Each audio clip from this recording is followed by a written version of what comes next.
Joined.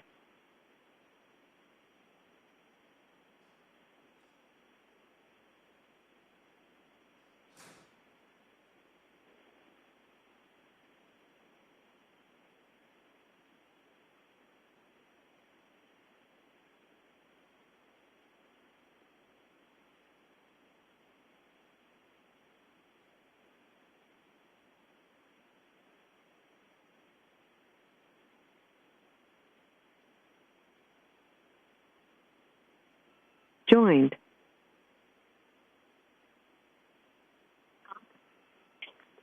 Student Trustee Hessler. Joined.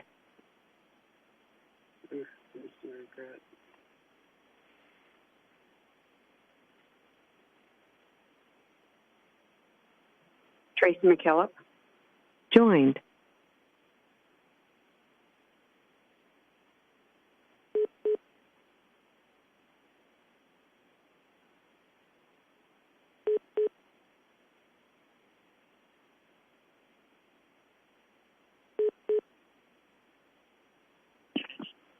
Joined. Trustee Danko. Joined. Maria Felix Miller. Joined.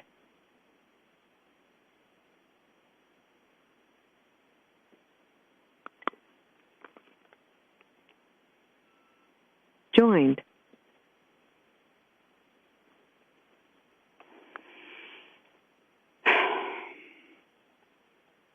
Joined.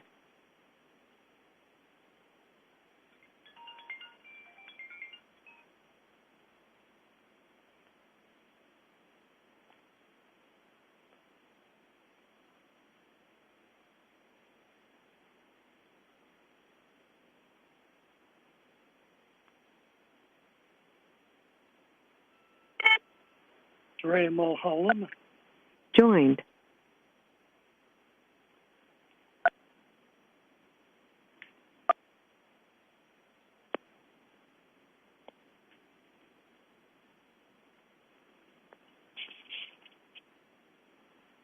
Joined.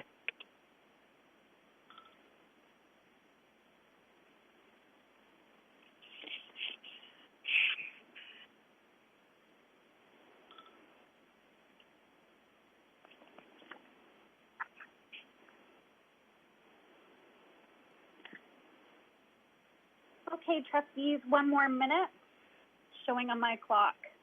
So we'll just wait one more moment.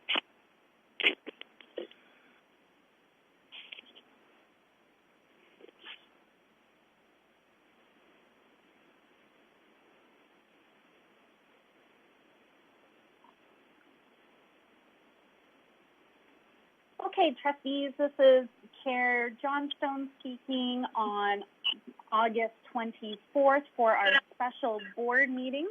I'll start by reminding everyone to mute yourselves. I can hear that a few of you are not quite muted yet. So if you haven't done so, please do, or if you are not sure, please take a moment to mute yourself.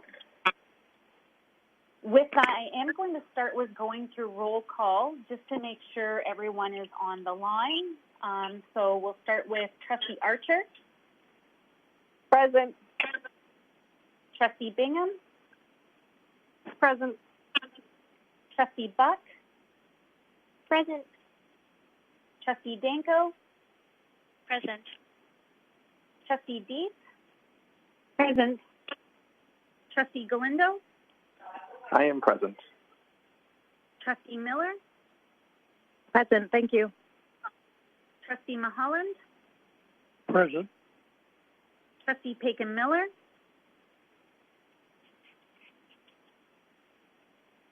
Trustee Paikin-Miller.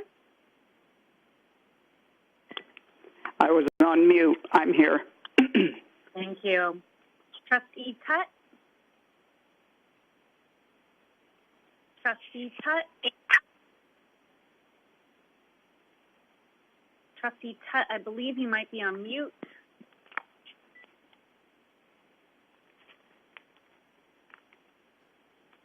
Trustee Tutt, one last time.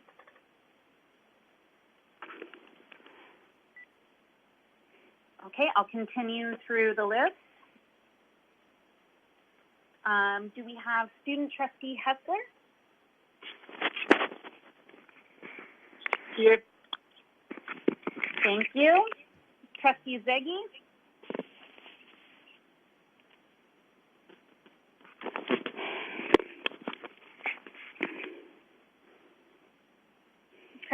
Student trustee Zeggy?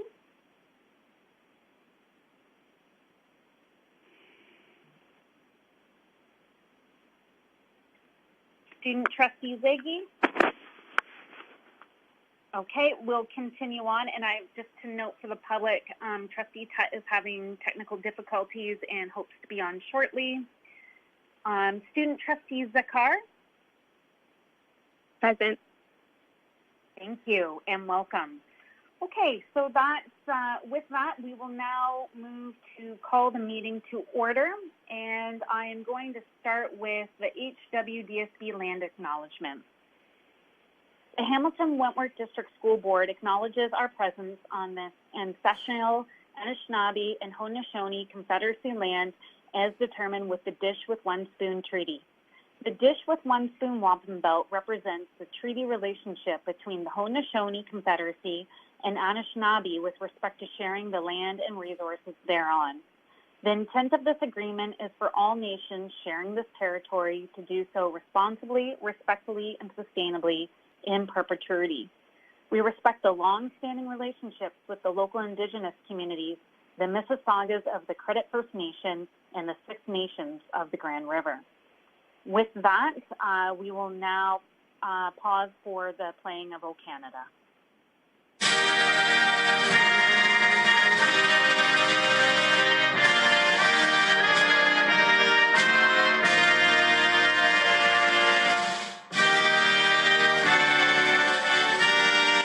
Joined.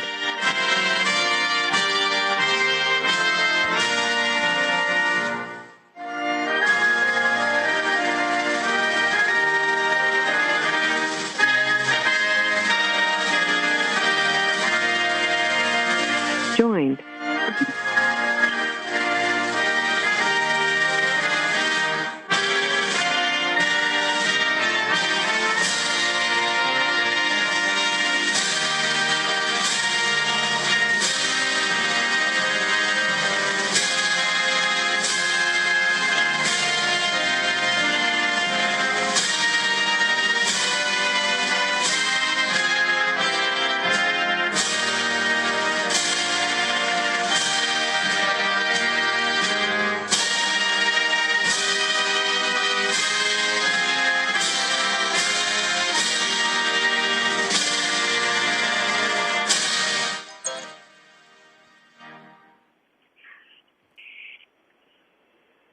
Thank you, Trustee Officer Miller.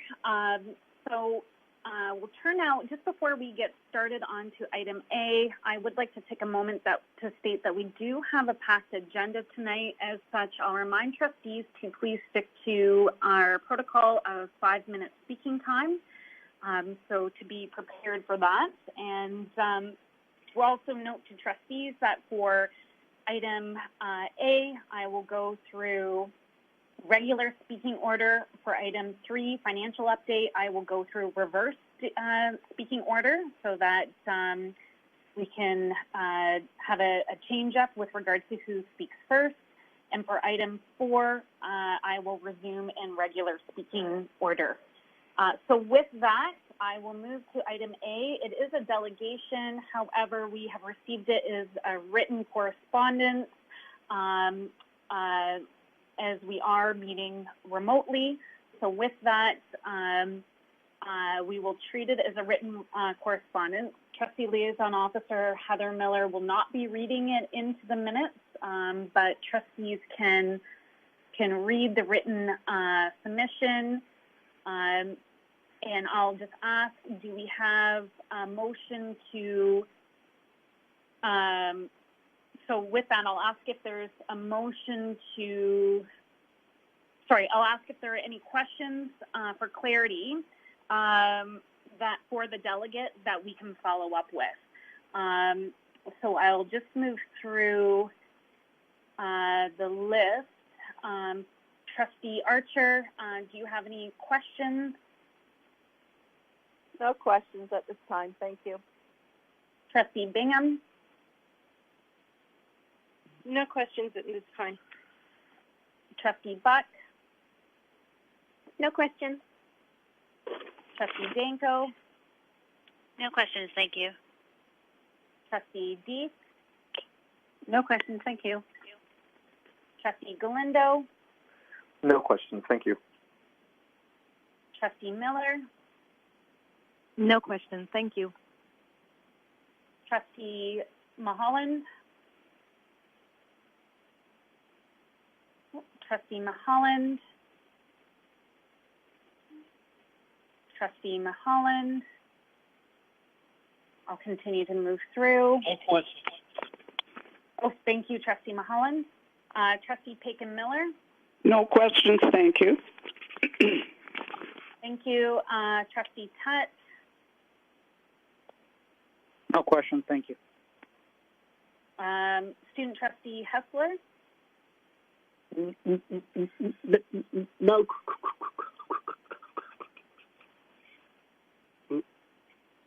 thank you. Student Trustee Zaghi is not on the line, so Student Trustee Zakar, No questions. thank you. With that, I will be looking for a motion to receive and file, and as there's no, I guess, further correspondence with, or there's no questions for the delegation itself, so I'll be looking for a motion to receive and file. Can I have a motion from Trustee Bingham, the ward trustee, and seconded by Trustee Buck? So to that, we'll do a reverse vote. Do I have any trustees voting against the motion? Hearing none, the motion does pass unanimously. So with that, we'll turn now to item 3, financial update related to COVID, brackets reserve funding, and I'll turn this over to, or actually just before I turn this over to the director, I do want to take a moment to note all of the fantastic and incredible work that our entire staff team has been doing to work on the reopening plans. There has been challenges. There has been many changing announcements from the ministry over the weeks, and I have been extremely proud of our staff team on all levels. When I speak to teachers who have been working to prepare for our multiple reopening plans, straight up to our director and all of our staff members, our custodians, our EAs, our ECEs, everyone who has been working to prepare over the summer. We recognize that this has been an unusual summer, and so we sincerely appreciate all of the thought and contributions that have gone into creating the reopening plans. So with that, I will turn to Director Figueredo. Thank you, Alex. And through the chair, thank you for those comments, and echo that with all the staff who have been working hard, and also for the Board of Trustees, because it's been an unusual time and a very difficult time. So this evening we have 2 reports, monitoring updates. I want to give an update high level, then I'll pass it over to Associate Director Stacey Zucker to walk in more detail around the financial update related to COVID-19. As trustees know, June 22nd, the trustees did approve a balanced budget for the 2021 school year, and since then a lot has happened. As Stacey has brought forward in the previous reports on July 27th, that we had spent a budget around $2.1 million that we're going to spend for additional costs, and I am happy to report that today, thanking all staff, caretaking, purchasing, and business services, as that there's been 2 big truckloads of PPEs that arrived today, and that process has begun. So that's important news and critical news in terms of a safe reopening. But a lot of work is going to begin this week to unpack and prepare that for distribution to schools. But great that it has arrived, that provincial order has arrived. Secondly, as you know, trustees on August 10th passed a motion for myself to speak to the Ministry of Education around capping class sizes, a motion that lowered class sizes in kindergarten and as well to 4 to 8. I did have that conversation. Sorry, let me clarify. Yes, lowering the motion. The motion was around lowering class sizes of an average of 15 students to K-3 and 20 students for grades 4 to 8 in the elementary, because we're opening up in a conventional model, not an adaptive model. On August 13th, I did have that conversation, and before August 13th, sorry, I had that conversation actually on August 11th, the next day, and then Stacy will provide an update on August 13th. The ministry came out with an announcement that boards can actually use reserves up to 2% of their operating budget, and Stacy will walk us through that. So what staff has done in this report is then provide analysis of how much is that 2% for HWDSB, and what would that impact be in our elementary classrooms, especially where we have higher averages in kindergarten and 4 to 8, where grade 1 to 3, as trustees know, we have caps at 20, 90% of our class at 20, and the other 10% at 23. So, and then there's so Stacy will also provide what we believe is our preference in terms of using one-time funding and for this emergency, and that's what reserve funds are for, but also holding some money back for unforeseen emergencies that happen every year. So that's what we will present this evening, and I will pass it over to Associate Director Stacy Zucker, as she's also prepared a slide deck that trustee officer emailed out as well, and it's posted on our website. So if I could pass over to Stacy Zucker to walk us through some of the more details of the updates and the analysis that her staff has done. Thank you, Manny, and thank you, trustees. So as Manny mentioned, Heather did send out a presentation for today, and that's just to help us follow through in the report. There isn't any different information. It will just help you to be able to follow along. So if you have that presentation open in front of you, I'm going to start on page 3, and it's just an update on our costs. So as Manny mentioned, on July 27th, we did provide an estimate of our costs for PPE, for extra cleaning supplies, and for the costs related to third parties providing ventilation reports. And we did estimate at that time at $2.1 million. We are still awaiting the final costs from the MGCS, and as Manny mentioned, we did receive a significant shipment today, and we'll receive more tomorrow. And once we have all of that, we get it distributed to the schools, and we work with the schools to determine if our estimates are correct in the amount of PPE that we're using and cleaning supplies that we're using. Then we will have a better understanding at that time if the 2.1 is appropriate. But at this time, we do think that that is still a reasonable amount for these 3 items. If we go to the next slide, there are some additional costs related to compensation. We are bringing some staff back early to help prepare for the opening of schools, including principals, vice principals, elementary office staff, and possibly secondary guidance counselors. There are a number of staff, central board staff, that worked over the summer and didn't get to take the vacation that they had originally requested. So we will be in a situation where we may have to pay out some of that vacation time to those staff. And we also had ad hoc committees and writing teams that were preparing all of the protocols and everything that's necessary to have a safe reopening of school. And then there were some extra staff time to support some time-sensitive issues, including some IIT support. And then, as Manny mentioned, we did receive the shipments. There's a lot of PPE that's all centrally located at the Education Center right now. that needs to be repackaged and out to the schools by the end of this week. So there are extra staffing costs to support these issues. So we do estimate that cost is about $750,000.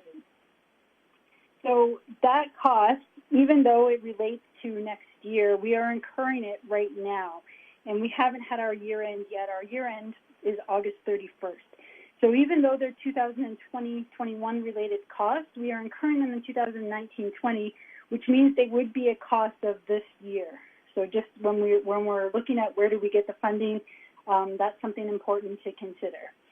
So if we turn to the next slide, number 5, the current funding sources, there really are 3 main funding sources for these COVID-related costs. As I mentioned, many of the costs will be incurred in 2019-20. So we've had the PPE delivered, meaning that we own it right now, so that becomes a cost of 2019-20. The funding for all of these 2019-20 costs will be incurred this year. We did have some savings from March till June as a result of the school closures, so we will be able to apply some of the costs against those savings. We also had a contingency that as of March we hadn't used, so we will be able to use that contingency as well. Then in addition, the ministry is funding some of these costs, and in some cases we know the exact amount that we're being funded by the ministry. In other cases, we know what the provincial amount is, but we're awaiting HWDSB's portion of the allocation. But that, again, will be able to fund some of these costs. And then whatever is not funded out of 19-20 or from the additional ministry funding would go against the 2020-21 contingency. And based on the budget that trustees passed, our contingency is approximately $2 million for 2021. So the $1 million that was originally there, and then almost $1 million in extra funding that we received after we passed the budget. So those are the 3 main funding sources for those costs. And again, we're just talking about the PPE, cleaning, any of the ventilation work, and then the additional cost to prepare for the upcoming school year.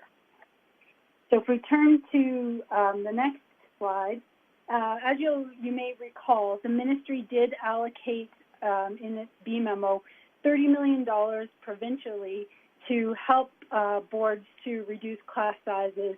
And at that time, they stated that would be an application basis.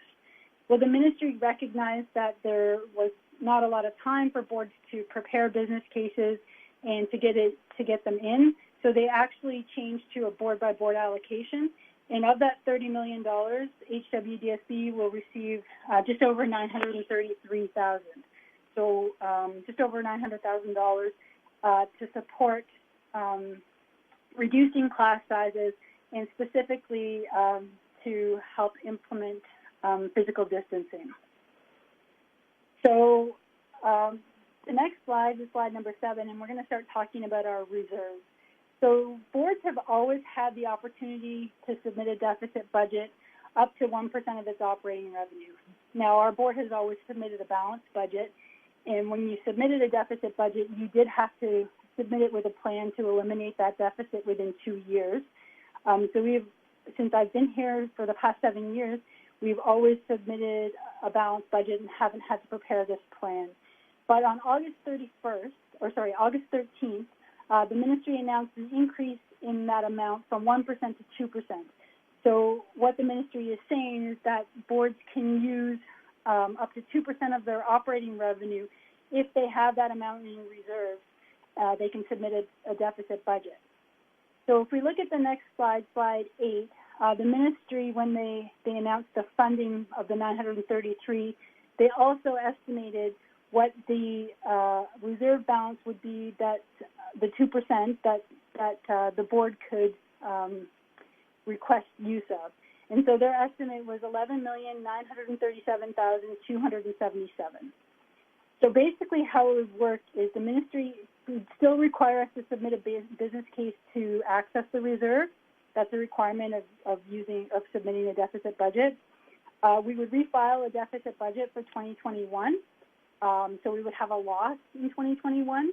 And then that deficit would reduce our accumulated surplus, which we have on hand currently. So for those boards that don't have accumulated surpluses, they don't have the ability to do this because the first thing that they have to have is an accumulated surplus.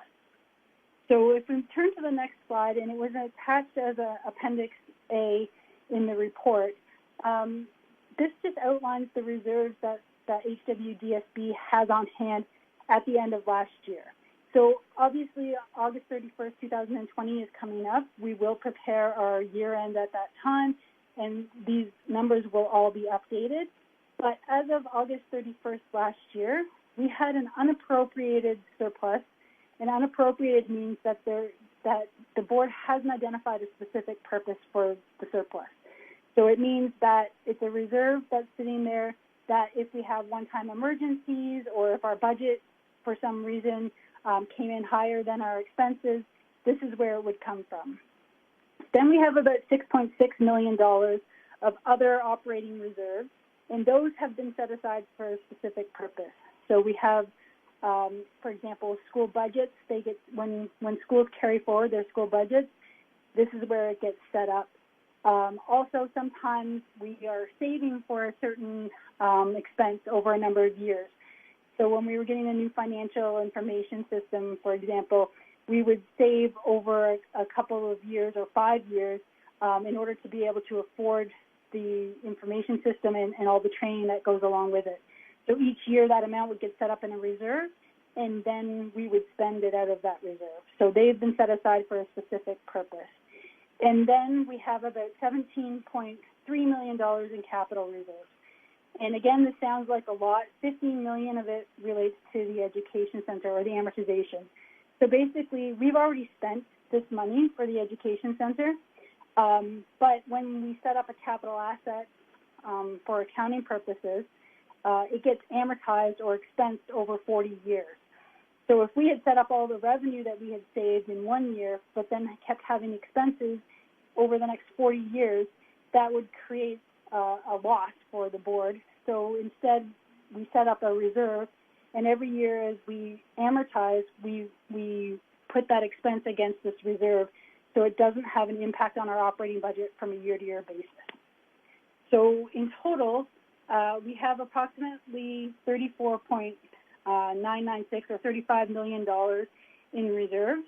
But again, the important number is the number at the top, which is the $11 million, because this is the amount that doesn't have a specific purpose that it's set aside for. So if we turn to slide 11, it's just recapping. So what do we use our reserves for? Again, we use them for one-time emergencies. For example, if we had a roof replacement or if there was a tornado and we had to do some work on a school, we wouldn't have obviously budgeted for those expenses, and therefore they would have to come out of our reserve. So it would be a one-time emergency. Or as I mentioned, we could be saving up for a large expenditure over a number of years, and we would save and save and save, and then we would spend against that reserve when we purchase the system. And I guess, should we have reserves? Well, it is definitely fiscally responsible to have those unappropriated or unassigned reserves because we do have unbudgeted expenditures. We do have one-time emergencies. And staff is recommending, and I think that this is important for trustees when you consider the amount that we have on hand, keeping at least $2 million in our reserves on hand for emergencies. And $2 million sounds like a lot of money, but just to put it in perspective, $2 million based on our operating revenue would be like if you had a $100,000 salary and all you had in your savings account was $336. And that's all that you would have in case something came up that you weren't planning for. So we are recommending to leave at least $2 million in that unappropriated reserve, and that would mean that we would have just over $9 million to spend. And again, this is reiterated on slide number 12, or what does it mean? So we have $11 million in unassigned reserves. We're recommending keeping at least $2 million. So that would leave $9 million that could be used in 2020-21. Based on the ministry's projection, what they're saying is the 2%, we could spend up to $11.9 million. so that would create a difference of $2.9 million. If we were to spend that $2.9 million, then we would be borrowing from those reserves that are assigned for a specific purpose, and we would have to pay them back. When you submit a deficit budget, the ministry usually gives you 2 years to be able to pay back your reserves. So if we were to pay back $2.9 million over 2 years, that would mean that when we budgeted for 2021-22 and 2022-23, we would have to have an expense allocated of about $1.5 million in those 2 years. And so when 85% of our operating budget is salaries, and trustees know this as we go through the budget every year and we try to make reductions in non-salary areas, it becomes more and more difficult as we make sure that those are as tight as they can be. So staff believes that it would be impossible to pay back these reserves in 21-22 and 22-23 without eliminating positions.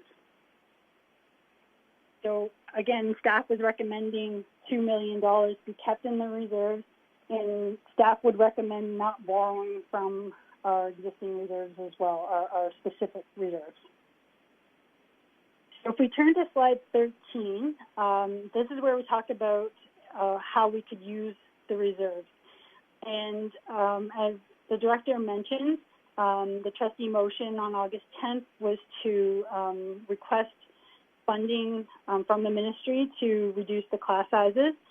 As the director mentioned, when he connected, the ministry indicated that they would be providing the $30 million provincially, which our portion is $933,000, and that boards could access their reserves up to 2% of operating revenue. So again, that would be for us $11.9 million, but that there would be no additional funding.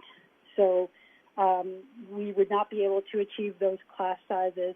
Obviously, that's nowhere near the $43 million that we would require. So if we turn to slide 14, this is just a reminder to trustees of what our current elementary class size funding and what the regulations say. So right now, the average class size for kindergarten is 26, with a cap of 29 for the most part. For grades 1 to 3, there's a 20 student cap for 90% of the classes, and then 23 maximum, a hard cap. And then in grades 4 to 8, it's an average class size of 24.5 with no hard cap.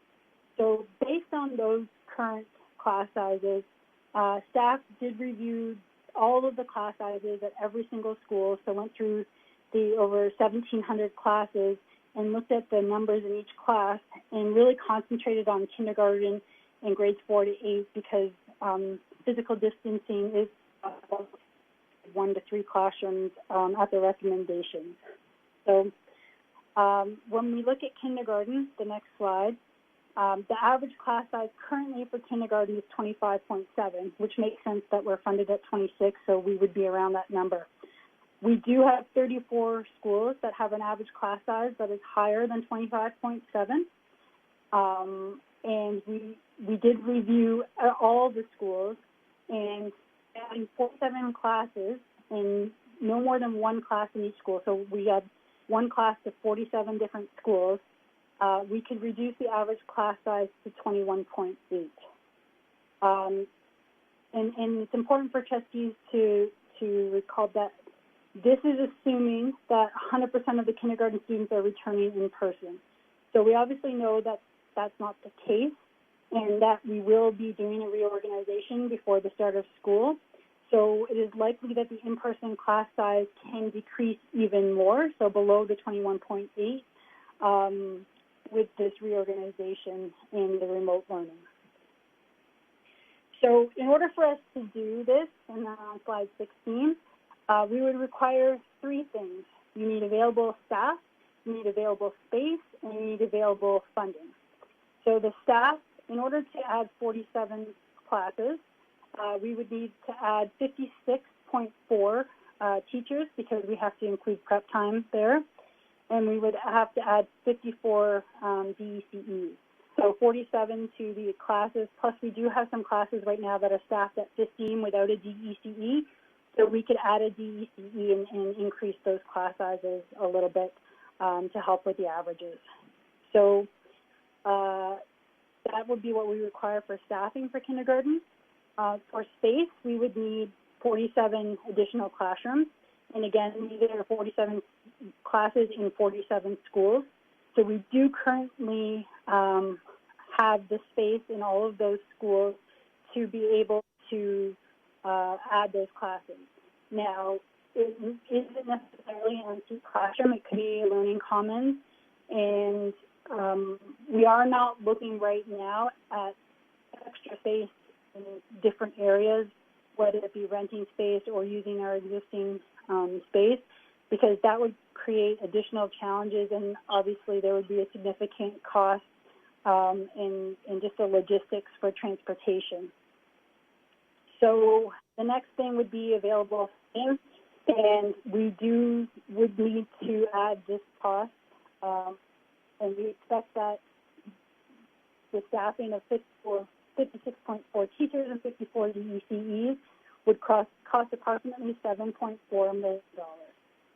So those are the three things that we would need in order to decrease the kindergarten class size to the 21.8 and likely low in person once we have the final number with regards to the remote learning. If you slide 17, it's 4 to 8 class sizes. So currently the average class size for grade 4 to 8 is 24.5. We have currently 30 schools that have an average class size greater than 25. So we did, again, look at all of the classes in all of the schools, and by adding 3 classes across the system, so again, this is only one class in each school, so 3 different schools, we would add a grade 4 to 8 class. We can decrease the average class size to 23, and the number of classes over 25 that would be significant. Stacey, you're just cutting out a little bit. Your reception, if you want to move to, if you can just, you're just getting cut out a little bit. Thank you. Sure. Is it better? Nope. Better now? Yes. Okay, great. So staff that reviewed, again, so we would add 30 classes to 30 different schools, reduce the class size to 23.6, and the number of classes with 25 students would be significantly reduced. When we have modeled what a classroom could look like, we have been able to set up classes, and we've looked at our smaller classrooms with 1 meter distancing between desks where possible. And in our smaller classes, we have been able to do this with 25. So staff does feel that this would be possible. And again, it's assumed that 100% of the grade 4 to 8 students are returning in person. We hope that this is not the case. So again, once we do the reorganization before school starts, the in-person class sizes will likely decrease even more, meaning that we would have even fewer classes with less than 20 or with more than 25 students. So again, we need 3 things. We need available staffing, we need available space, and we need available funding. So for the staffing, we would need to hire 36 additional teachers. We would need 30 additional classrooms, and we're still looking at having those classes within the home schools. So we would have to be looking at either empty classroom space or other spaces like stages, learning commons, that sort of thing. And we are not looking at right now at renting any space or using any excess capacity in other schools. And the last thing that we would obviously need is funding. So the cost to add these 36 additional teachers is approximately $3 million.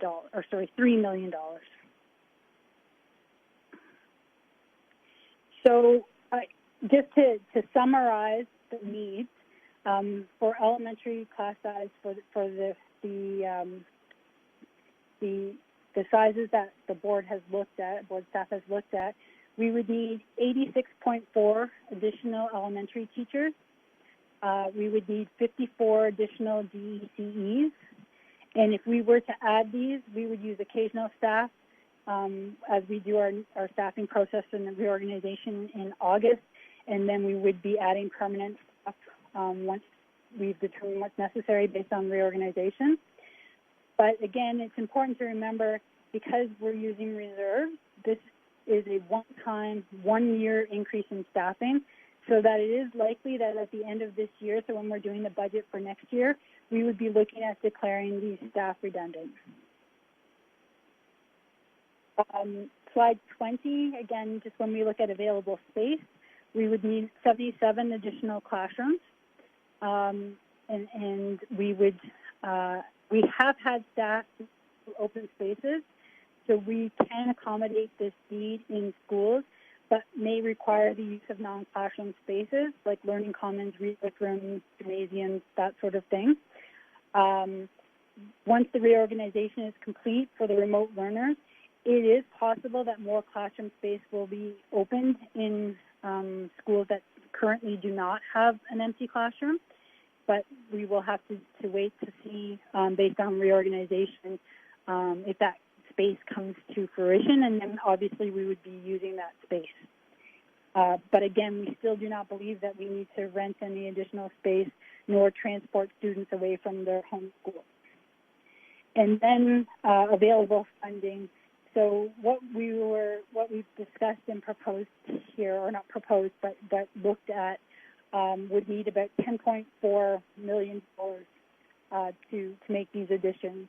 So if you, recall, the board can use up to $11.9 million in its reserves, although staff is only recommending using $9 million.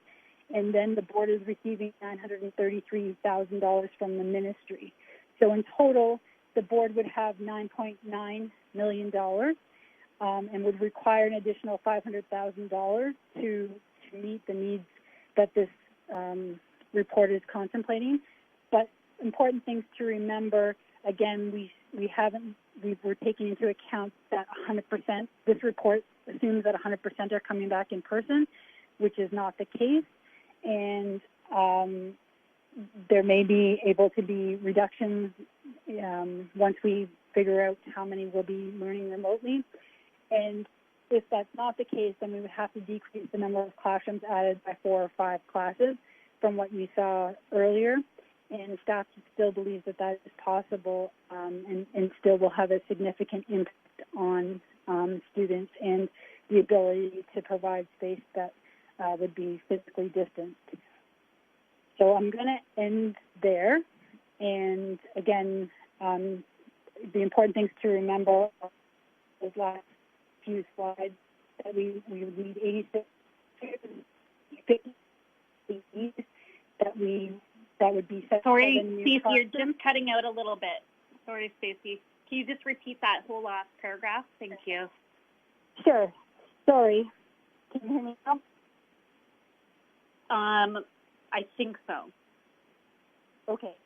So we would need 86 additional elementary teachers, 54 additional DECEs, 77 classes, all within their existing schools, and it would cost $10.4 million, but we're recommending the use of $9.9 million. So between changes that will happen for remote learning or possibly having to decrease the numbers that we've added by 4 or 5, staff feels that we can make this work and that we can provide a safe environment for students.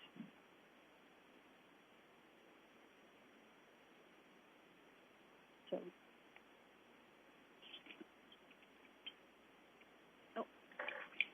Stacey, are you, does that conclude, or did we just lose you? Yes, sorry. Yeah, that was just my summarizing of the presentation. So I'd be happy to answer any questions or comments. Thanks. Thank you very much. So trustees, I am going to go in reverse order. We will do questions. I do have a notice that Trustee Tutt will put a motion on the floor as I guess towards the end after the questions. I am going to go in reverse order with the questions for our student trustees. I'm going to put you after Trustee Galindo, as Trustee Galindo is our student trustee mentor. So I'll put you right after him, right in the middle of the speakers list. So I'm going to start with Trustee Tutt. Trustee Tutt, do you have, actually, Trustee Tutt, I know you want to put a motion on the floor. So do you want to put the motion on the floor? I could put the motion on the floor, Madam Chair, if there's no objections. Why don't you do that, and then we can, at least that way individuals can either speak for or against the motion, and they can also ask questions. Sure, thank you, Madam Chair. I would like to move the following motion as per staff recommendation, that staff be authorized to spend up to $9 million of the board reserves for the 2020 to 2021 school year to lower in-person class size averages in elementary with a focus on full-day kindergarten in grades 4 through 8. Thank you, Madam Chair. Thank you, and I have a seconder by Trustee Danko. So with that, Trustee Tutt, would you like to please speak to the motion? I will. Thank you, Madam Chair. I'll just share with trustees that I'm bringing forward this motion out of careful consideration and given the unprecedented situation that our students, teachers, parents, staff, and board faces from the COVID-19 pandemic. I think it's been well advertised and everybody's been following what's been going on. And I'm reminded that, these extraordinary times, sometimes calls for extraordinary measures.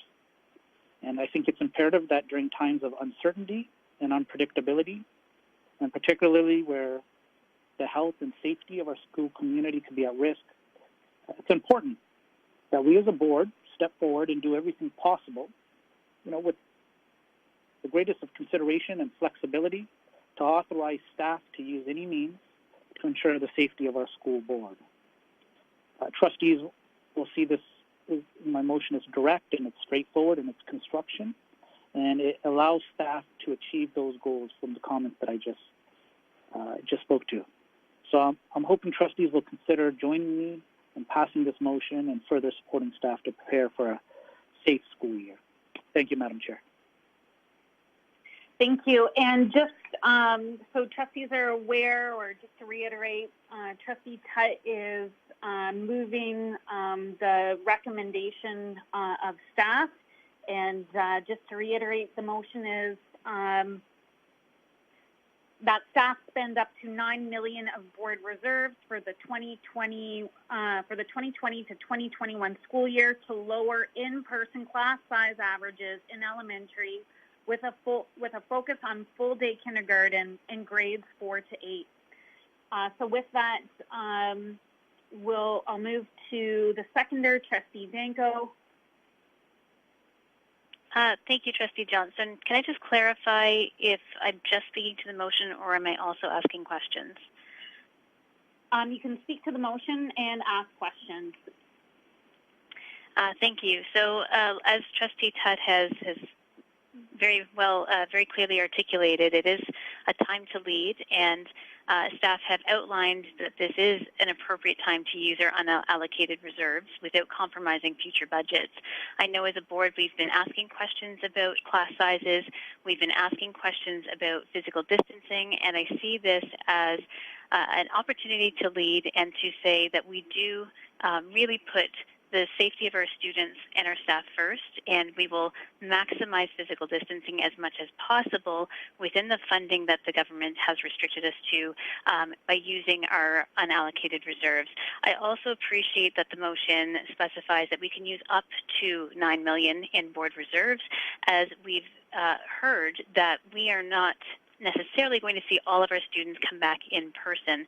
And so as we see opportunities in lower class sizes due to the number of students choosing remote learning, staff have some flexibility in where classes really need to be added to reduce class sizes to a reasonable level that allows us that 1 meter distancing, but also to spend responsibly so that we aren't compromising more of our reserves than necessary. I do have a couple of questions, and I hope trustees will support this motion.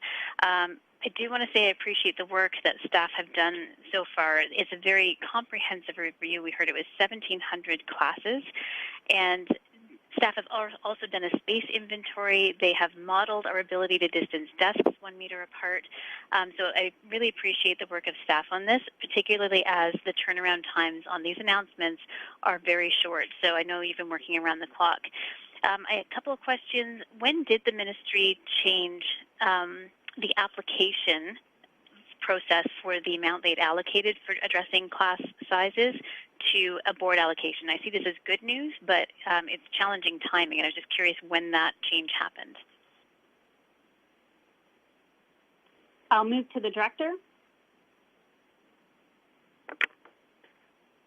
So through the chair, I'm just actually pulling up the email that had actually the allocation.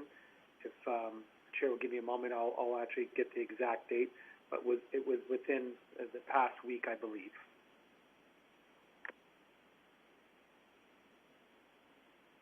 Trustee Danko? Thank you. So it was very recent.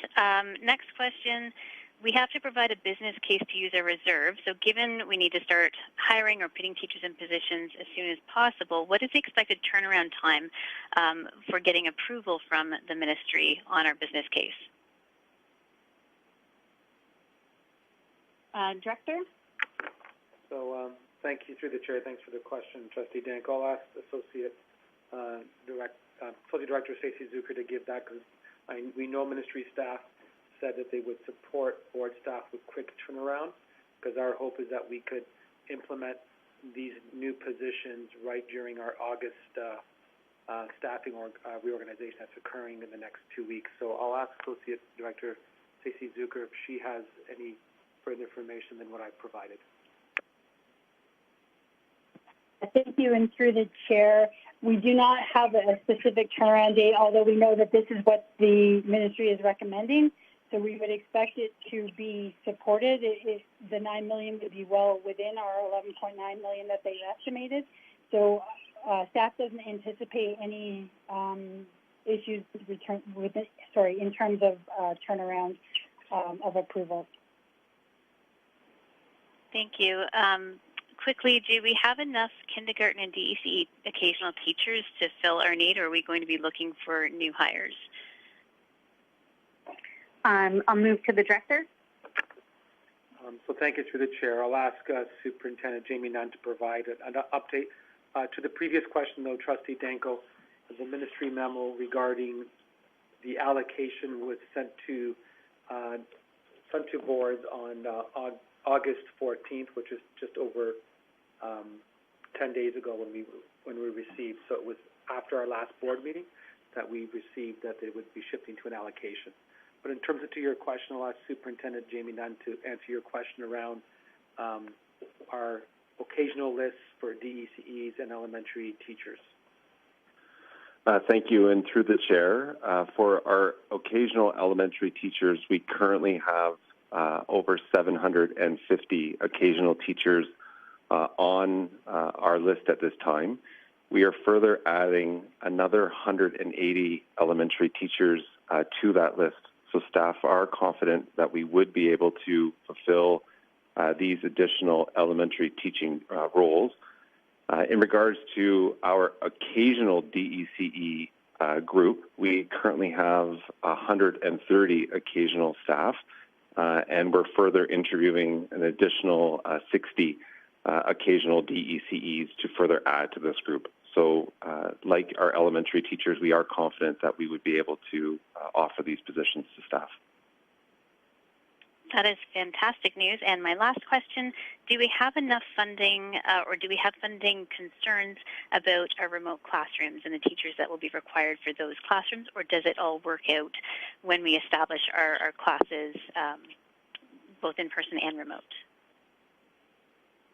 I'll turn to the Associate Director.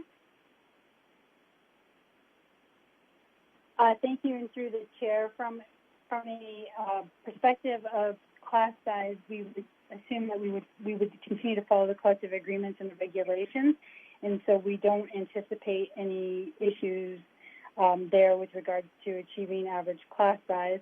And then I would ask the director or the superintendent to speak to the preparedness or the readiness of remote teaching. Director? So thank you through the chair. In terms of Trustee Danko's question around staffing the remote learning, as indicated, we are, once we have the final data, we're looking somewhere right now around 15 to 20% of parents, meaning closer to 20%, who in elementary at this point are choosing remote. So that will spark us to do some staffing reorganization in our elementary schools and to use some current staff, either new hires to remote or current staff in schools, and Human Resources will work through that process. And in the elementary remote school, as trustees know, we've standardized our virtual platform, Microsoft Teams, with also our hub, the Brightspace.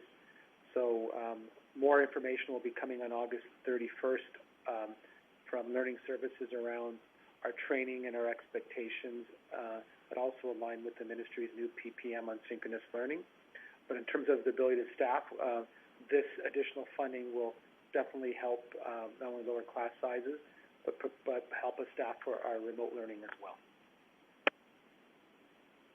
Thank you. No more questions. Thank you, Trustee Danko. So I'll now proceed with the reverse order. So Trustee Paikin-Miller,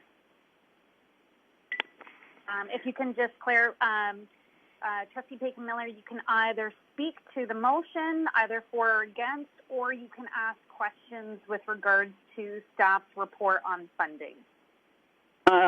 Okay, I'm going to say that this motion pleases me a great deal. I was really concerned about class sizes in kindergarten. I'm concerned about large class sizes. To me, a class size of over 15 is a large class size. So I will be supporting this motion. On the other hand, I do want to understand what this funding will do to, say, a kindergarten class. How many kids will we be seeing in these classes? Thank you. Director? Thank you, and to Trustee Carol Paikin-Miller's question. And Stacy can jump in after, and Jamie as well. But currently we're funded for class averages of around 26. With this additional funding, we believe that we can sort of lower the class average size potentially 3 to 4 students. Again, we're going to be looking at some of the hot spots that may be across the district, classes that might be even higher in this. And I think it's important to realize that the reason why this is elementary is because elementary schools are opening up a conventional model versus secondary that are opening up in adaptive with class sizes and alternate days of 15. But I'll ask Associate Director Zucker if she has anything else to add around the numbers around FDK, what we're funded at, I believe is 26, and potentially with our analysis, how low, what we think the averages may come down to with this additional FTE once we have all the data of parent choice. Okay. Thank you. Through the chair, the director is correct. Currently, based on the funding and the regulations, we're staffed at approximately 25.7. With the addition of the 47 classes, we would be down around 21.8. So a number of them would be lower than this amount. And there are very few that would be over 25. And again, this is assuming that 100% are doing in-person learning, which we know that's not the case. So once we have that reorganization, we expect the in-person class averages to be even lower. So we do think that it goes a long way in reducing kindergarten class sizes closer to 20. Okay. I'd just like to make this comment. When you're dealing with a kindergarten class, it strikes me that the class sizes, I don't mean the number of kids, I mean the physical size of a classroom, is rather spacious and large. Is it possible to really enhance this idea by having the physical distancing aspect be turned into like a grid where we can see so many square inches or feet or whatever it's going to be, which would be allowing like a cohort, say, to be very far away from each other, a very safe distance. This is my question about the physical size of a kindergarten room. To the director with regards to kindergarten room space and sizes. So thank you. So to Trustee Carol Paikin-Miller's question, she is correct that when full-day kindergarten was implemented, there was a lot of capital investment from the ministry, and I believe our class sizes in full-day kindergarten are around 1,200 square feet. They're large classrooms, but we also know that the programming, the pedagogical practices for purposeful instructional play, and that is going to be really important to reinforce the new norms and safety practices, especially for our most early learners, students who are more dependent on the adults because of their cognitive and child development stages they're in. So what Trustee Paikin-Miller has identified, we're going to have to work really hard around sort of those new norms around creating those sort of safe spaces and the physical distancing requirements for our early learners, and that's going to be vital as we look also maybe at the next report about what the entry may look like and what orientation will look like for our early learners, because this will be new practices and new norms, and it's already being reinforced in some of our daycares that are opening up. So children who've been in daycares after they reopened have had to practice these new behaviors as well. But points well taken. It'll be very important for us to work on a model in kindergarten that really helps kids understand their physical spacing. Yes, that's great. The thing I'm concerned about is we have to balance, obviously, the emotional needs of the kids of that age to be close to each other and to have friends with safety. And these are some of my concerns, and I'm getting a number of emails to this effect as well. So I share the concerns of many of my constituents around these issues, and I hope we're going to be able to address them properly. Okay, those are my comments. Thank you. Thank you, Trustee Paikin-Miller. We'll move along to Trustee Mulholland. You can speak to the motion or against it. You can ask questions to the report. Trustee Trustee Mulholland.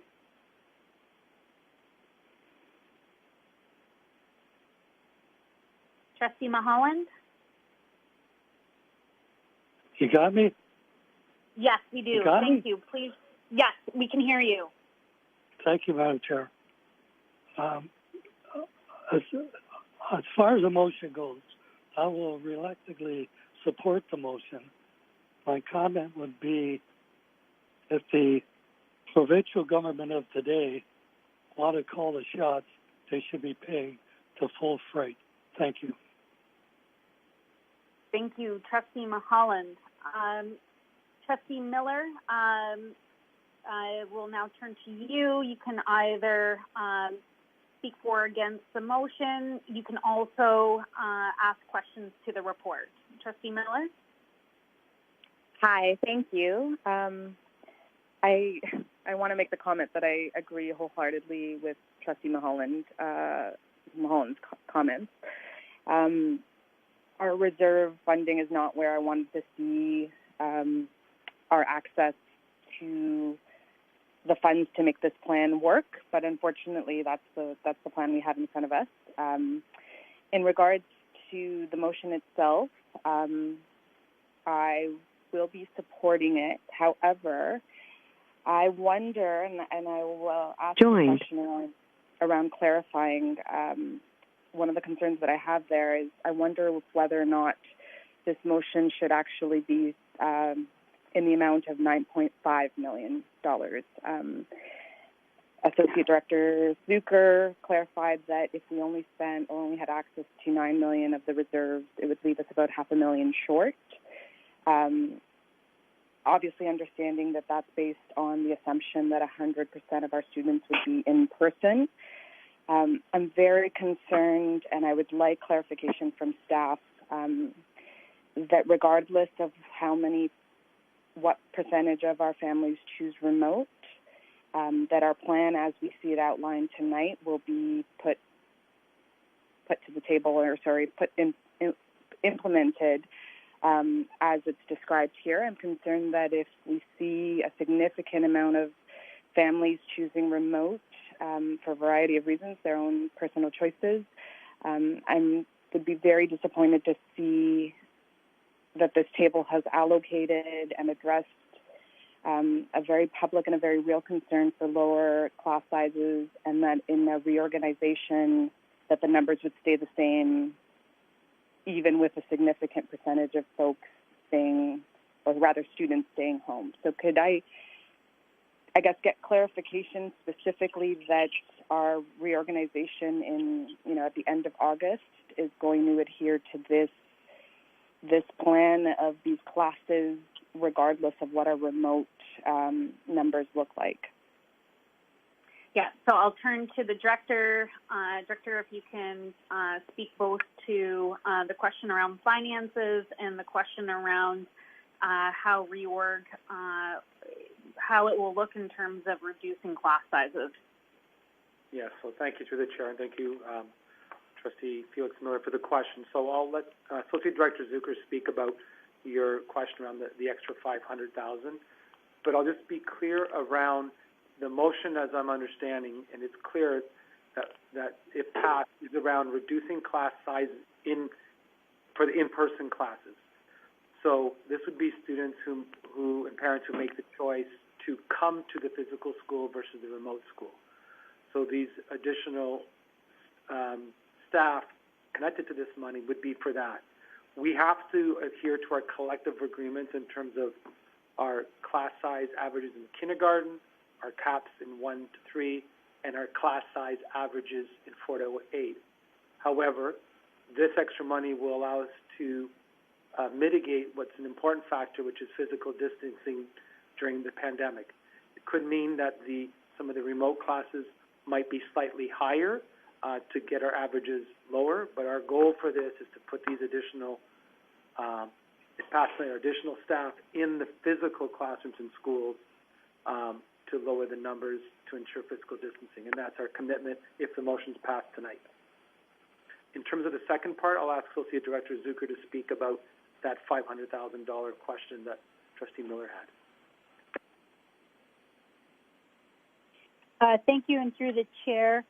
So just to clarify, the cost of what we talked about today, which would be the additional 77 classes, that would cost $10.4 million, but the board has access or is recommending access to 9.9, which is $9 million of the funding from the ministry and $9 million of its own reserves.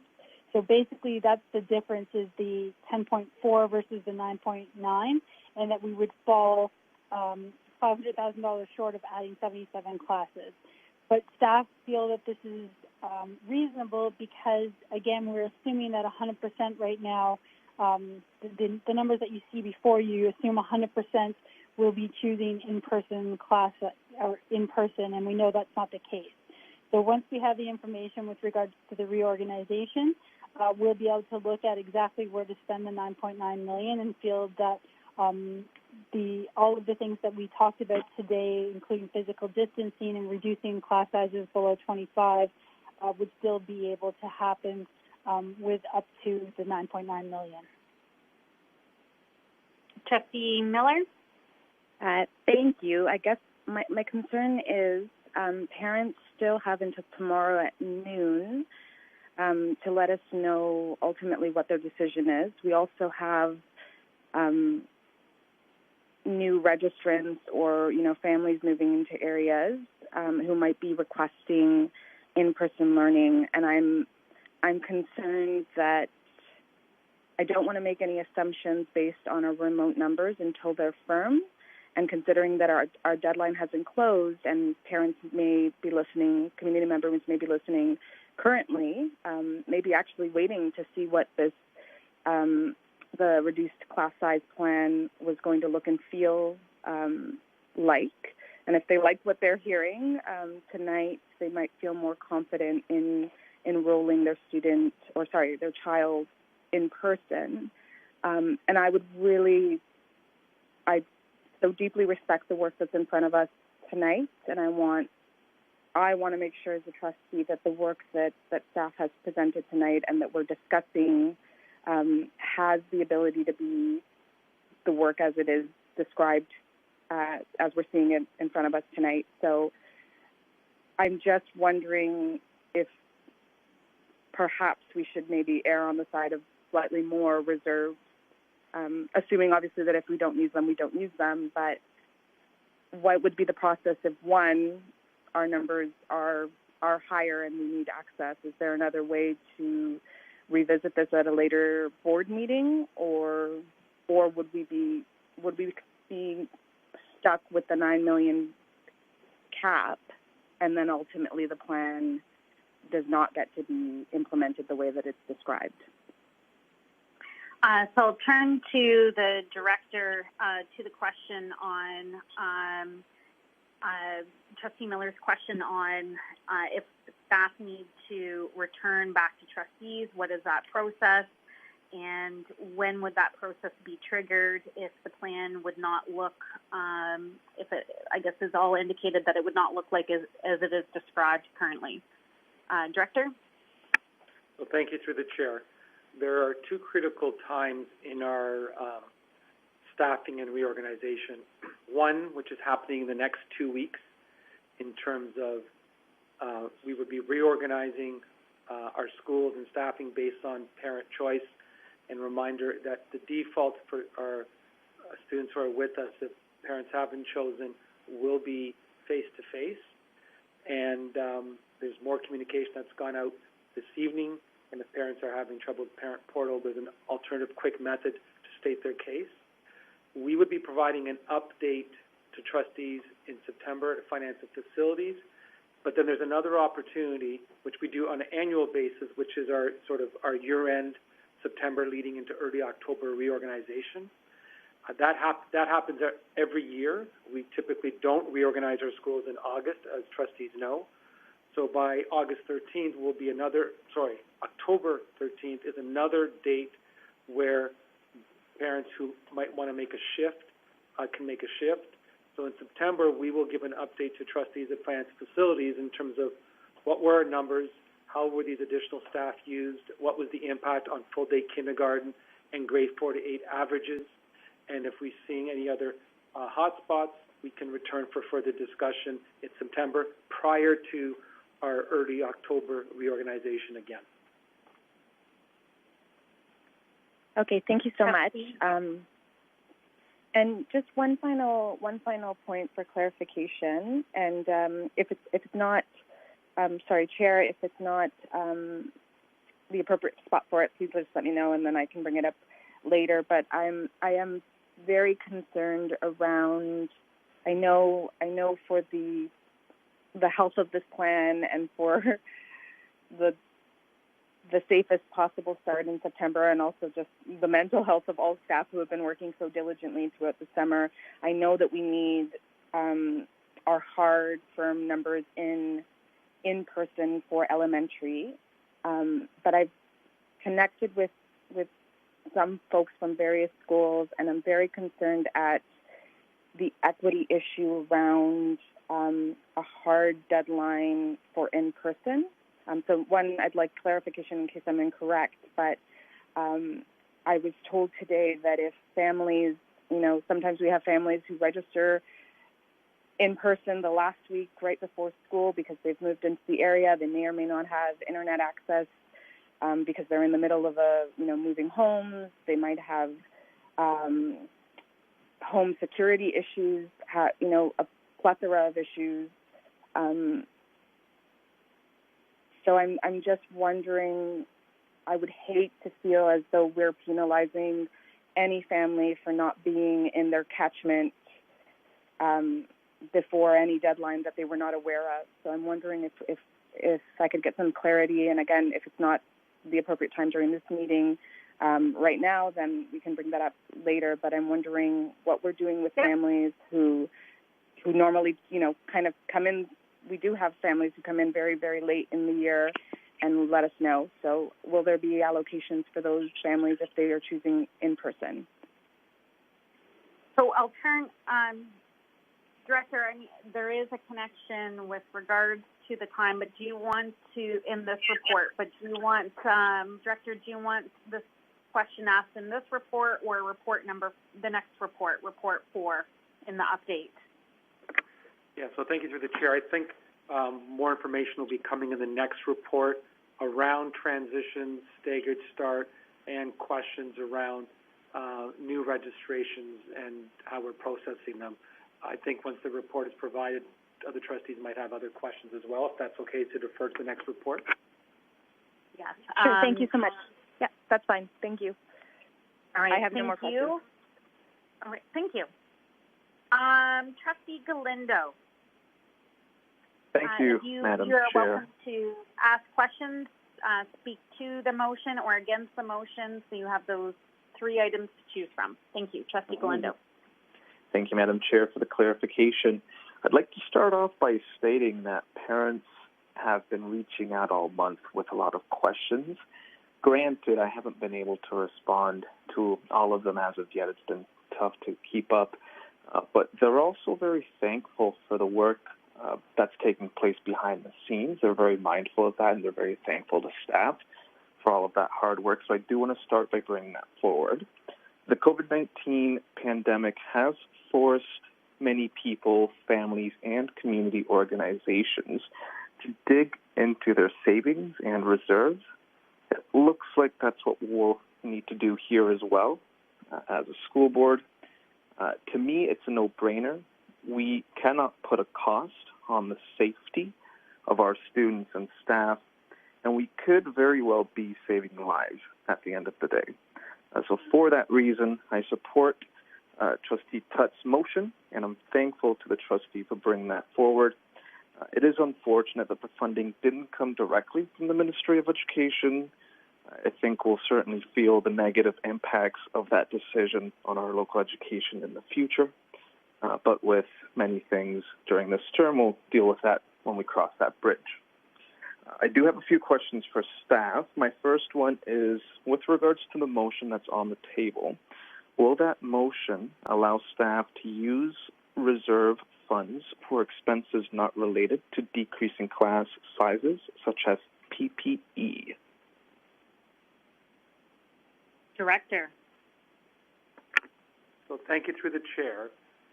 If the motion's passed tonight, staff's interpretation or my interpretation of that is that this is to decrease class sizes only, these reserve funds, and that means allocating the additional full-time equivalent teaching positions to lower class sizes in full-day kindergarten, grade 4 to 8. It would not be for additional other expenditures, if passed. Trustee? So I think I'll refer to the trustee report on page 3-2 under staff observations with regards to the August 10th motion. It does say that, just bear with me here. Yeah, it does say that the Deputy Minister indicated that the Ministry would be providing up to $30 million in funding to support the hiring of additional teachers where needed, but that the funding would be on an application basis after boards use their accessible reserves first. So, my second question, I guess, would be that $30 million, is that for the entire province, or is it just for our school board, citing that the total cost for our school board would have to be $43 million, assuming that we moved ahead with that original motion. But I just want clarification, is the $30 million that the province is allocating, is that for all school boards or just our school board? Director? Well, thank you. So Trustee Galindo, for clarification, that is $30 million across the entire province.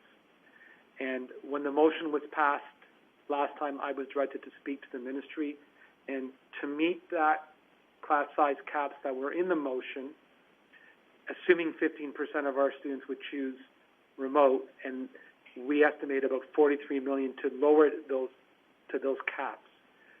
The ministry said no, and that there's $30 million across the province for boards to use. Our allocation, as Stacey has provided tonight, is about $930,000 of that $30 million. And then the ministry came out and said that they expect boards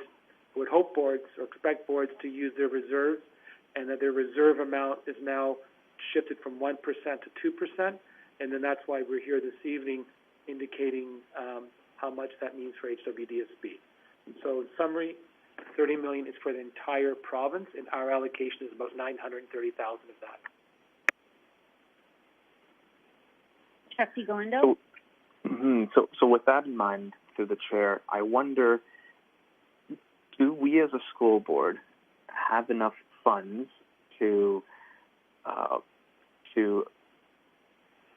really get all the PPE that's required for the upcoming school year without going into our reserve funds, or would staff appreciate the flexibility of using reserve funds in addition to using reserve funds for lower class sizes? Would they appreciate using reserve funds for acquiring PPE as well? I'm wondering, is this a debate of PPE versus lower class sizes, or is that not an issue? Are we okay just to move forward with class sizes, a decrease in class sizes? I guess I'm looking for a staff opinion on that or analysis. Director? So thank you. Through the trustee, through the chair to the trustee, in the background section, you can see that Stacey provided that on August 4th, the ministry released a B memo to support some of those additional costs, and that was masks and PPEs and cleaning supplies. Ministry said they will continue to support boards with that, and hence by keeping some reserves still in place, that then allows us to defer to that if need be, but the ministry keeps on coming back that they will continue to support boards with these costs because they know this is critical to remaining safe and open. So our preference around this at $9 million or the motion would be to lower class sizes in elementary to enhance the physical distancing measure. Through the chair. Trustee? To the chair, thank you to the director for that answer. My final question based on that is there an expectation from the Ministry of Education that we need to use all of our available reserves before we can receive that funding that's been allocated, or are they just looking to see that we're using reserves and then we can go ahead and submit our application for our fair share of the funding? Director? So through the chair, as indicated, Stacey Zucker had mentioned that originally it was $30 million across the province with an application process. Then on August 14th, we received a memo that actually then allocated an amount to each board. So a business case is no longer required, and that's why we're now receiving $930,000 versus having to put an application. In terms of your second question, does the ministry expect us to use all our reserves or a portion of our reserves before they allocate? I believe the ministry's expectations that boards will seriously look at their reserves. I think the boards are still going to get their allocation, but what was clearly highlighted is that the allocation of just $930,000, for example, for HWDSB, is not going to have a great impact. That would probably be around 9 to 10 teachers, which would have a minimal impact. So I believe the ministry is still going to give the allocation to each board to reduce class size, but it will not have a great impact, and hence why boards are seriously looking at their reserves to have a greater impact. Trustee? Thanks so much for the clarification. I think, that sums it up pretty nicely. If families are being forced to dig into their savings, if families are having to go into debt in order to survive the pandemic, it only makes sense to me that we're having to do that too, having to go into our reserves and savings to deal with the excess cost.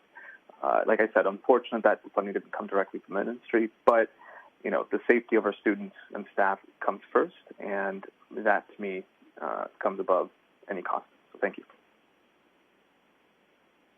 Thank you, Trustee Galindo. So we'll now turn to our student trustees in reverse order. Student Trustee Zakar. You can either, just to be clear, you can ask questions to the report. You are also welcome to speak for or against the motion. Student Trustee Zakar? Yes. I'm definitely for the motion. I think it's important that we ensure safety of students as well as staff, and this $9 million will help us to do so. Regarding the report, I just have a question. If the soon-to-be released or allocated outbreak protocol has any impact on the financial situation?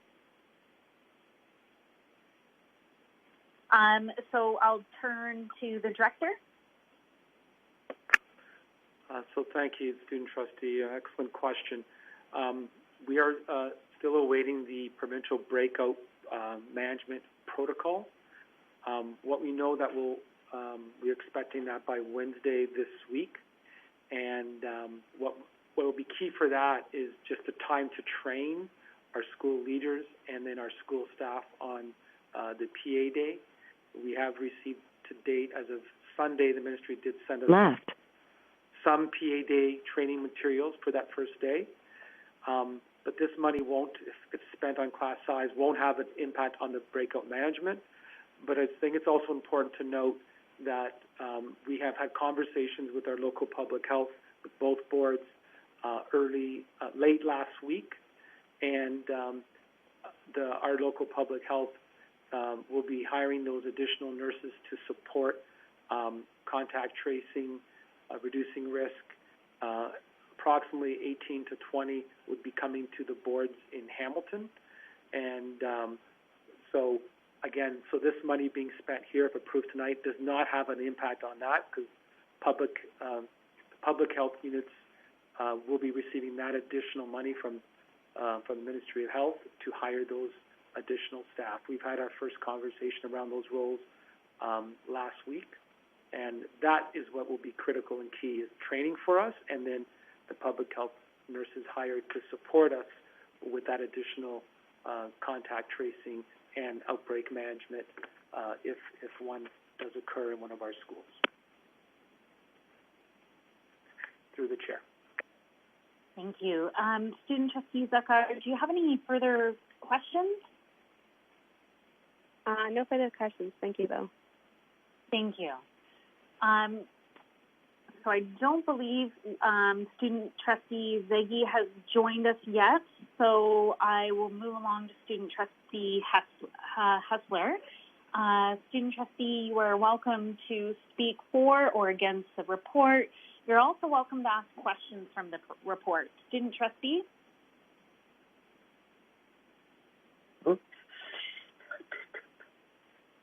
Thank you.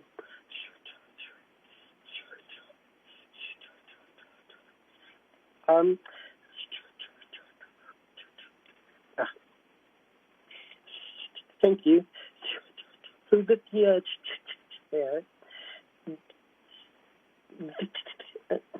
so I am for this motion. No,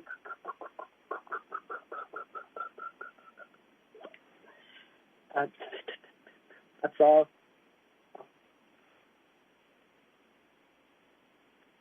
Okay, thank you very much. So Student Trustee Hessler is for the motion. And so with that, I will resume the trustee speaker list. Turning now to Trustee Deese, please. You can either speak for or against the motion, or you can also ask questions to the report. Thank you. Thank you. And through the chair, a couple of clarifications. So for the staff that we hire, If we, through the school year, transition to a complete at home or a blended, what happens to that staff then? Director? So through the chair, I'll speak high level, then ask Jamie Nunn to provide a further update. So originally we had thought about how do we manage this additional staff, and the staff was first looking at September reorganization to add these additional staff, but then we realized that parents and community need these additional staff in as soon as possible so they can make a better informed decision to enter into our physical spaces if we can lower the class sizes. Hence why late last week, with speaking to Jamie Nunn in Human Resources, we decided that we would put in temporary staff or occasional staff to assign to these new positions. And then again, one of the downsides is when we do the review of September and early October reorganization, which we do every year, some of the teachers might shift, which is unfortunate, but we thought the priority was to get the students into the lower class sizes in full-day kindergarten 4 to 8 right from day one. In terms of your second part, what happens if parents during those 3 interval times do make choices and shift from the physical face-to-face classroom or the remote? I'll speak first that one thing we have to adhere to as we're committing to keep the class sizes lower in the physical space, we always have to ensure that we're honoring collective agreement overall averages and overall caps in 1 to 3. And because this would be a different year, because we have never gone through such a year, we're going to have to be somewhat flexible and continue to work with our union partners around this flexibility. But I'll ask Jamie to speak to about what would happen once we hire this staff and do make them permanent.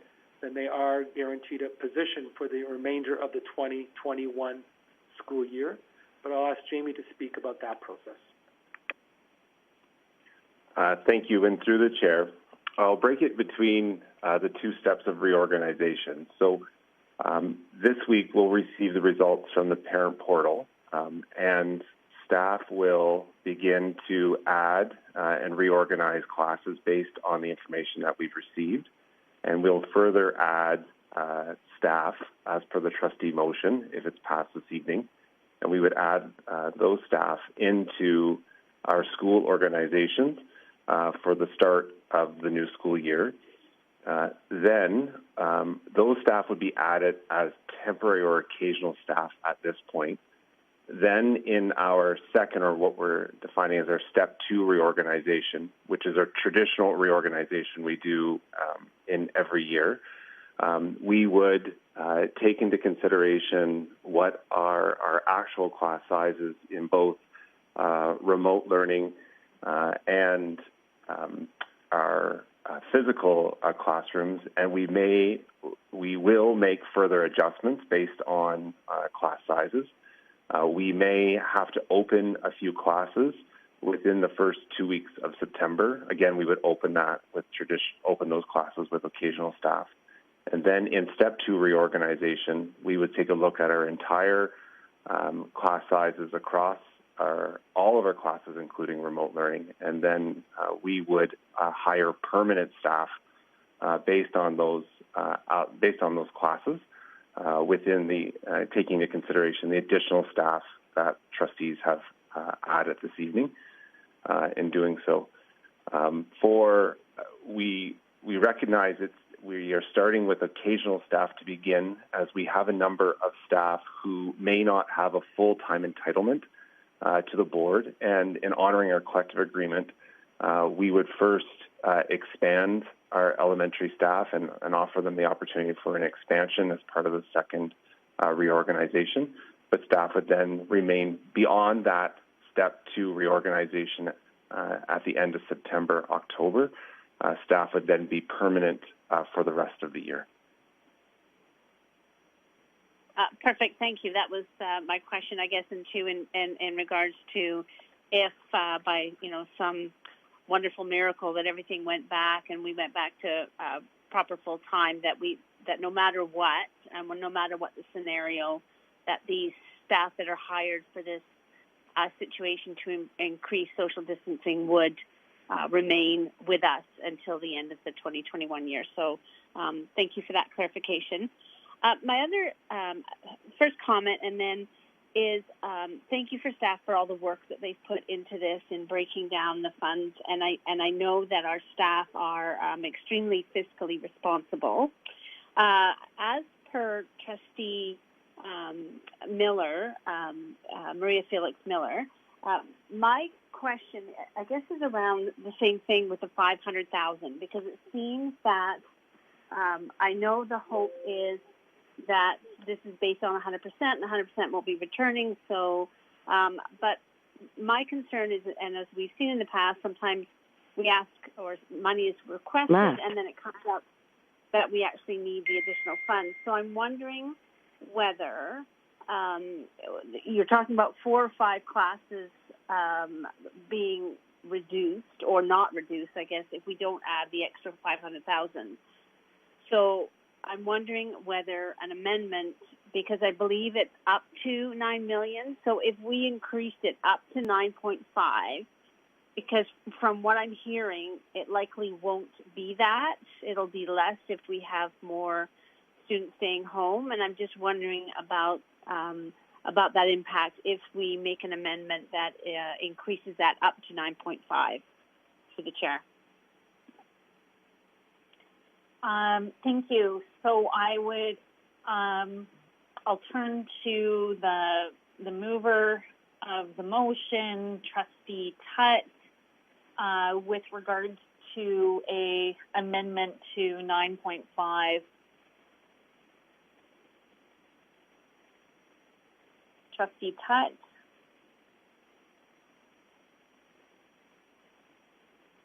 Trustee Tutt, I believe you are on mute. Sorry, thank you, Madam Chair. I'm having some technical difficulties on my end. Apologies for that. Sorry, no problem. You cut out. I missed the tail end of that. The question, so Trustee Dees is asking about the potential for a amendment to the motion to increase the spending cap from $9 million to 9.5 in order to cover the, I guess, the identified gap in the report. And I don't even have access to get into the Ed Center.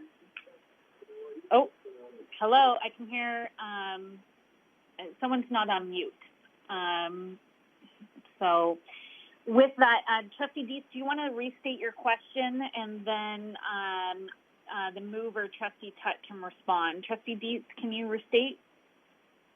Yeah, I mean, my concern, as Trustee Maria Felix Miller also mentioned, was that the actual recommended amount to address all the reductions would be $9.5 million from our reserves, but we wanted to keep $2 million back, so we're cutting it by $500,000. Although the understanding is that it will be less than that because there will be students who do not return to school. I'm just trying to stop staff having to come back and saying that they need more in case they do need more, because I don't see at this time over 500,000 is cutting back or not cutting back on 4 to 5 classes. So I think at this point, I think we need to address all those, make sure that we're addressing all the classes. Does that make sense? So Trustee Tutt, her question is, are you open to an amendment to increase the amount from $9 million to 9.5?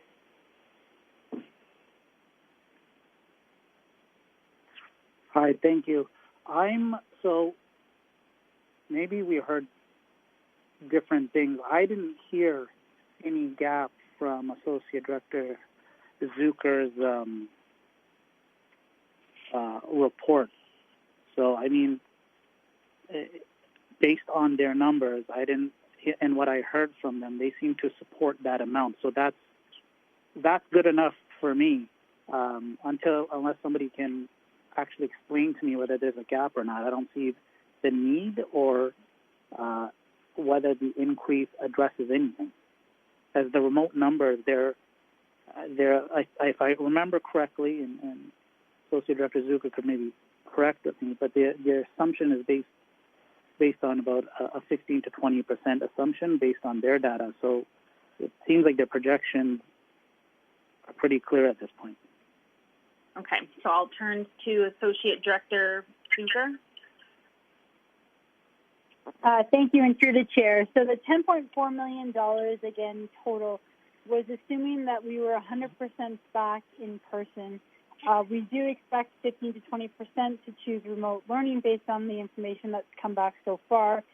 So based on that, we feel that the 9.9 million in total would be sufficient to be able to reduce the class sizes that were contemplated in this report. If for some reason it wasn't the case, we would have the ability to come back to trustees before the September reorganization to ask for additional funding. And so with that, Trustee Deeth, so would that come back then by the, actually I'll let, if you can just clarify what the date is that would come back to trustees before the September date, Associate Director?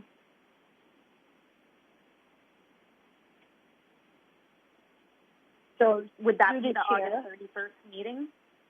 No, it would not be the August 31st meeting because we would have to have the reorganization information from September. So actually, bums in seats and people in front of the screens to know our exact numbers the same way that we would in a typical year reorganization.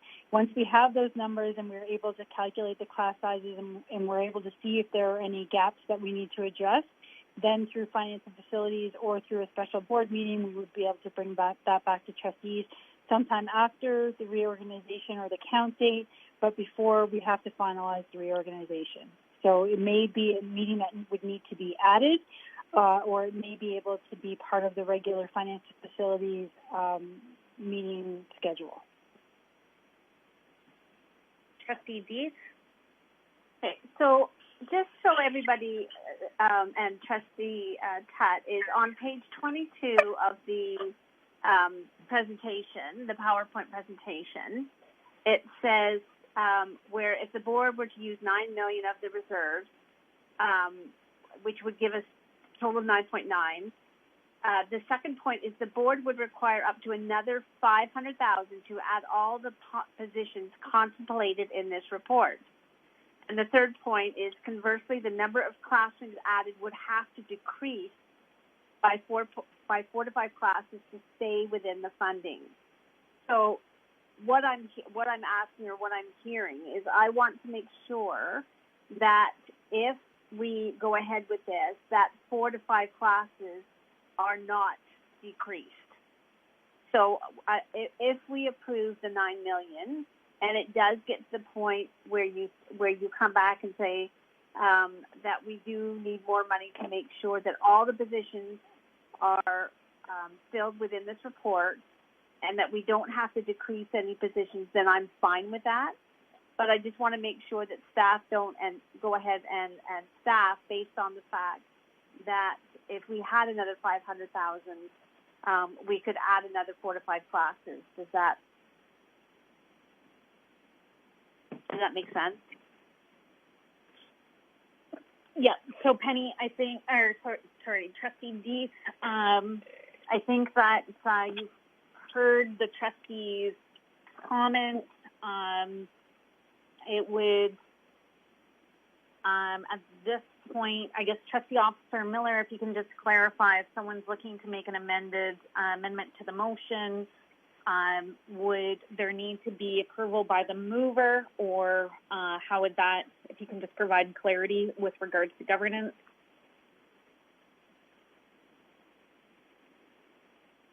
I think you're on mute, Trustee Officer Miller.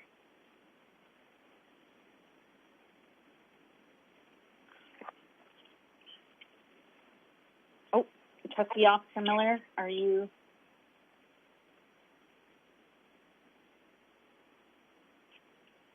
I'm not sure, Director Figueredo, are you able to just provide a little bit of guidance to the Secretary of the Board with regards to if a trustee is wanting to make an amendment, would they then need to have the support of the mover? If you could just provide clarity on that. Yeah, so, sorry, Trustee Heather Miller has gone down. We have another shipment that's arriving, so we went down to help open the loading station there and meeting one of our managers who's here this evening to let one of our suppliers in. So if there's a friendly amendment, yes, the first Trustee Tutt who moved the motion would have to support the friendly amendment to the motion first. All right, thank you. So Trustee Deeth, hearing that the mover is not wanting to make an amendment on that, your options would be to vote against the motion, and if it fails, then to make a new motion or to vote in favor as it stands. Is that clear? Yes, but as I mentioned through the chair, if staff can, what I'm hearing is that they are going to decrease all the class sizes. So what I'm asking is that if it ended up just by the off chance that we didn't have enough funding to decrease 4 or 5 class sizes, that they would come back to us. And if I have that assurance that they would come back to us if there was a need for extra money to decrease all the class sizes recommended, then I'm okay, then I would support the motion. Okay. To the director, if you could just provide clarity to Trustee Deeth with regards to if you do not have, sufficient funds, when and will you be able to come back to trustees in enough time prior to September startup in order to obtain the funding needed for hiring? So thank you. Through the chair, so reassuring Penny Deeth, the reason we're basing our numbers is based on about half of the parents who've already gone through the parent portal and done the pre-registration. We're close to 20% of the parents who have chosen remote learning. The numbers Stacy has put here is assuming that all parents would be returning to the physical classroom. So even if our projection, after we get all the registrations in, and we're still at about 10 or 15%, that will be more than covering the 4 to 5 classrooms. We just wanted to be transparent to show these numbers to trustees, but our data is telling us that we will be able to meet that by already the registrations we have. So it is not a concern for staff at this point in time. And through the chair, and I appreciate that, I just want to, I guess for me, it's just to confirm that if that's not the case, by some slim chance, I understand what you're saying, that the $9 million should be plenty to do it all. But I'm just asking that if there's some slim chance that you do need some more to make sure that all the classes are covered, that you would come back to us. Yes, so through the chair, Trustee Deeth, we would, and we will come back through Associate Director either through a September Finance and Facilities Committee meeting or a special board meeting. But regardless, we will be providing an update so trustees can see and hold staff accountable in terms of how we have allocated these in lowering our full-day kindergarten classes in person and our 4 to 8 classes in person. So we will come back regardless. But we definitely will come. We're going to come back regardless to hold ourselves accountable to these reserves in the September meeting. Okay. Thank you. Trustee? That's fine. Thank you. All right. Thank you very much. Moving through the list, Trustee Buck. You can either, or you can do all of the above, I guess, or speak for or against the motion, and you can also ask questions to the report.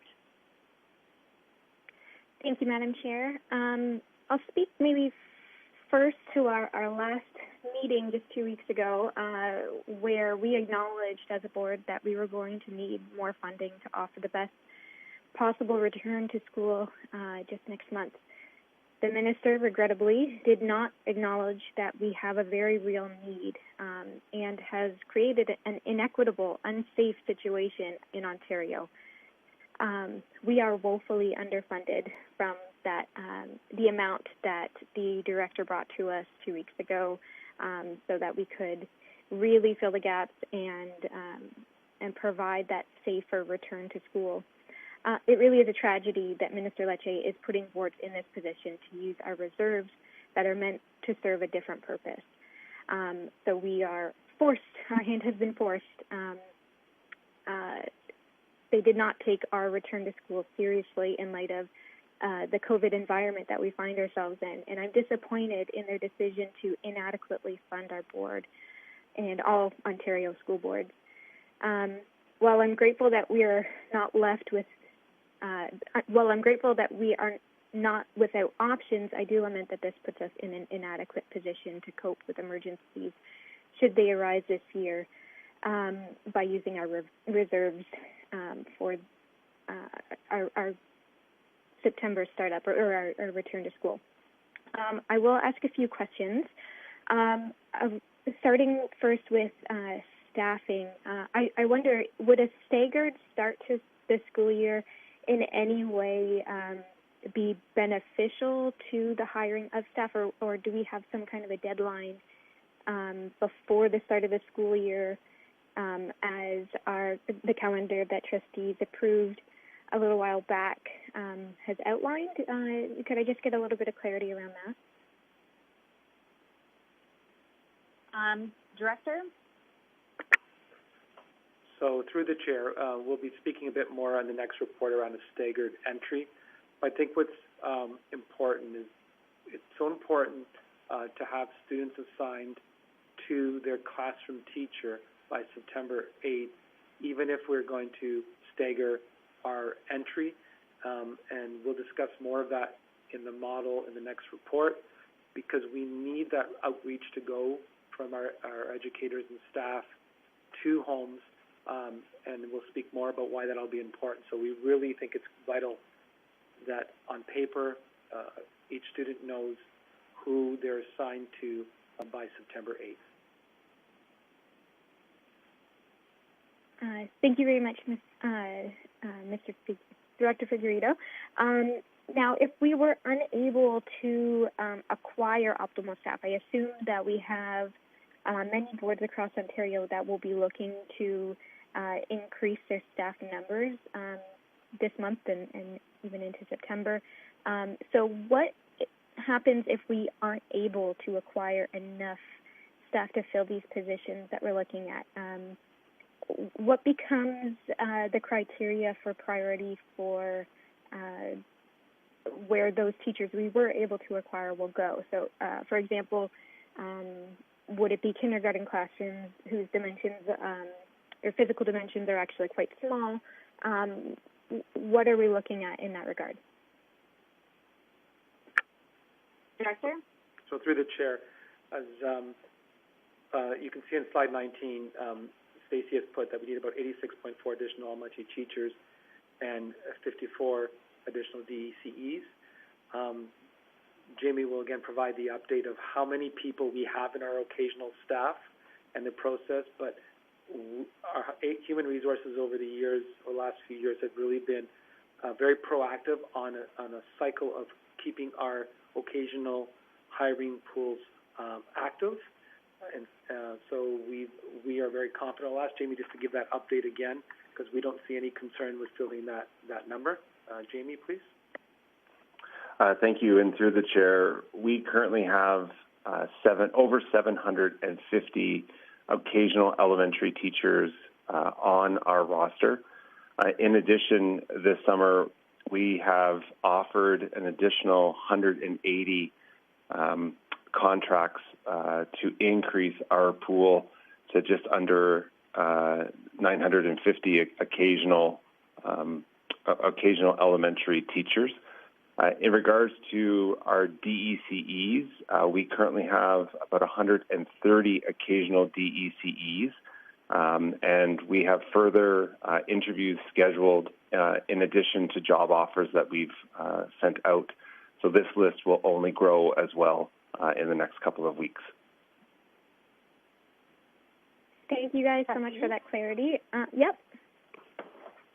What was that, Alex? Sorry, I was just turning to you. Continue. Oh, sorry about that. Okay, not such a random question. I am wondering about what will be left in our reserves should a potential major emergency issue come up. So, could we be given an estimate of what, say, a roof needing to be replaced in a secondary school would cost us? I am quite upset that we're being called to use our reserves in this situation. It's there for emergencies. So worst case scenario, a roof collapses or a hurricane strikes, I don't know.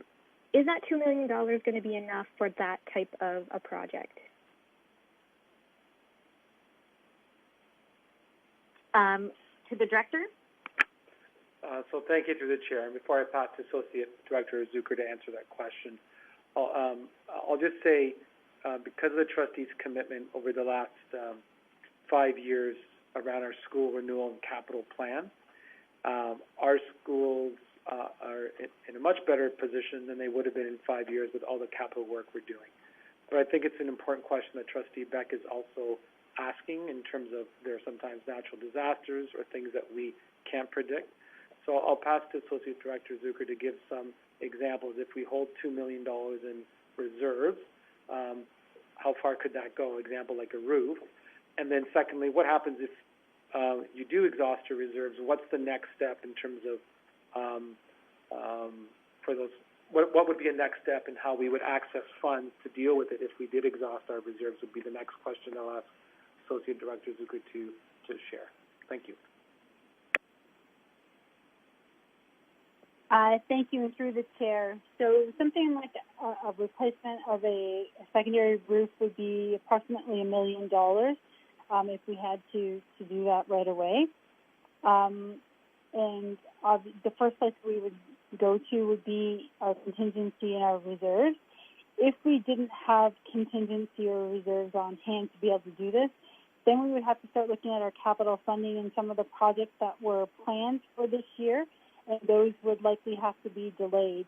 But obviously, with our capital plan and the progress that we're making with that plan and the careful attention that staff has taken with that capital plan, it wouldn't be something that we would do lightly.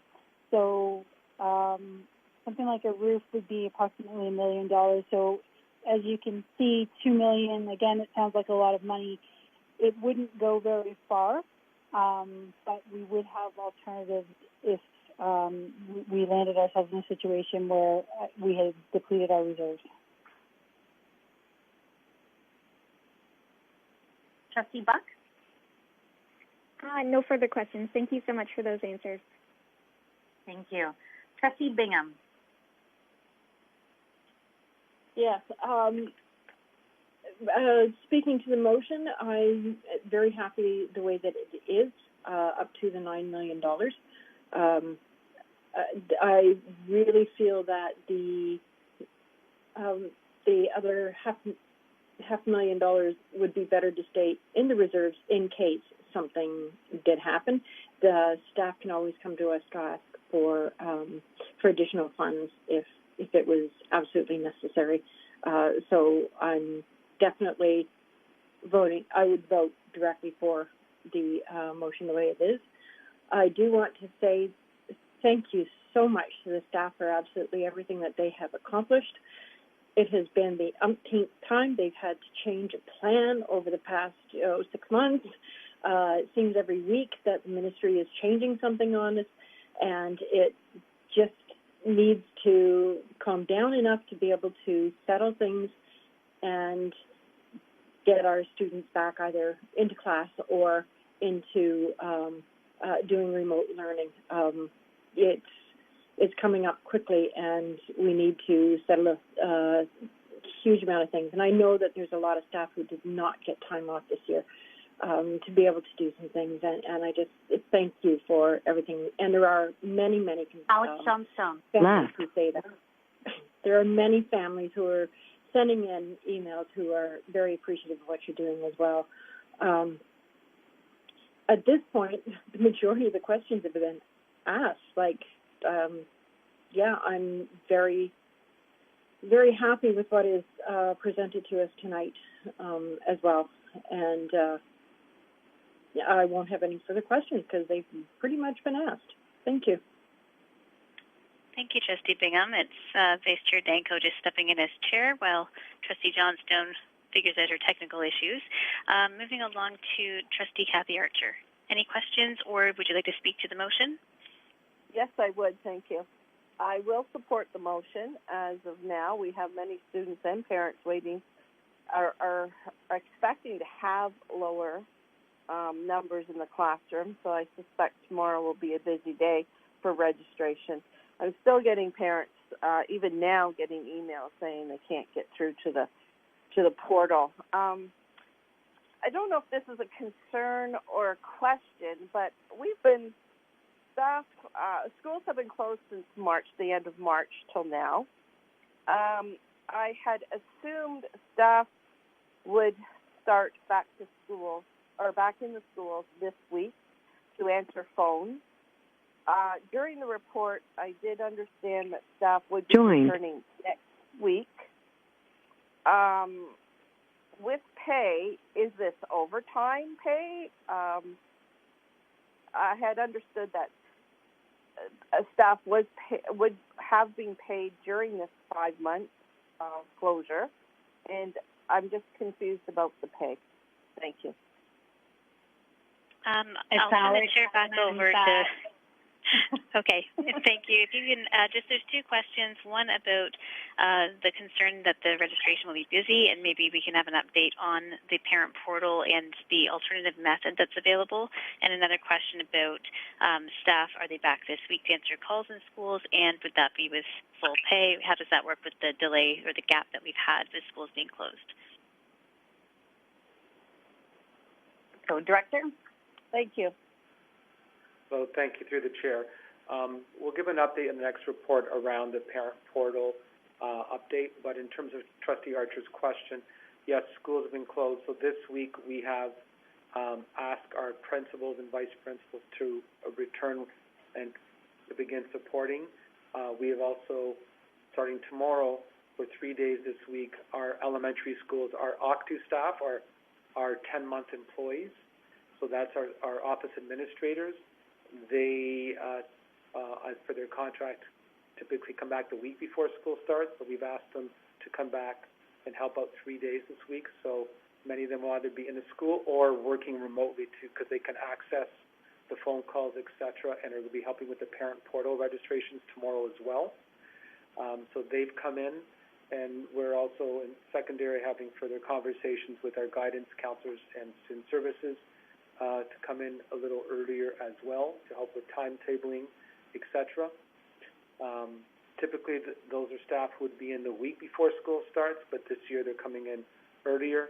In addition to additional costs, not only staff in school, there's also staff in our service departments, in almost every service department, who we've actually called back from vacation this year or denied some vacation because we needed them to be present to get our PPEs ordered, to get into schools. It's been countless hours of every service department providing support.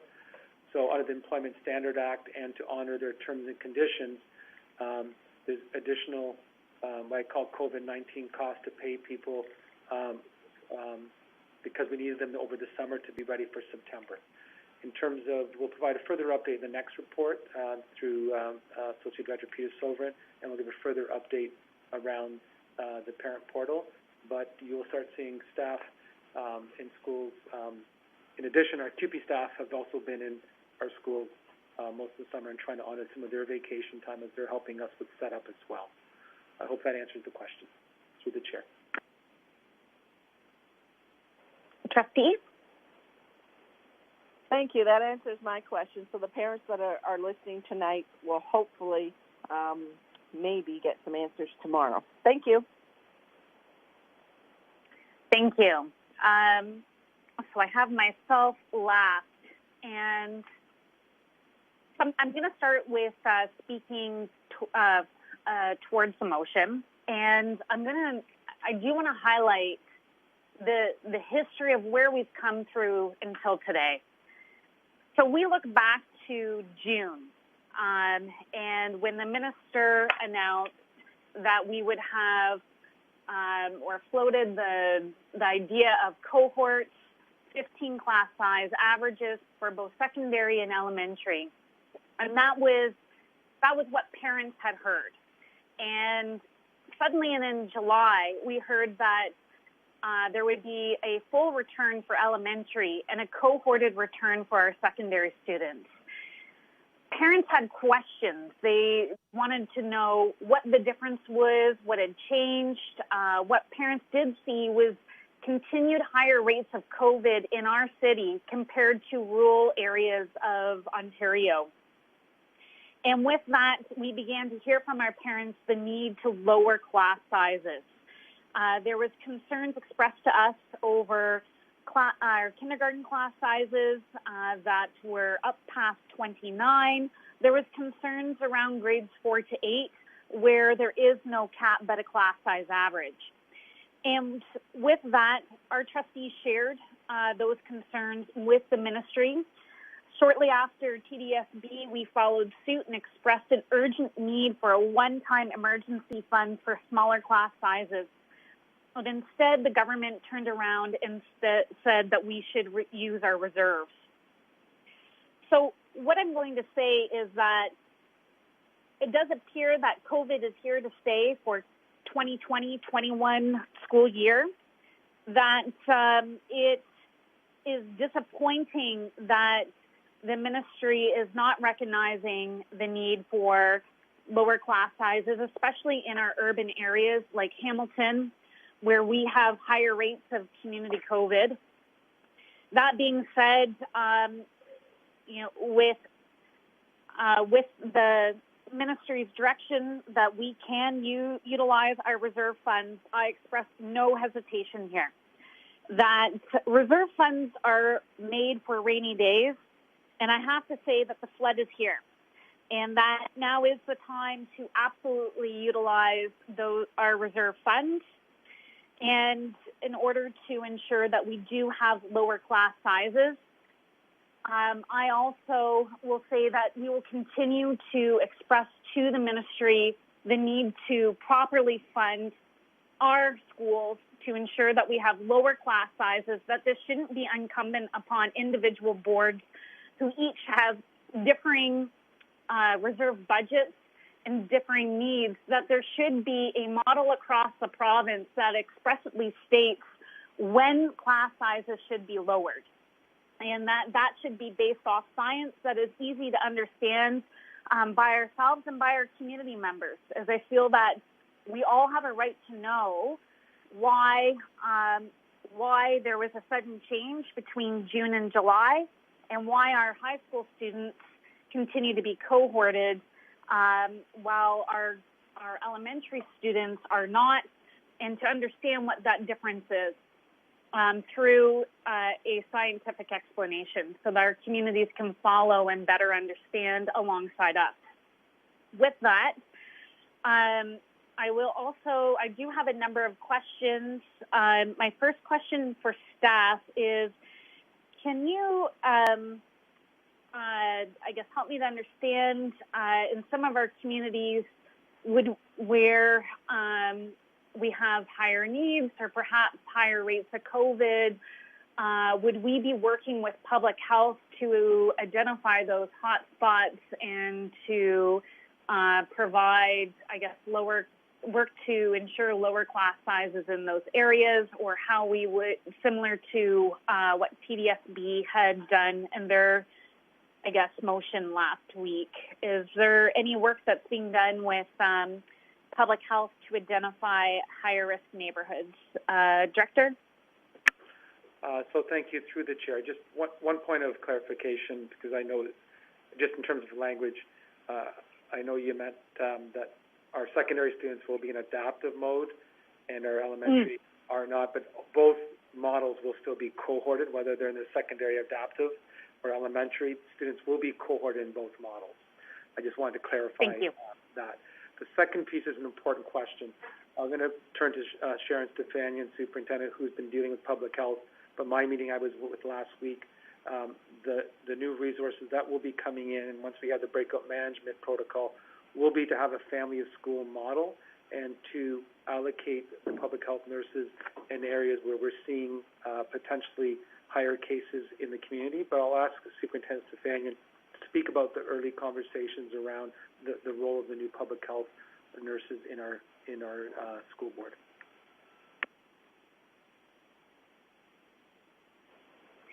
So thank you, and through the chair, really appreciate the question. And so as our director had indicated, we will have public health nurses who will be deployed to support work within our schools.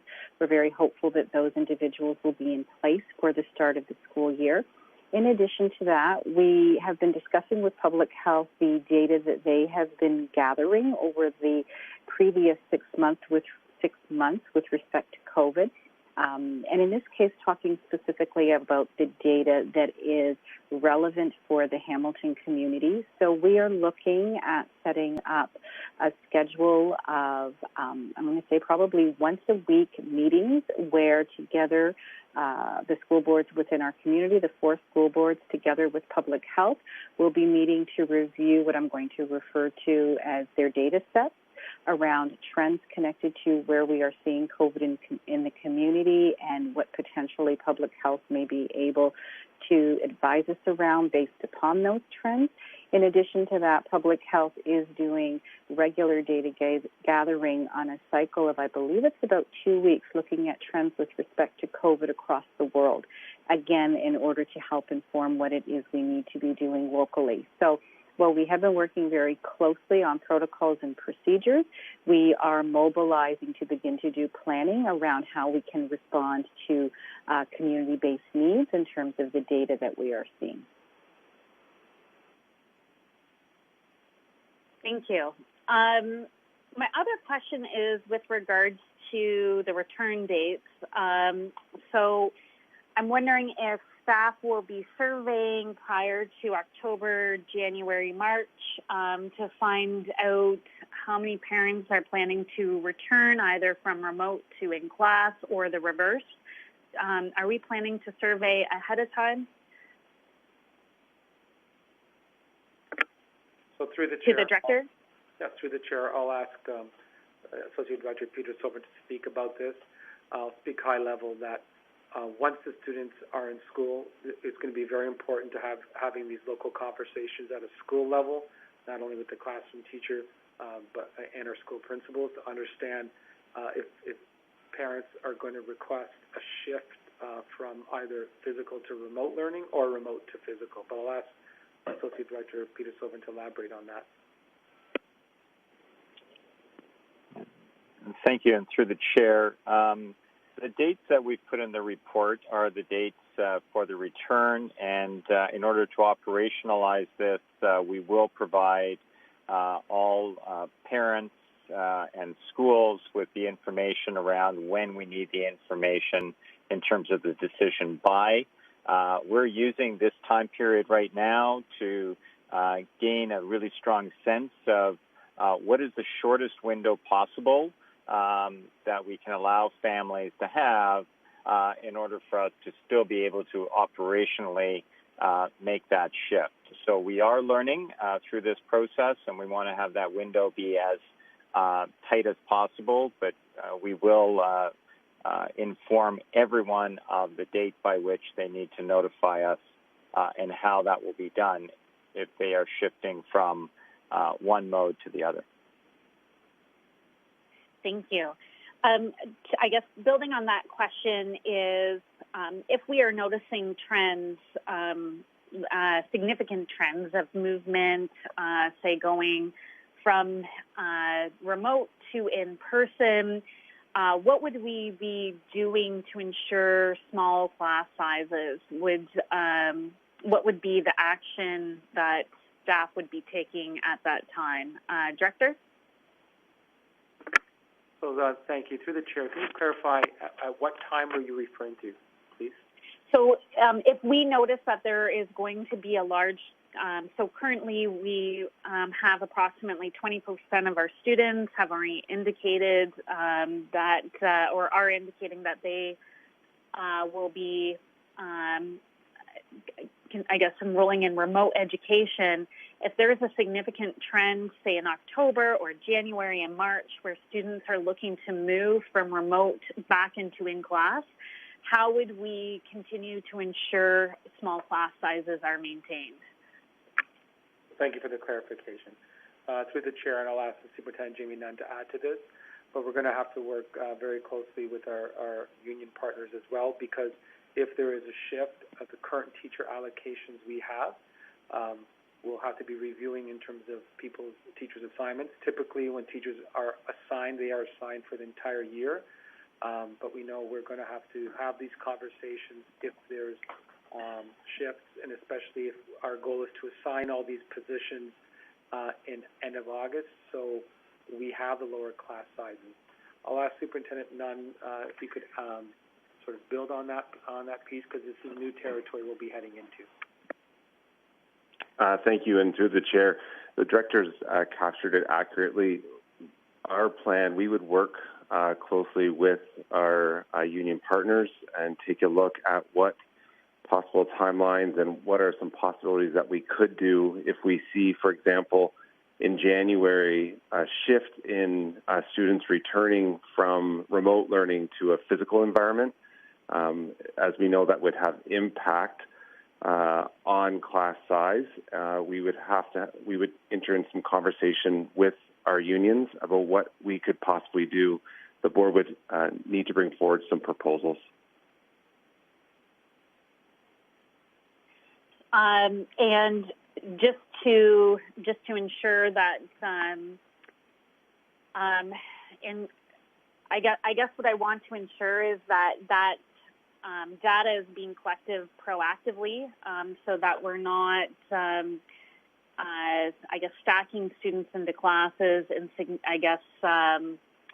and undermining our efforts to keep class sizes low. That I would request that staff come back to trustees well in advance, so we can ensure that whether it's a new motion needs to be passed for additional funds, or if so that we can ensure that we're working towards the goal of keeping our class sizes low. So, but it does sound like that's what the plan is. Director, can you just confirm that you would be coming back to trustees in advance should that further action be needed? Through the chair, absolutely. Our goal is to add these positions and what our class size averages are in the physical classrooms, in-person classrooms. Our goal as we move into October would, as people make choices, and they might make choices either way, is to work hard to maintain that these additional positions is maintaining the lower class sizes in FDK and Ford 8 as we go through each interval. And we will come back to trustees, and we will have to track and monitor this very closely. And that's our commitment. Thank you, Director. And this, I'll just conclude by stating that these are challenging times. These are unprecedented times. But I am so thankful for the professionals that we have across the entire system who have been working around the clock to ensure a safe return. And I sincerely appreciate all the last-minute work by our staff in order to take advantage of the last-minute opportunities provided by the ministry so that we can ensure that we are doing everything we can to keep our class sizes smaller and do what needs to be done to ensure as much social distancing as possible for our startup in September. So thank you. With that, to the motion, I am now going to ask... Chair John. Yes. But just making sure you're going back to the mover, Trustee Tutt, for closing remarks and questions. It wouldn't be questions. It would be 5 minutes of closing. To Trustee Tutt, do you have 5 minutes, or you can have up to 5 minutes to give closing remarks? I'll just keep it short. I know everyone has shared their thoughts on the motion. I really appreciate it. I'll just say that I thank you for sharing your thoughts, and I just, again, kind of reaffirm that I hope that all the trustees will consider voting for this motion. Thank you. So in reverse, are there any trustees voting against? Hearing none, the motion passes unanimously. Moving along on to item number 4, school startup update, staggered entry and update on elementary and secondary models. And with that, I will turn this over to the director. So thank you through the chair. As trustees look at the report on page 4, on page 4-1, I think it's really important that we have a full report coming next week as well, August 31st. Asked staff to provide a monitoring update since our last one on August 10th, because there's been some key updates that have occurred from the ministry. I think it's worth noting in the top of the report that our primary concern is safety as one of our guiding principles. And as we've written this report over the weekend, we had said that if we needed to come back to trustees because of our PPE not being received on time, which I'm glad to report the shipments are coming in today. And as Stacey has indicated, there's still more coming, but the large amount of news.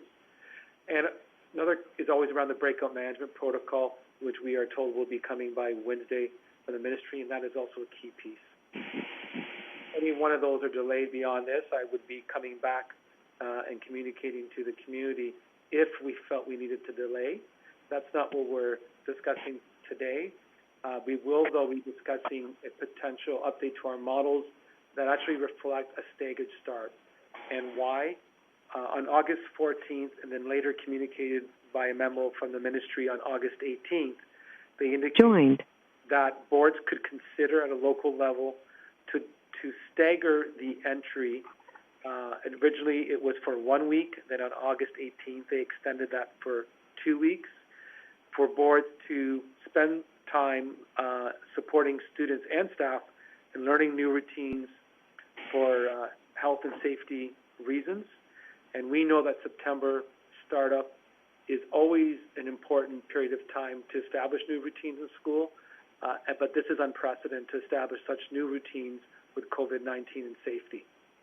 You can see in the background of my report highlighting again 2 areas that are going to be key: the safety and well-being of our students, staff, and families.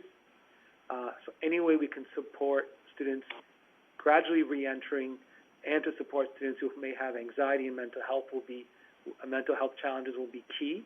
And also around establishing a sense of community. So people are grieving and have been out of our school, especially our students, since mid-March.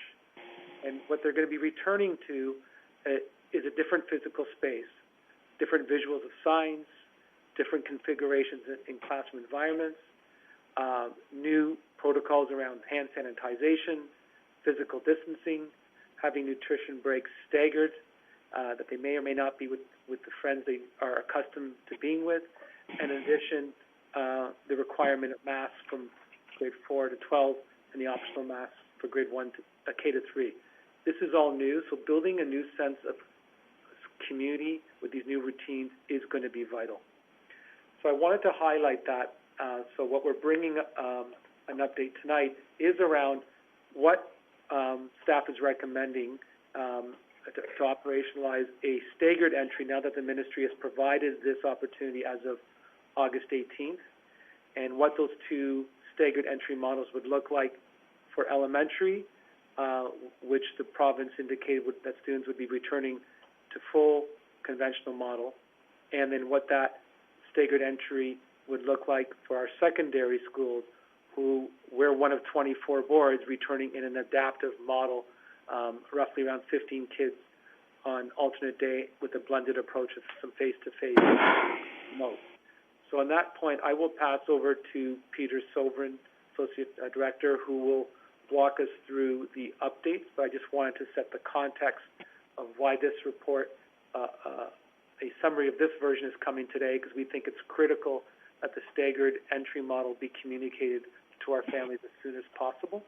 So to Associate Director Peter Sovereign, please.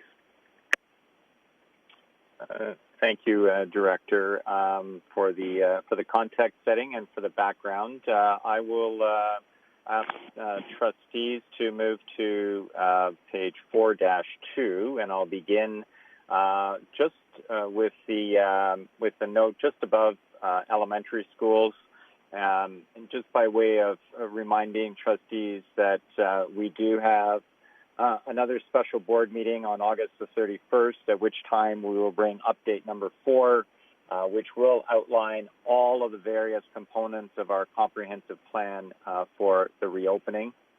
But this evening, I just want to highlight a few of the adjustments that we've made, particularly to the secondary models.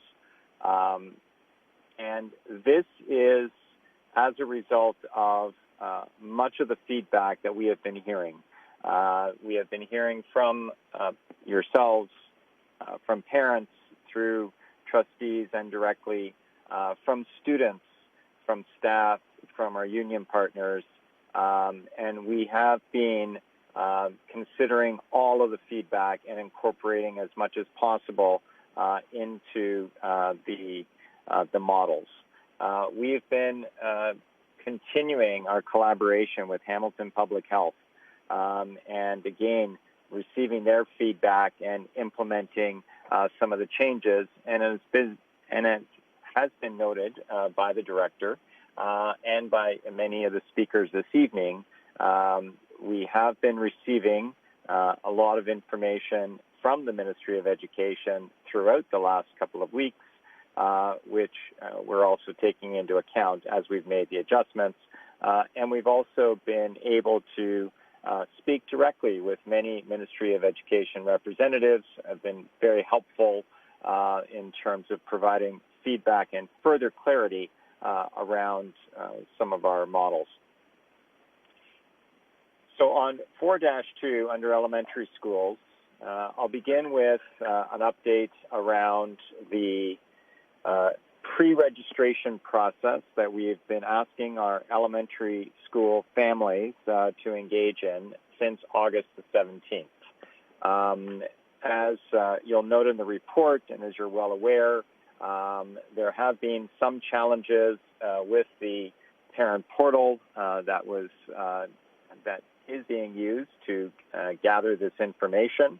I just want to say that while there have been some technical challenges, there have been a multitude of challenges associated with the parent portal, including email addresses unknown, and sometimes something as simple as just walking someone through a new way of engaging. This, of course, all compounded by the fact that it's being undertaken during the summer months when schools are closed and have been closed for some time. So, on behalf of all staff, we do extend an apology to the families who have been experiencing frustrations with the portal. And as noted in the first paragraph there, we have extended the timeline, originally August 21st to August the 25th at noon. And we are, currently looking at are there other ways that we can facilitate the gathering of this information. And if there is, we will communicate that as readily as possible to everyone. We want to provide all families with the best possible opportunity to make an informed decision around choosing either the remote learning or the in-person learning. Now, in that paragraph, as the director has indicated, the default position will be, and just to make it very clear, that if a student is registered with HWDSB in an elementary school, or if they've indicated they are going to register with the school but haven't completed their registration process formally yet, and they have not selected remote learning, they will be considered for in-person, in-school learning. That's how we will assume their attendance. As we have indicated in previous reports, and as has been directed by the ministry with the pre-registration process, those who are seeking to register with HWDSB for the first time, or those who are looking to switch schools, once the pre-registration process is completed, those students will be directed to the remote learning school to begin the year, or at least until the first transition period, and we've noted the transition periods in the report. The reason why the pre-registration process is so critical in elementary and why the timelines are so incredibly tight is, as Superintendent Nunn has discussed already this evening, due to the need to reorganize our schools. All of our schools will likely undergo some form of a reorganization, meaning that students will be placed in different classrooms and teacher assignments will likely change in order to address the new enrollment for that school in person. In order to do all of that across our entire system for all of our elementary students, there is a window of time that is needed. And so that is why it is an incredibly tight timeline. In paragraph 2, under elementary schools on 4-2, we do note that every effort will be made to have this completed by September the 8th, to the first official day of school, but there may be some adjustments that will be required in those first couple of weeks. Communication will, again, be key. It'll be with families through the school most directly, and if there are further board decisions, then we'll communicate from the board level as well. Towards the end of that page, then, what's highlighted in the report is our plan for a staggered entry for elementary schools. And this, again, is based, as the director has said, on the memo that was provided by the ministry on August the 18th, where a staggered entry over the first 2-week period would be permissible. We have placed a great emphasis around focusing on student Trustee Danko. Left. And student and staff safety and well-being, and really establishing in as comfortable a way as possible the new routines that everyone will be involved with for this new school year. So with that in mind, the first 2 days, September the 8th and September the 9th, will be focused on those students with who require special education supports and some students who require additional support with transitions, and as well those who staff and or parents have identified have some additional challenges with their well-being at this time, possibly anxious about their return in a way that a really small setting to allow them to come back for the first couple of days, walk through the routines, perhaps in a really small window of time, will facilitate that transition. Following that, the plan is for the next 4 days, September 10th through to the 15th, to have much smaller in-person classes divided up by last name, thanks to Superintendents Gillies and McPherson for working together with our IIT division to find a pretty well a down-the-middle split for each one of the classes. And so those with last names A to K, for instance, would come on the first day. That would be called Group A. And then students with last names beginning with L through Z would come the second day. Each one of the schools may make some slight modifications to this, and so the communication again will come specifically from schools to families. But this gives trustees and everyone a general overview of how we plan to stagger the entry for all the students. So within the first 6 days of the school year, there will be a limited number of students with all staff in the school focused on readiness, the new routines, getting comfortable with this new environment. And so on Wednesday, September the 16th, the plan is to have all students return for the duration of that week. And so September the 16th would really mark that first day of coming together. We have looked at staggering even further.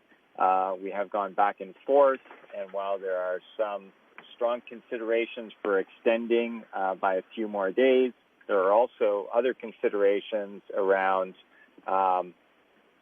having the class come together as a whole within a reasonable amount of time to really begin their routines, forming those relationships and getting on with their programming in this new environment.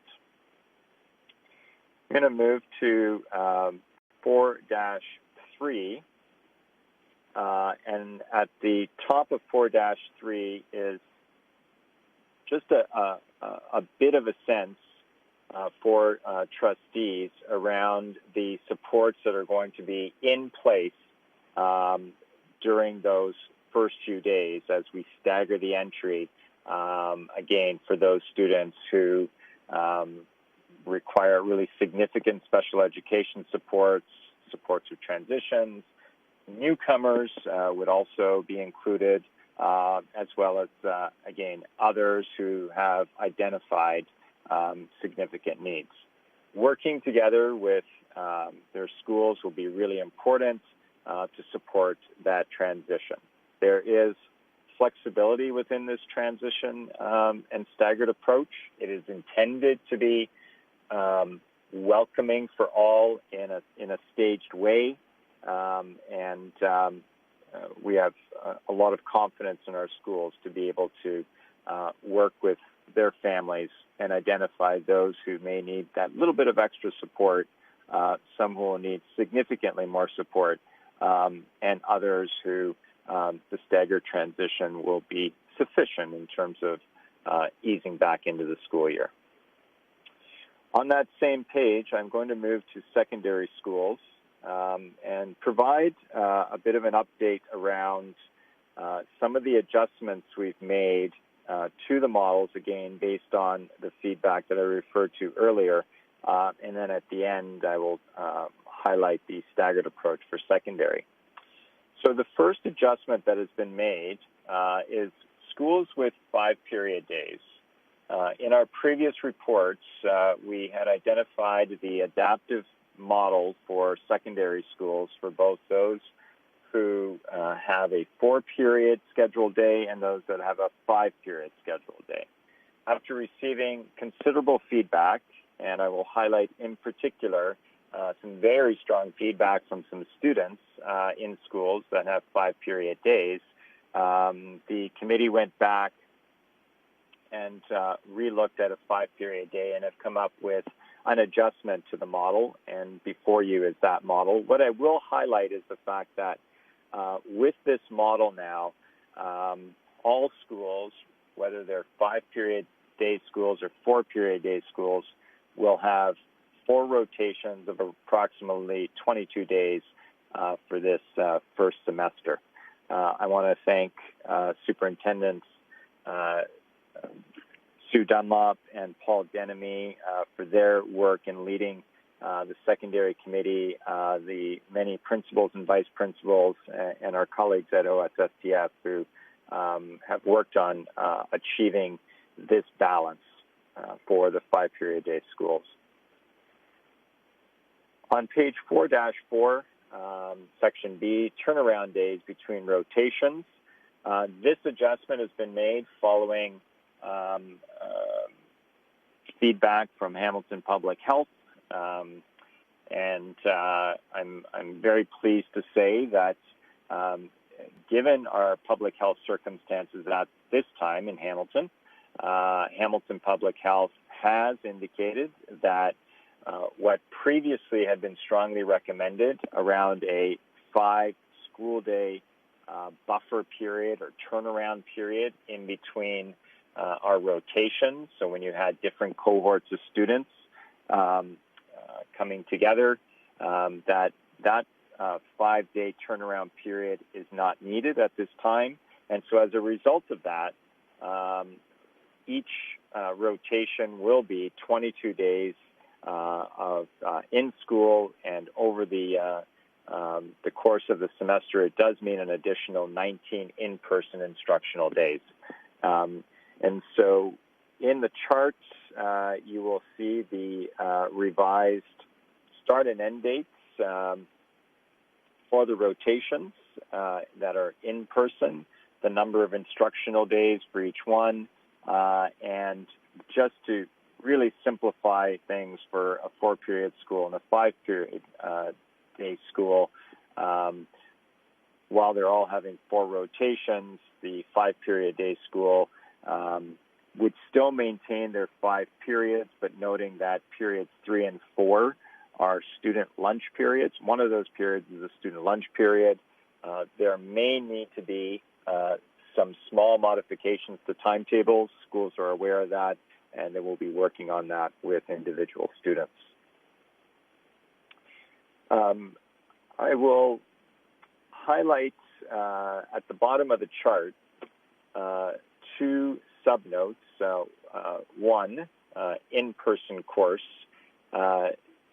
Just to reiterate that students will be at school in person with their cohort for approximately 150 minutes on alternate days, receiving direct instruction in their subject for that block of time. The remote learning courses will also be a total of 150 minutes, which has been previously stated in reports. But just to make it very clear, 40 minutes of that time will be direct instruction, 10 minutes will be independent study per course. So each one of the 3 courses in the afternoon will be 50 minutes in total for students. for a total of 150 minutes. In total, you'll see that students are again receiving instruction for and participating in their courses for 300 minutes a day, no different than a regular school day. We wanted to provide this clarification because in previous reports we had initially provided the 150 and then 50, 50, 50. In more recent reports, we really focused in on the teaching time or the teacher assignment time, and that's where we had the 40, 40, 40 in the afternoon, which is really the direct teaching. So we wanted to clarify that in this report, and we'll provide a further update next week as well. Exam days have not changed, and the professional activity days are also listed there just for your reference. Section C, study hall. This has come about as a result of some further communication with the Ministry of Education, meetings with representatives, and the study hall model, which is still being finalized currently in each one of the schools in terms of location, but essentially large spaces within our secondary schools, whether they be gymnasiums, learning commons, cafeterias, or any other very large space, will have desks set up or workstations set up. Students who wish to stay for the duration of the day may, and they will be assigned a space for the duration of that day and can continue to work on their remote learning courses from the school in this study hall model. What we need to be very aware of as we are setting up the study halls in schools is the both direct and indirect number of contacts that students can have with other students over the course of a 2-week period. And so the work spaces, the desks will be spaced out a minimum of 2 meters apart, further if possible. And we are currently still working with Hamilton Public Health to look at what other measures would we need to put in place for the study hall. Parents will be asked, and students who are 18 years or older will also be asked to indicate whether or not the student will be staying for the study hall time. If they do stay for the study hall time, it will be with the understanding that they must remain at their assigned space for the duration of the time in the afternoon prior to dismissal. And if they aren't, then the expectation is that they will leave the school premises. There won't be any opportunity for being in and around the school unless you're in your assigned space in the study hall. I should note here, even though it's not in this report, in all of our previous reports, we have updated that students with significant, who require significant special education needs will be attending or will have the option of attending every day and will not be expected to be in a study hall situation. So now we'll come to Section D, staggered start and cohorts. So for our secondary schools, again, the same principles are being applied in terms of the first couple of days of a staggered start and who we would invite into our schools to provide that very small and individual guided approach to the return to school. So for the first 2 days, similar to elementary. And then for the next 2 days, the Thursday and Friday of the first week, we would have our grade 9 and our grade 10 students attend their in-person class with their cohort as well as their remote learning classes. And our grade 11 and 12 students would only be engaging with their remote learning class for those 2 days, the Thursday and the Friday of the first week, so they would not be coming in person. So in person in our secondary schools for those 2 days at the end of the first week will just be students in grades 9 and 10. And then you will see at the second row of that chart, starting on Monday, September the 14th, all students will be both in person and doing their remote classes. Part of the reason for this looking different than elementary is we are very cognizant of the number of days per rotation and the ability to balance this across the entire semester.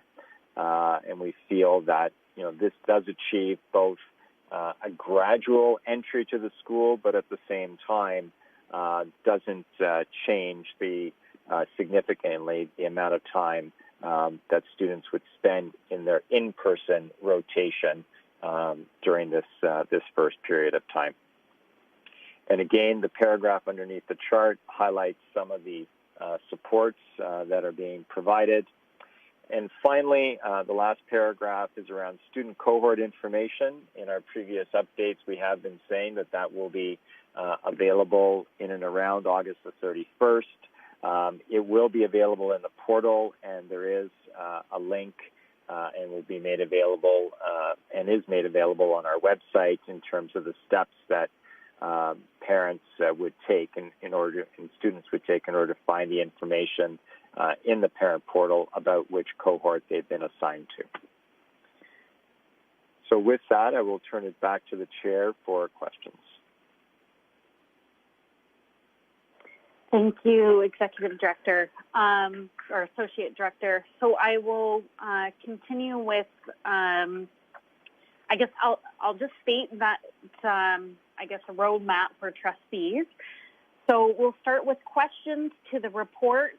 At the end of completing questions to the report, Trustee Pagan-Miller has indicated that she is bringing forward a motion on masks. We'll discuss that second.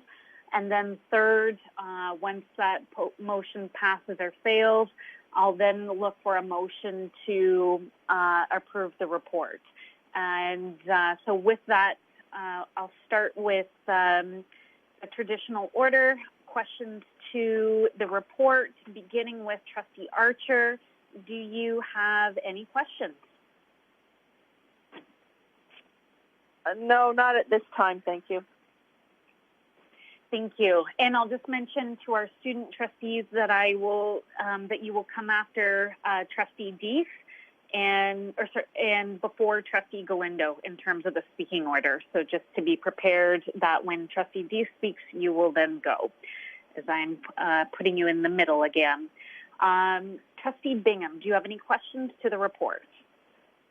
Yes, one in particular to the report, and we've been hearing that some families are thinking about they've been so frustrated that they've been thinking about putting their, registering their child for in class, but possibility at the last minute of saying, no, I want to keep them home. If they do that, would they have access to remote learning?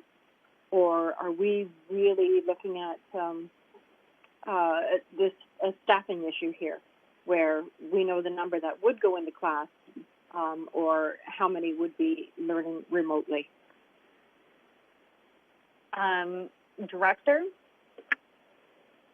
So thank you to the chair. Before I pass to Associate Director Peter Sovereign, Trustee Bingham, you raise a really important question around trying to organize logistics to be ready for September, but also offering parents some flexibility. The parents I've spoken to, some of them have said they are waiting for a couple of things. They're waiting to see after tonight's meeting, or they're waiting to see what the protocol will be to manage potential outbreaks, or they're just sort of waiting to see till the last week of school opening. So we do need to staff and organize our remote school and also our physical school. but and then I guess that's why we've developed 3 critical times throughout the year to shift. I'll ask Peter Silverman to speak to then how we're trying to provide some flexibility as we work through people making some shifts through their piece. Because at the end of the day, what we want to do is provide parents their right to public education, whether that's remote or in the face-to-face in the physical schools.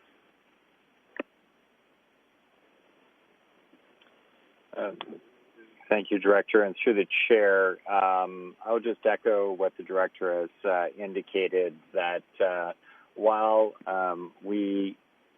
first of all, let me say we greatly, greatly appreciate all of the parents and guardians who have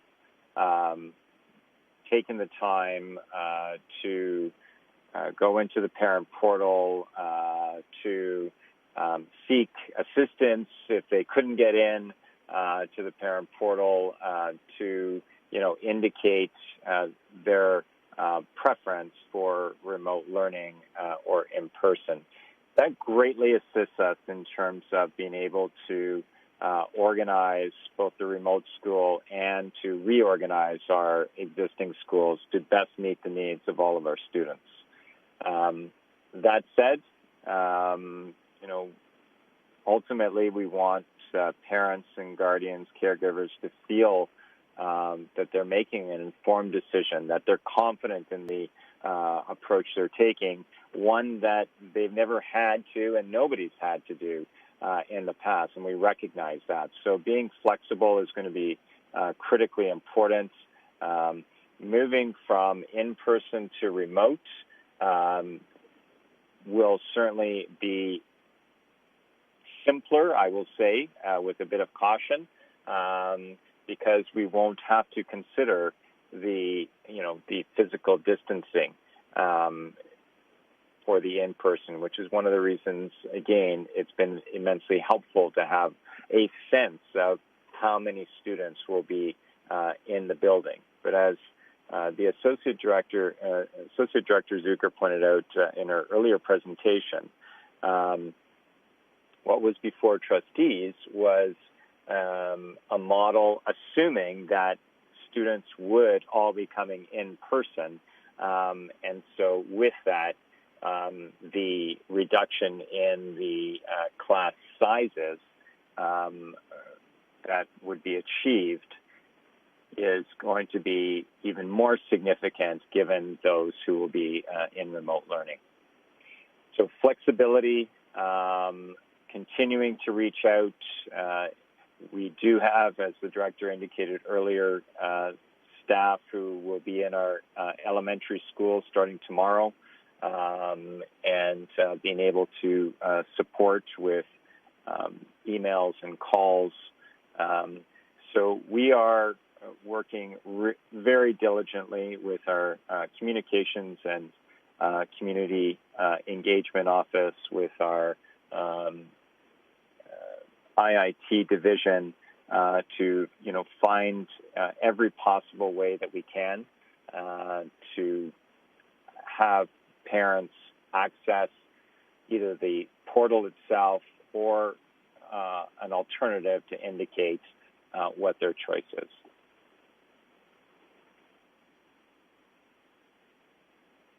Trustee, further questions? So that was great. So parents were really working on flexibility, and I think parents really, really want to hear that. So that's wonderful. The only thing I haven't heard so far, and you're probably going to be bringing a report of some sort, is on protocol around COVID, a direct protocol, because I've got parents who are asking questions about what is that protocol? If a student or a teacher has that, how quickly are they going to actually be informed that someone in the classroom has it, or possibility, or went for that, so that they can decide for themselves what to do with their child at the same time.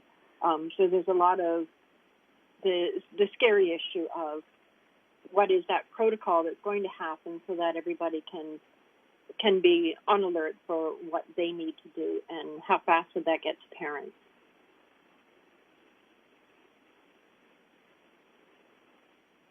To the Director. So through the chair to Trustee Bingham, you're right, and I've been hearing that over and over as well.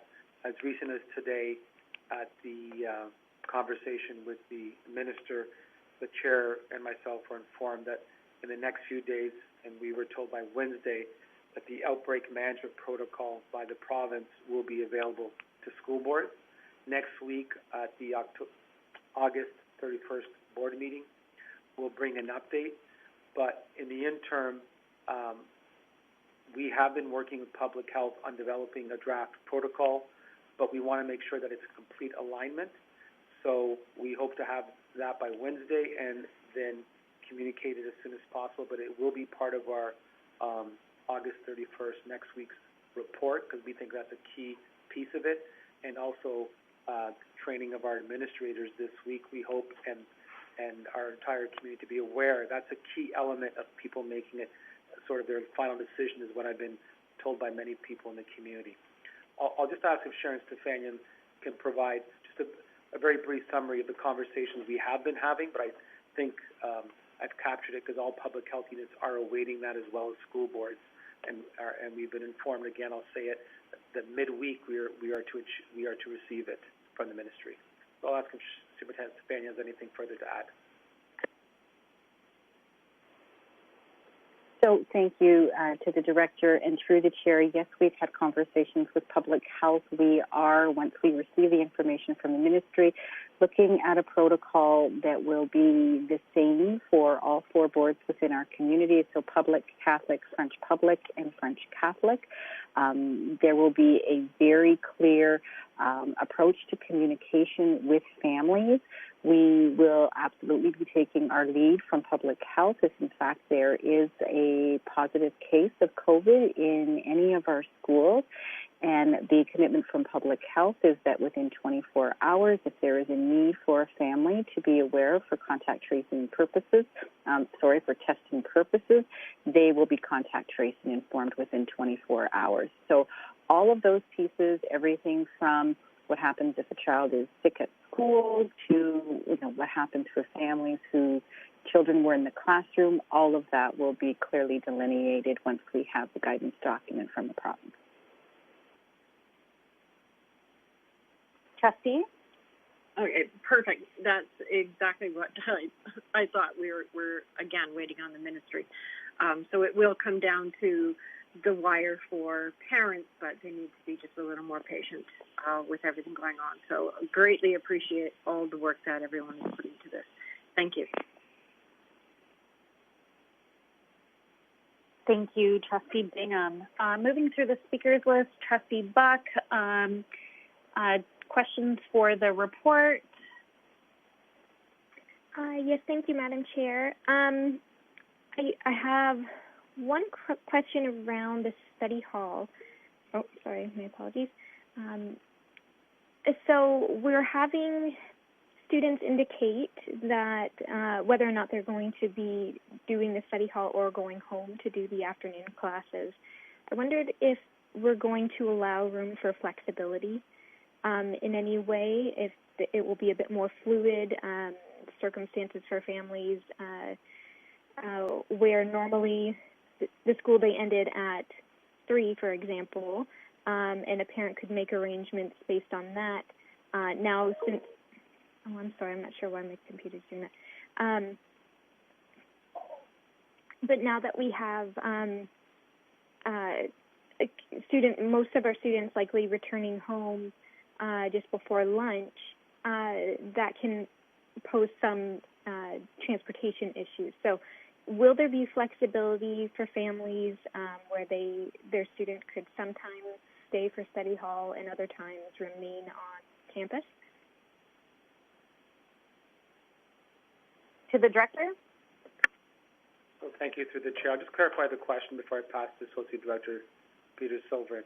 Just to clarify the question of Trustee Buck, your question is around, will there be some flexibility where students who want to stay in study hall at the school for the afternoon versus staying in campus? So just to be clear, if they stayed on the school because of cohorting and contact tracing, they would have to make a decision to be in study hall to access the remote classrooms in the afternoon.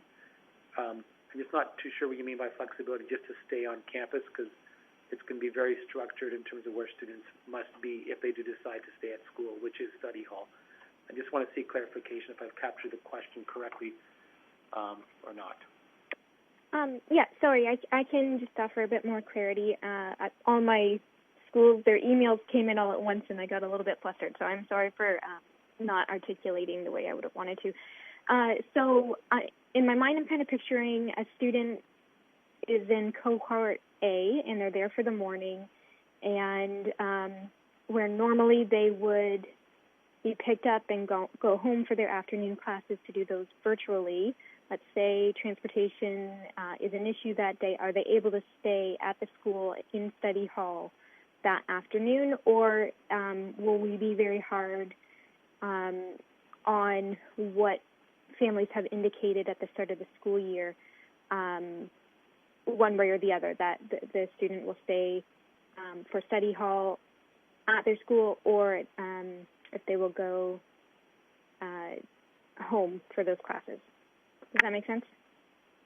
So through the chair, I think I understand the clarification. I'll pass the Associate Director of Abuse over to identify students who will be in the adaptive model, which means they'll be in a cohort and they might need some flexibility on the day they arrive in the morning and stay, versus some families that will be choosing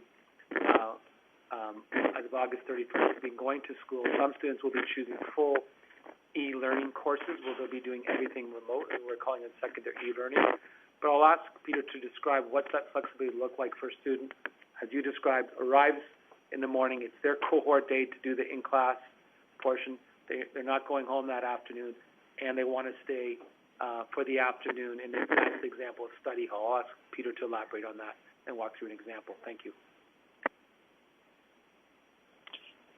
Thank you, and through the chair. So as I had indicated and is in the report, the study hall model is being worked on as we speak. We will have a much fuller update next week.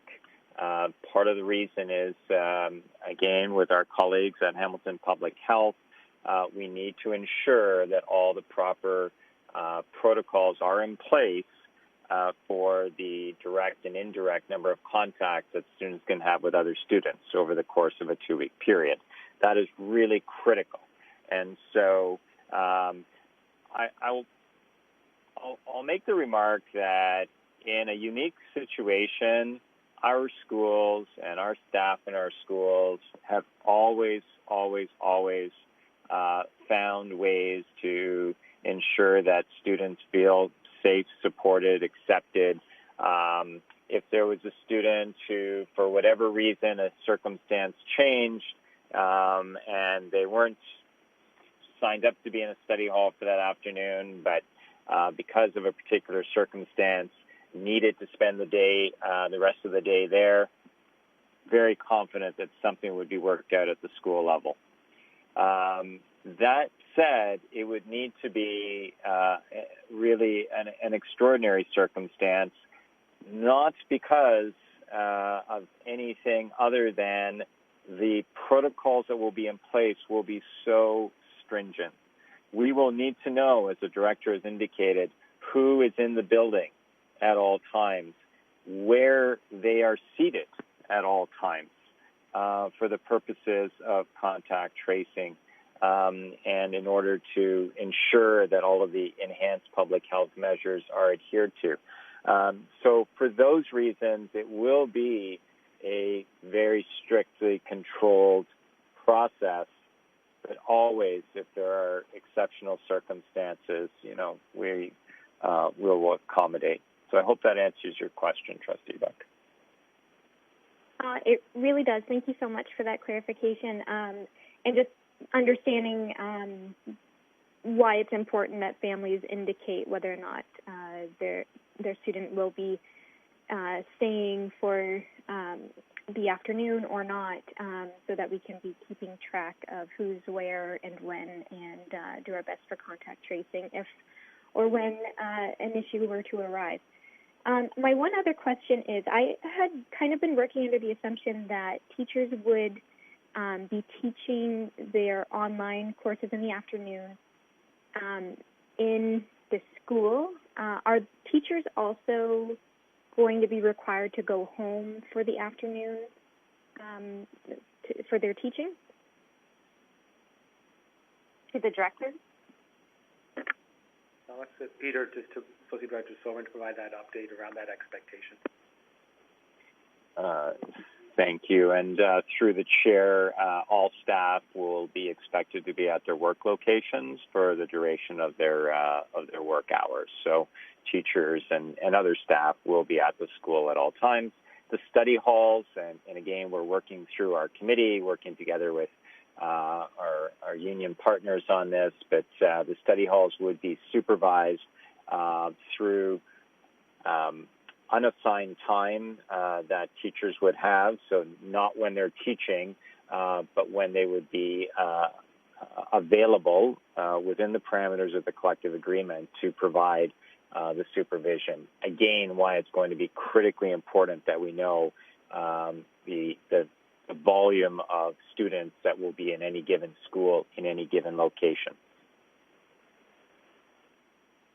Okay, thank you so much for that clarification. I just had kind of assumed that, yeah, anyways, no big deal. Thank you, and no further questions. Thank you, Trustee Buck. Moving along, Trustee Danko. Thank you, and through the chair, again, have to say a big thank you to staff for a very quick turnaround with new information and direction from the ministry just last week. Again, one of those sources of frustration for me, where we have new information around the expectations for students to be able to stay at school for the full day, and therefore coming up with a study hall model with the expectation that we can now stagger our start but not delay. I'm surprised staff are getting any sleep at all, so thank you for the time that you've put in and for bringing this back so quickly. I do have a number of questions, so I think I'll build off of Trustee Buck's question with regards to the study hall first, and really appreciate the answers so far.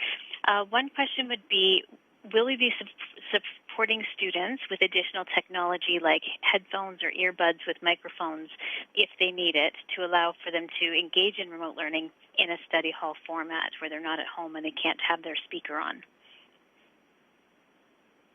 So I'll go to Associate Director Sovereign. Thank you, and through the chair, that is something that we're currently looking at. Certainly, how do we support our students best within this environment? This is not an environment that we are familiar with in terms of a way of operating, over the course of half a day. And so these are the very questions we are grappling with at this time as well. Thank you. And you've already answered the question about the need for additional supervision. Thank you for that. Around transportation for secondary, I just want to confirm that I understand it correctly. So for students that do have to use black and yellow buses, they don't have access to HSR, they would get their regular bus at the regular school time in the morning, but they won't have a black and yellow bus available until the end of the full school day. Is that correct? Associate Director?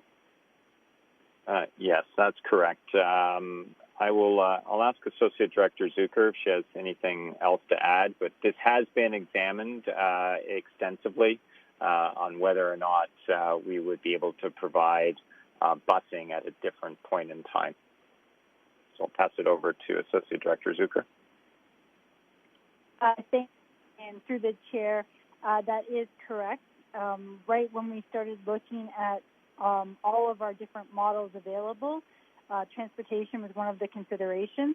And when we looked at transportation, it was not feasible to provide transportation in the middle of the day, both from a fiscal lens, so it would cost us over $2.5 million to do this. Plus, when we talked with with the consortium and with the coterminous board, it was understood that it might be difficult, and it was confirmed to get drivers during the middle of the day. So students will still have access to transportation. It will just be at the end of the day, so they would take part in that study hall if they needed the transportation, and they would do their remote learning at school and be fully supervised. Thank you. I think that will help families understand their choices as well. On the study hall one more time, because this is one that's sort of getting me, will we be required to follow all of the restrictions on gatherings for stage 3 for reopening in Ontario? So right now, indoor gatherings limits are at 50 people. Do we have to create spaces so that there aren't more than 50 students in a given space, even if we're using larger spaces like a cafeteria? You've talked about social distancing already. Just curious about how, I know this is going to be very challenging to maintain the direct and indirect contacts and keep them under 100, but is there any other things we need to follow with this? Associate Director, Sovereign. Thank you. And through the chair, these are the very questions that we're exploring with Hamilton Public Health. To ensure that, not only do we have the correct number of direct and indirect contacts, student to student, but also that we are adhering to all of the other public health measures. So, Trustee Danko, you've captured the complexity of something as simple as a study hall during a COVID-19 return to school very well. Thank you. I'm sorry there's not a clear answer, but it's coming. Okay, so just to shift quickly to the staggered approach. Number one, some boards seem to be delaying their school start, and I just wanted to get clarity for public. And the director said we're not talking about delaying, but is it even possible for our board to delay the school start? And is there anything that would trigger a delay? For example, if we don't receive that outbreak protocol that we've been waiting on for weeks now, if we don't receive it this week, is there a sort of a deadline at which we feel we wouldn't be able to start on time? I'll turn to the director. So thank you to the chair, and thank you, Trustee Danko, for that question. In the beginning of the report, I identified there was two critical things that the team we think is vital. One was our delivery of our PPEs, and we are glad that the majority of it has started to come today and more tomorrow. So that was reassuring because we had put our order in to the provincial request on time, and we had indicated that would be an area that we would not be able to meet the ministry guidance document if our PPE didn't come in. The second thing we've been talking about is as you identified, is the outbreak management protocol. We feel that if we don't get that by Wednesday or Thursday this week, or by the end of this week, that we could be at risk of not being ready to train everyone. As you know, our educators are coming in on September 1st for their PA day. We have our principals in this week, and we need them to process that outbreak management protocol. So by the end of this week, that would be a critical trigger for us if it does not come in. I think Associate Director Peter Sobel might have indicated, I think, a critical timeline as well around that from his perspective. I'll ask him if I've captured that, but it is sometime this week that will be critical.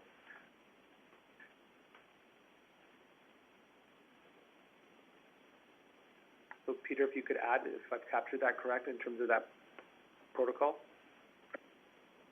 Thank you, Director. Sorry, I was unable to unmute.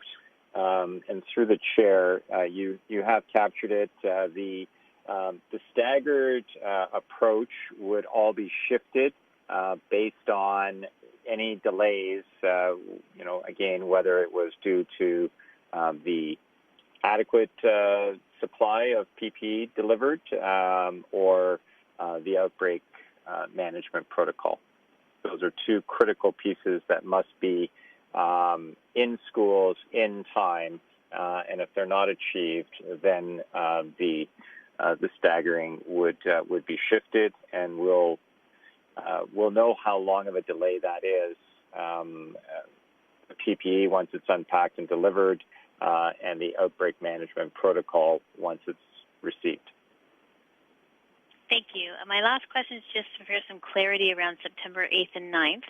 So this is where we will be able to support students that have additional needs that will help them transition back to this new normal after more than about 6 months of being out of school. So will those be school visits? They wouldn't be a half-day or full-day lesson or class. And where would JK orientation fall into that? I think you mentioned for new students that would happen in the first 2 days as well. Associate Director. Thank you. And through the chair, so it will vary those first few days, and perhaps I'll ask Superintendent Peggy Blair to add some more specifics around those students requiring special education supports and what's planned, and perhaps to Superintendent Stefanian around any other students who may need some additional support with transitions or some mental health support. So I'll pass it over to Superintendent Blair first.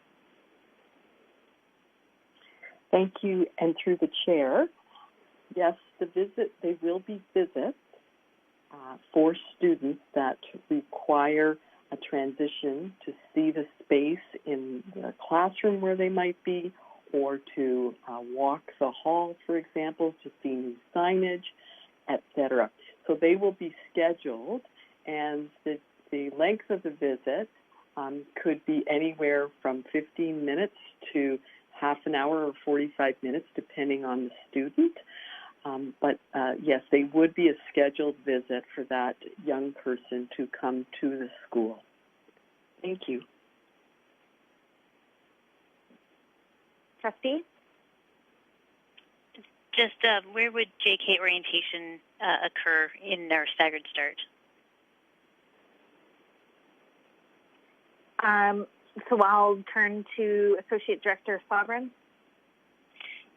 Thank you, and through the chair, just before I pass it over to Superintendent Bill Torrens to talk about kindergarten orientation, as I had indicated earlier, perhaps Superintendent Stefanian could also add some comments around supports for students requiring some additional supports around transitions or mental health supports during those first couple of days. So thank you, Associate Director Sovereign. And I'll begin just by saying that we know our students are thinking about returning to school and having been out for 6 months, and this also applies to our staff, that we know that naturally everyone is going to feel some level of stress, and everyone's going to feel some level of anxiety. Not only is it about being back in school, but it's about being back in school with a number of other students, and it's about, what's happened in the time that students have been away.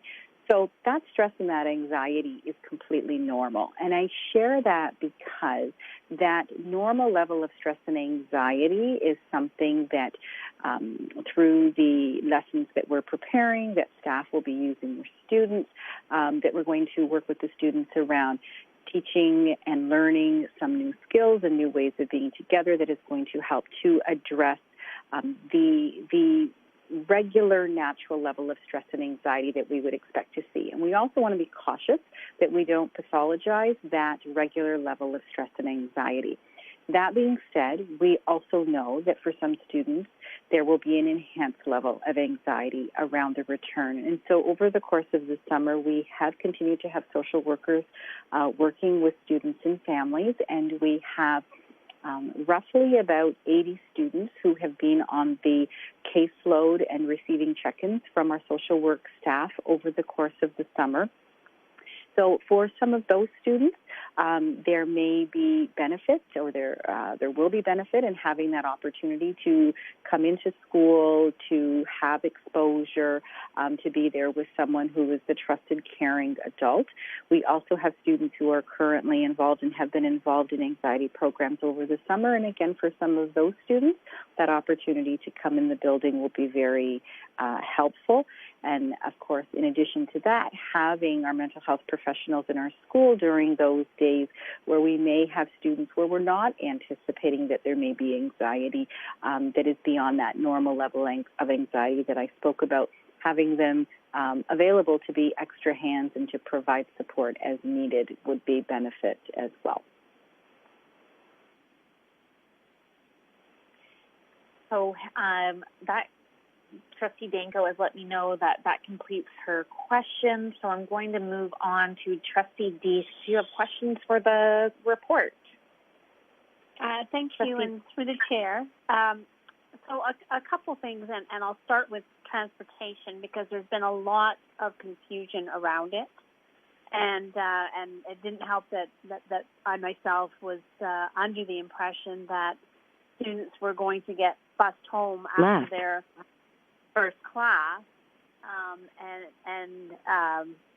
but that's not the case, and that they're there till the end of the day. So now I'm hoping with the study hall option that parents will feel more comfortable having their students stay at school. But to address that, in regards to, there was a survey that went out, and I believe only 8% said that transportation was not a problem. That's correct. Is that correct, just to clarify?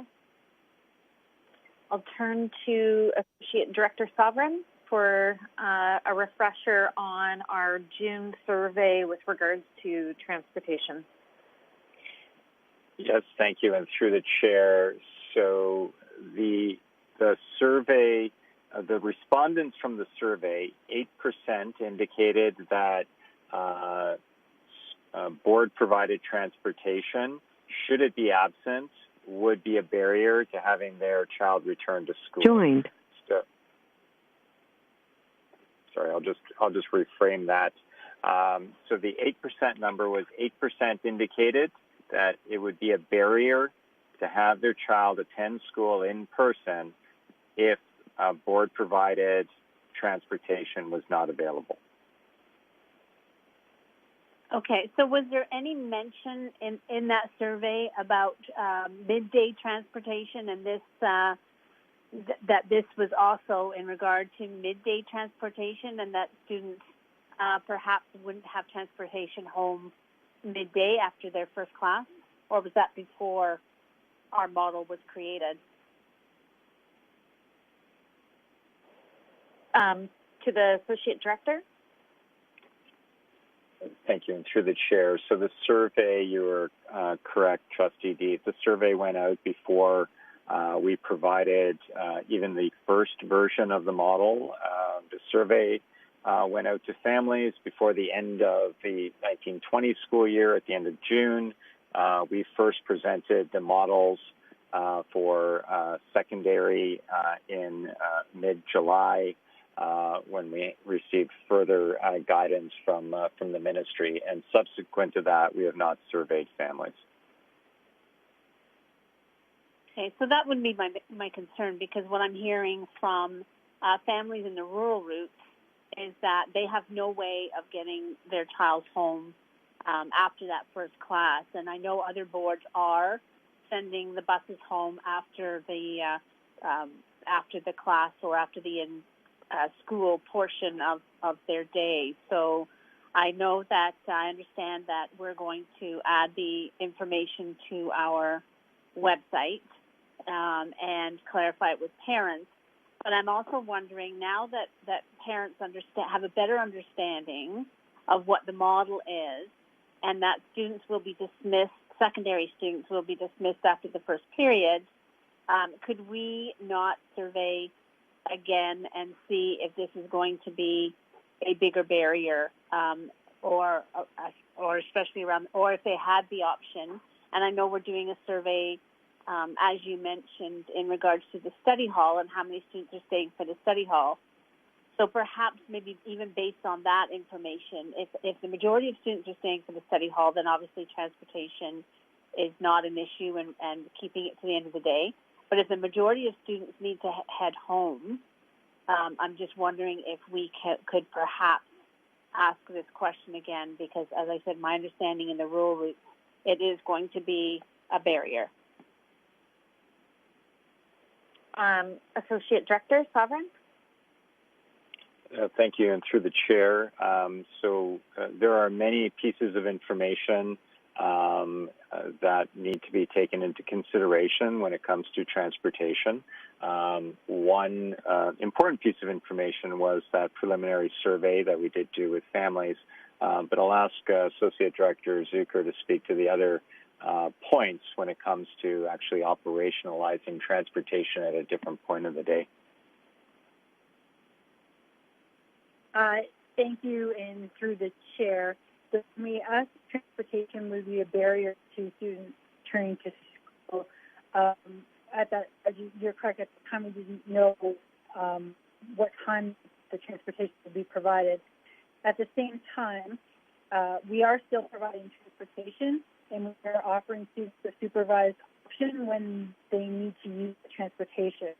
So it would be, we don't have the funding nor the drivers to be able to provide day transportation. So I'm concerned that it would be disingenuous to do that service but not to have a solution. We already have the solution of, if you need transportation, you stay at the school, you do your remote learning there, and you have transportation at the end of the day. So I fear that it wouldn't be appropriate to do that survey, and I think we'll have a good understanding of how many students are staying once we figure out how many students are staying for the study hall period, and then using transportation at the end of the day. Also, starting on Wednesday, students who are eligible for transportation will be asked, if they're not using it, to opt out, and that will also give us a better idea of who's using transportation at the school. In the past, too, I know our high school has had courtesy transportation at a later time to allow students to participate in extracurricular activities. So I'm just wondering if there was enough students heading home, would it be an option to have a few buses and maybe with drop-off points? Associate Director or Zucker?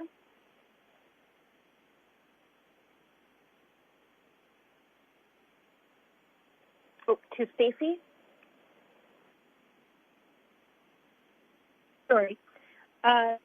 It is something that we can take away and look at. Again, there would be costs and there would be drivers associated with that, so we would have to look at that cost and see if it is something that we could afford. It would be, I think, if we were going to offer it at one school, we would have to look at offering at all schools to be equitable. So I worry about the cost, but we will take that away. Thank you. And in regards to equity, I'm just wondering, on the HSR buses, how does that work with the students taking HSR? Can they take the bus home at any time of the day? So I'll turn to Associate Director Zucker. Thank you, and through the chair, yes, up until a certain point in time, they have a student pass that they would be provided with, so they would have that ability. And we have had conversations with HSR to let them know that there may be a usual ridership midday and less at the day than they're used to. So I would just make the comment. I would just make the comment that I feel it's inequitable then for our rural students who don't have that option. And then I guess the other question is French immersion. Will those buses run as normal as well? Associate Director. Thank you, and through the chair, yes. So it's eligible for transportation in the past, and according to our policies, will be eligible for transportation this year, and transportation is being planned accordingly. So yes, they will. Okay. And then just just one other comment that a parent asked me to raise in regards to the dates that the elementary students can opt for back in-class learning. I believe the first date is October 13th, and there was concern that that wasn't enough time, especially with the staggered entry or the students starting a little bit later, that wasn't enough time to make a decision. So I'm just wondering if you've heard that as well from other parents. We'll go to the Associate Director, just taking over for Trustee Johnstone, who's disconnected. Thank you, and through the Chair. So we haven't heard directly that that time frame was too soon. We do know this, and we appreciate that any time frame, may pose challenges for different families in different circumstances. There likely is, we know there is no right time. And so we've done our best in terms of spacing out the points in time and speaking with colleagues in various boards across the province. They're picking very similar types of timelines. The reason why we chose the Tuesday after Thanksgiving is that it very closely aligns with the second reorganization that will occur in our elementary schools. And as has been described before, while we're doing a reorganization now based on the pre-registration, that is outside of our regular routine.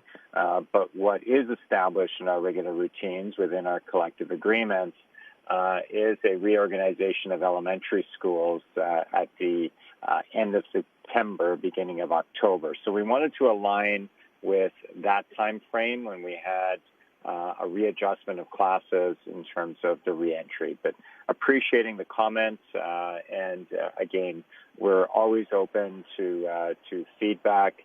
We did select these 3 points in time as we felt they were natural breaks, both from a holiday point of view, but also in this case, it coincides with the natural reorganization timeframes. I'm back. So, Trustee Dees, further questions? No, I just thank you. And like other trustees have said, I know this is a massive amount of undertaking, and I know parents have understand that, and we're trying to do this so anyway, to the best of the ability. But thank you for all the work that goes into this. And thank you for those comments, Trustee Dees. So we'll now turn to our student trustees in regular order. Student Trustee Hessler, do you have any questions to the report? Yes, I do have a couple questions that pertain to the report. Thank you, and through the Chair, my first question pertains to the lunch and transition times.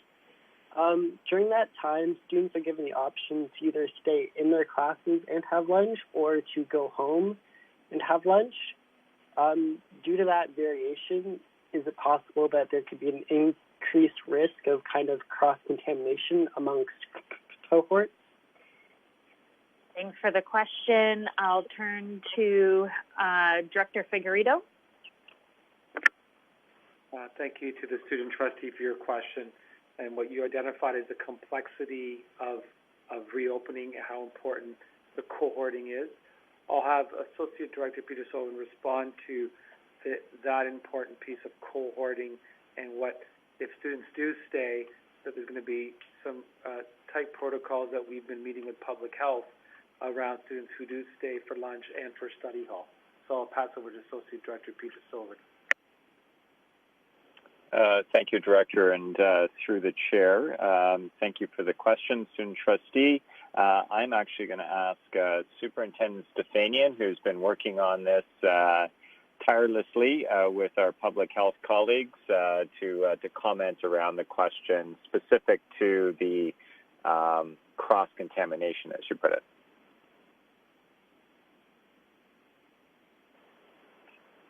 And thank you for the question, and my apologies to the student trustee because I was having some difficulty hearing with the signal crackling. So actually, can you restate the question for me just so I can be sure I have it accurate? I can restate. The question was if students are transitioning over lunch hours, some staying in their cohorted groups, others transitioning home, would there not be an increased opportunity for cross-contamination of COVID? Okay, so thank you, Chair Johnstone. So again, I'm going to state what I think I heard, and I apologize. It's my, I think it's my cell service. So I believe the trustee is interested in knowing about the potential for cross-contamination, recognizing that some students will be leaving to go home and some students will be remaining at school and then continuing into study hall. Do I have it correct? Correct. Okay, thank you. Student trustee Hessler, is that correct?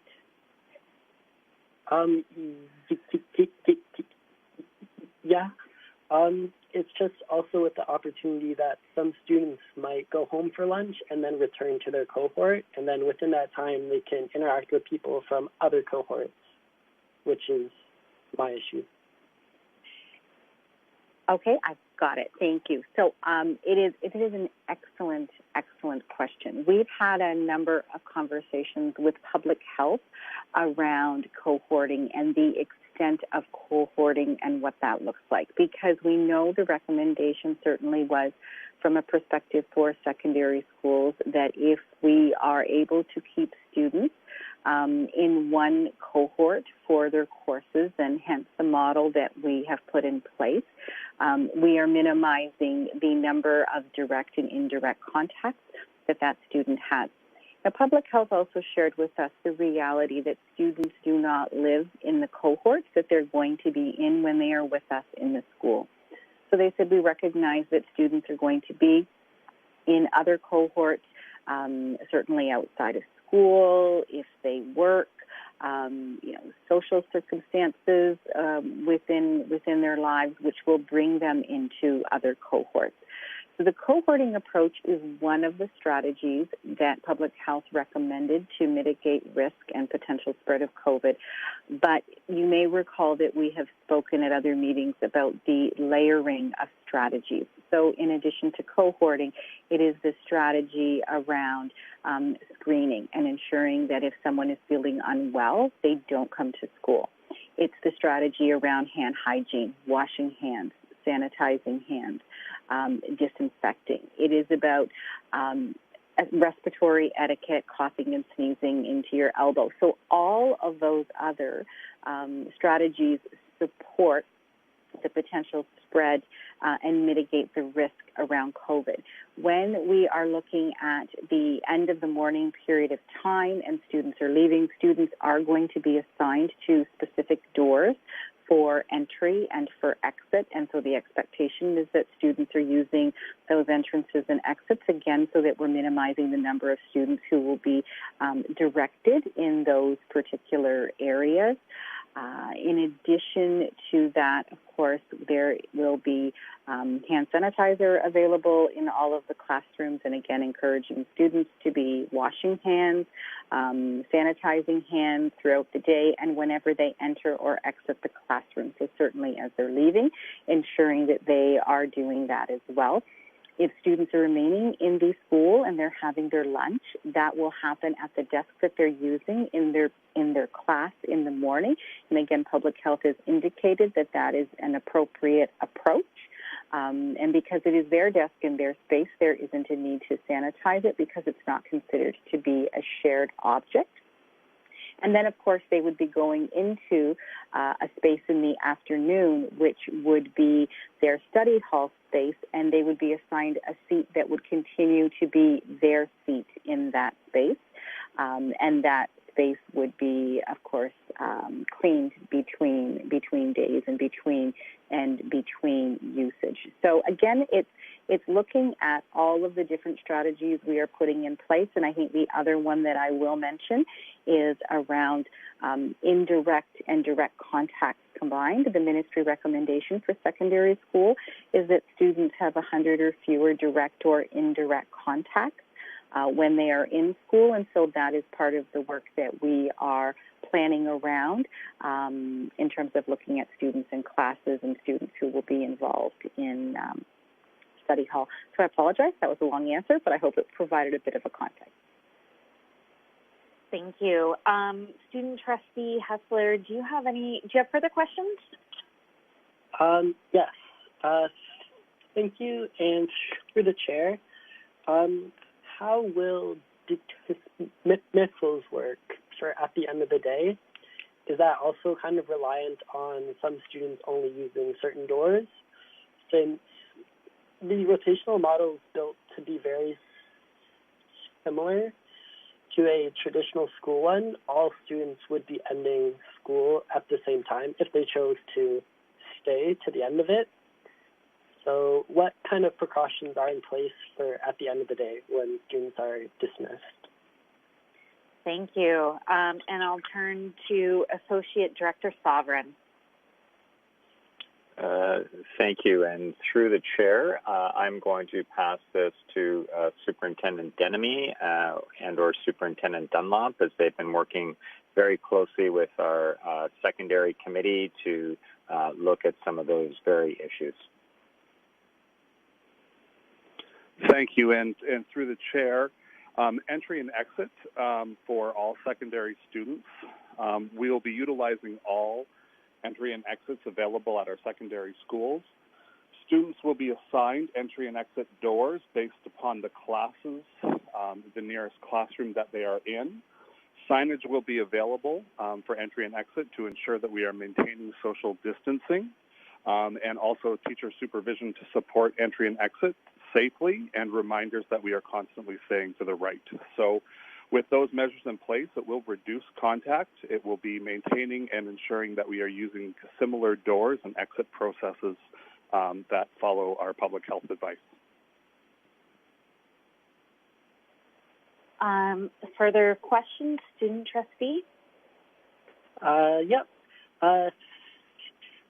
Thank you, and through the chair. So to what extent has the board changed their kind of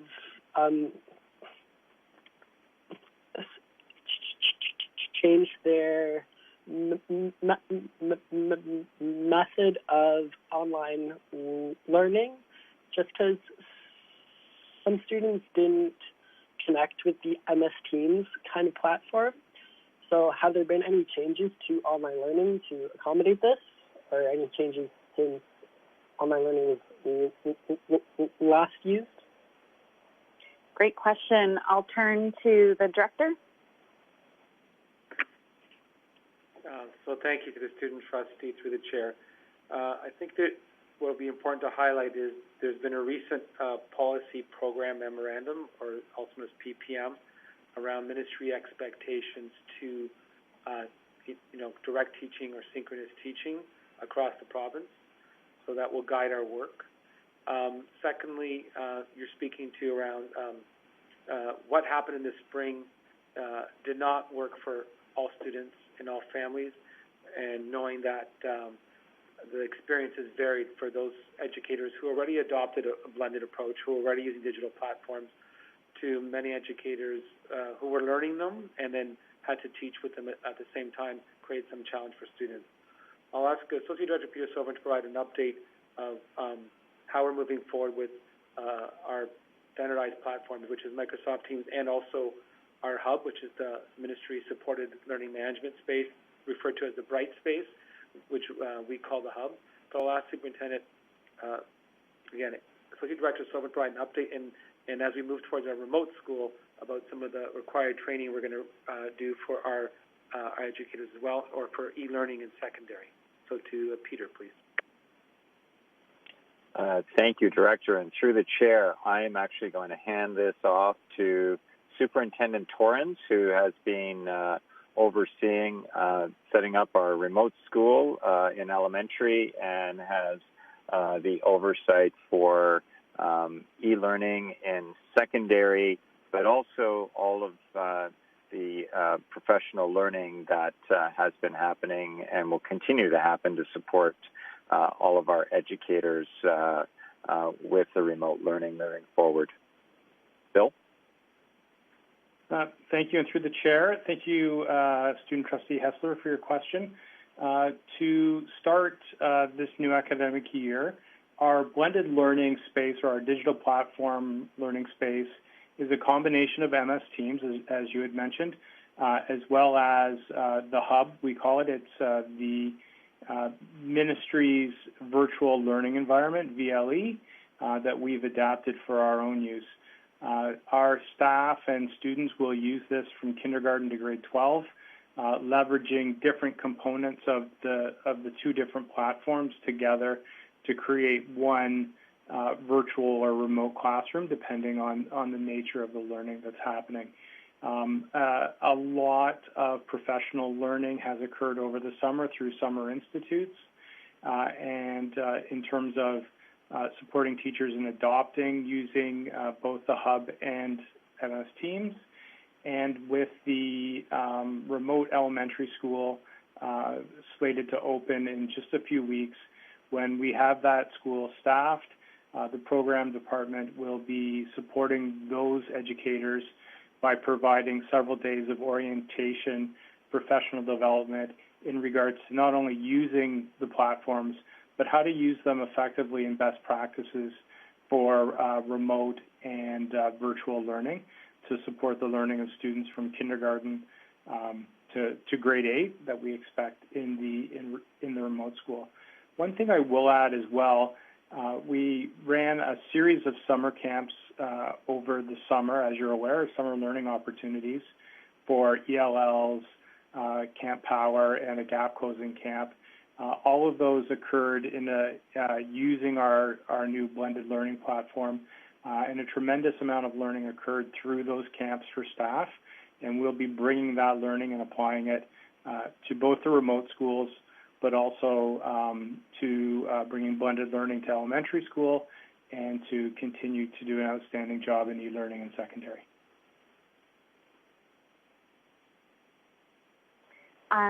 Student Trustee Hessler, further questions? Thank you. I just have one last question, which pertains to, since the plan is very reliant on freeing up space, it sacrifices a lot of areas like gyms, which come at the expense of the quality of learning of those kind of classes. So how will kind of gym classes, music classes, art classes, those kind of ones that are dependent on kind of like in-person and like larger spaces be accommodated, or how will they change through in-person learning? Associate Director? Thank you, and through the chair. Excellent question, student trustee. We, are faced with the challenge of providing adequate space for study halls, and in order to do that, we are going to have to look at some of the larger spaces, like you've indicated, that would be utilized for, other more specialized types of programs. That said, our program division, led by Superintendent Torrens, has been working throughout the summer to provide guidance for our staff in terms of delivery of programs, whether they're utilize a gymnasium, an art room, a music room, with all of the enhanced public health measures that we're putting in place in the fall. So it's a great question. We are providing some guidance on that. There will need to be some compromise, though, in order to meet all of these needs. Student Trustee Hessler, I know you said that was your last, but do you have any further questions? No more questions and no more comments. Thank you so much. Moving through the list, Trustee Galindo, questions to the report. Thank you, Madam Chair. I just wanted to confirm, did you skip to Trustee Zakar? I did. Thank you. Student Trustee Zakar. Yes, I don't have any questions at this time. Thank you. Trustee Galindo, thank you, and thank you for observing that. That's why you are the student trustee mentor. That's what they call me. Thanks so much, Madam Chair. I do want to echo some of the sincere gratitude that my colleagues have mentioned towards staff. I am so forever thankful for the work that they are doing. I have been receiving a lot of questions from parents, like I mentioned earlier, but a lot of my questions have already been answered. I do have a few still, though. With regards to the staggered start time for elementary students and how it's being done in alphabetical order, there are some families who have children with different last names, and I know that the emails are going to start to come in where they're wondering if they can just send their kids to school on the same day. Is that something that staff have are going to be mindful of? And I'm assuming that we're going to deal with it on a case-by-case basis, but I did just want to send that out as a question. So I'll turn to Associate Director Sovereign if you can clarify staggered start and families having the opportunity to go to school together. Thank you, and through the chair.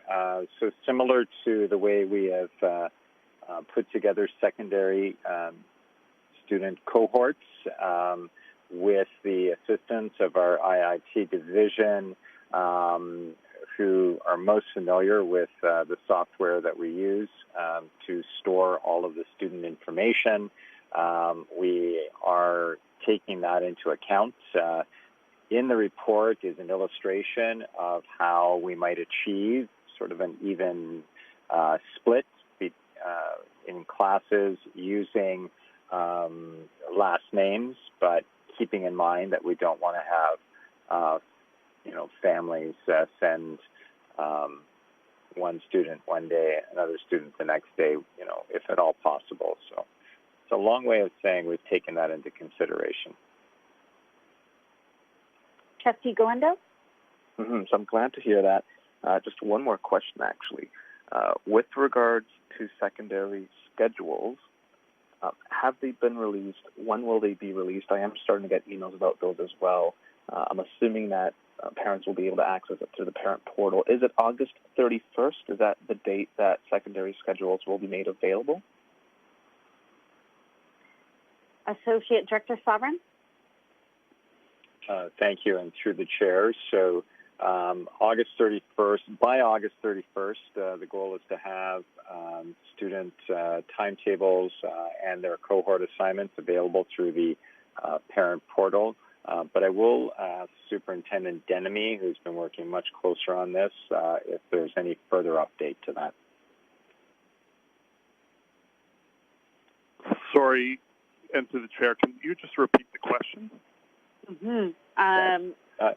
Trustee Galindo? No, I'm still here. Okay, wonderful. I'm hoping that wasn't Superintendent Denemy that just left. No, the question is, when will secondary schedules be made available, and is it August 31st that we're hoping for them to be available? Superintendent Denemy? Thank you, and through the chair, so secondary schedules are currently ready to go. Secondary principals right now are reviewing the cohorts and ensuring that cohorts are balanced and any additional issues they are working through. Once they're worked through, hopefully later this week, then timetables will be opened up for teachers, for students and families to see. So we are hoping by Friday that they will be up and available for students.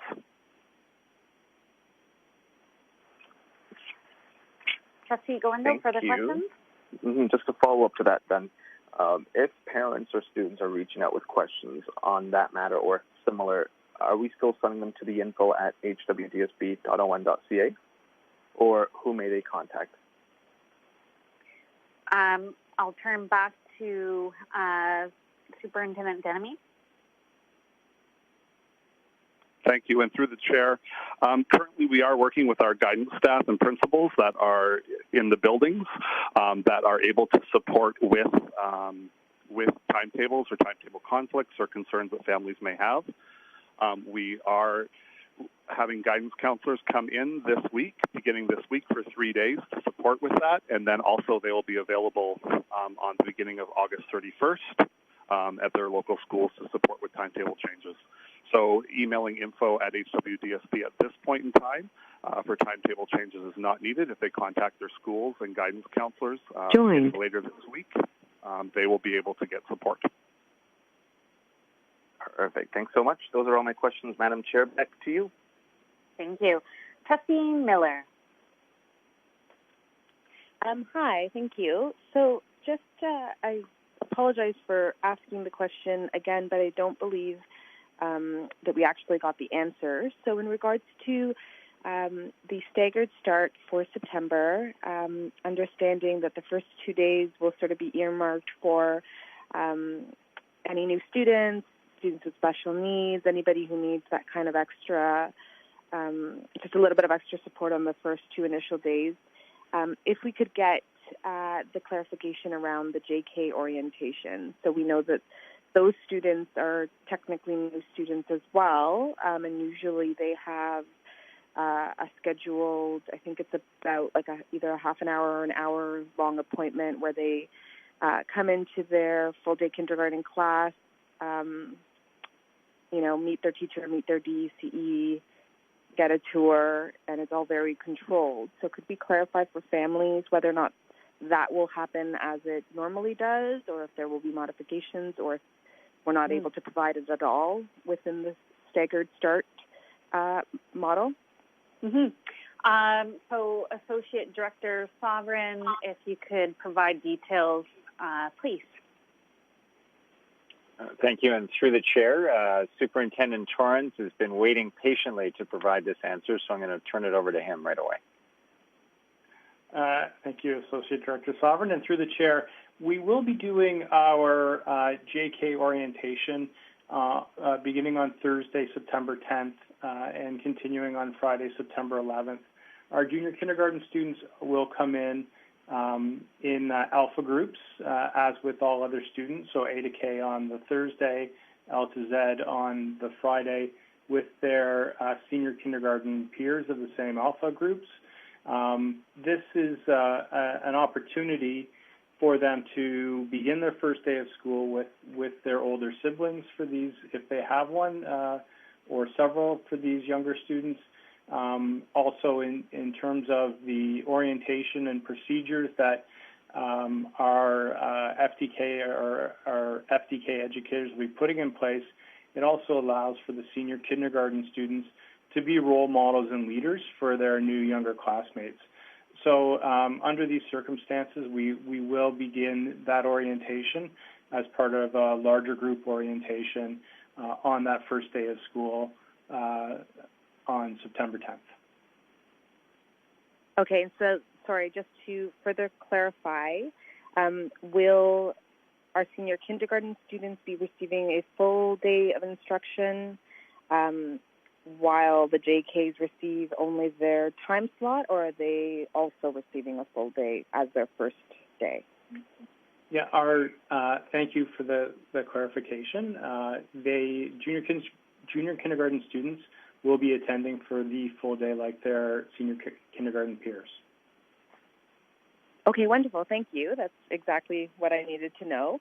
And then just to jump back to my question earlier from this evening, just around brand new registrations that kind of are falling in between our deadline for that first initial reorganization at the end of August,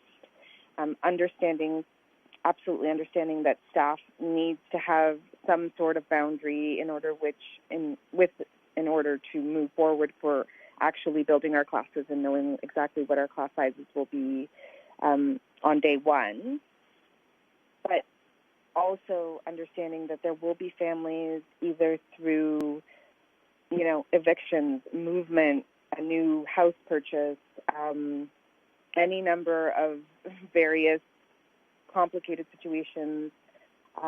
Where does that leave our families that are planning on in-person but haven't, through no fault directly of their own, maybe they don't even know that they're supposed to be in the new school because they haven't actually made those moves yet. Where does that leave those families who are kind of missing the first window but are looking to be placed in person?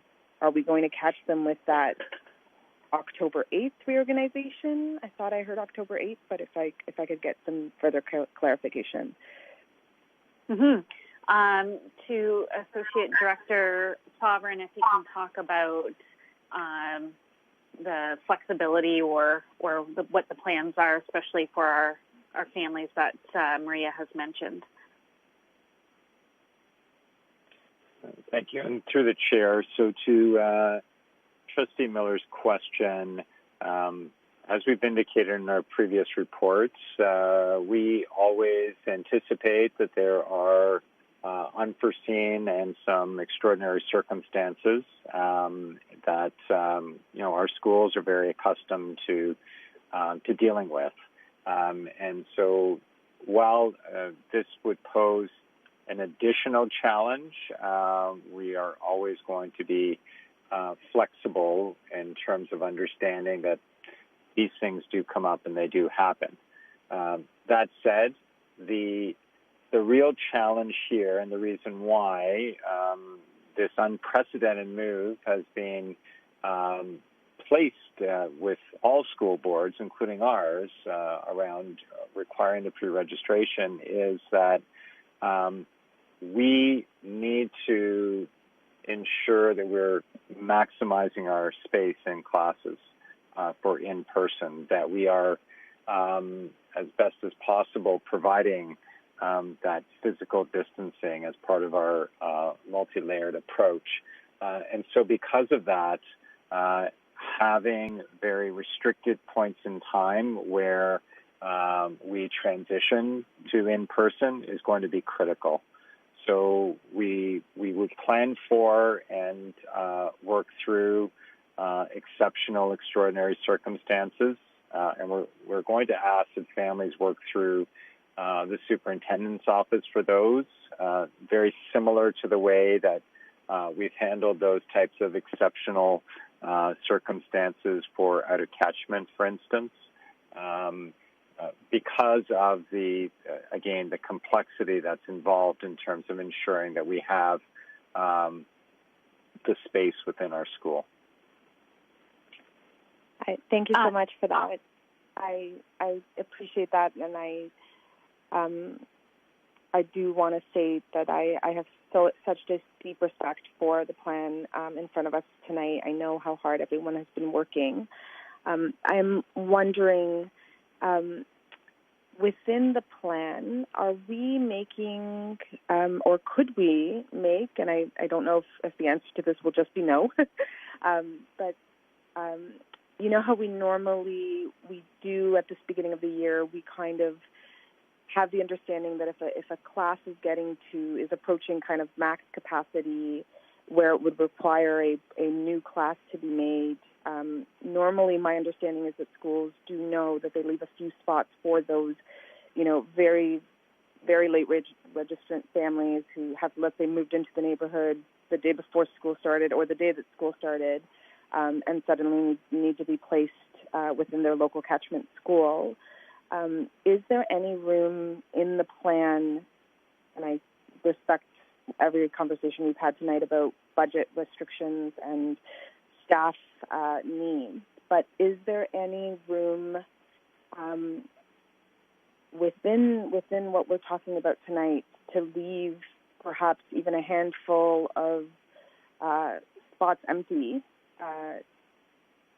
with the understanding that there could be these extenuating circumstances that require them, and then at the October 13th reorganization, obviously then those spots would be filled as needed? Or is that, I don't know if that's feasible, I don't know if that's something that maybe staff could possibly take away. If I could just hear your thoughts on that, that would be wonderful. Associate Director Sovereign? Thank you. And through the chair, these are all considerations that we will take away and look at very carefully once we have a much clearer understanding around those students who are indicating they will be coming in person and those who are opting for the remote learning. So again, very appreciative of all of the thousands of families who've indicated and are continuing to indicate their preference. This is why it's so critical. It's helping us to determine whether we will have the ability to, in some circumstances where we know, in some schools we know that registrations rarely change from when we left in June to September, and we know that in some schools and in some communities, they do for a whole host of good reasons.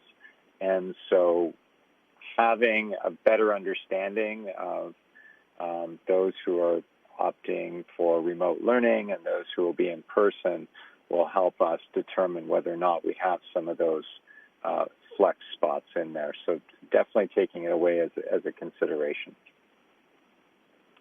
Thank you so much. Thank you. That's fantastic. I very much appreciate that response. And I'll let my colleagues with other questions have the table. Thank you. Thank you. Trustee Mahalan.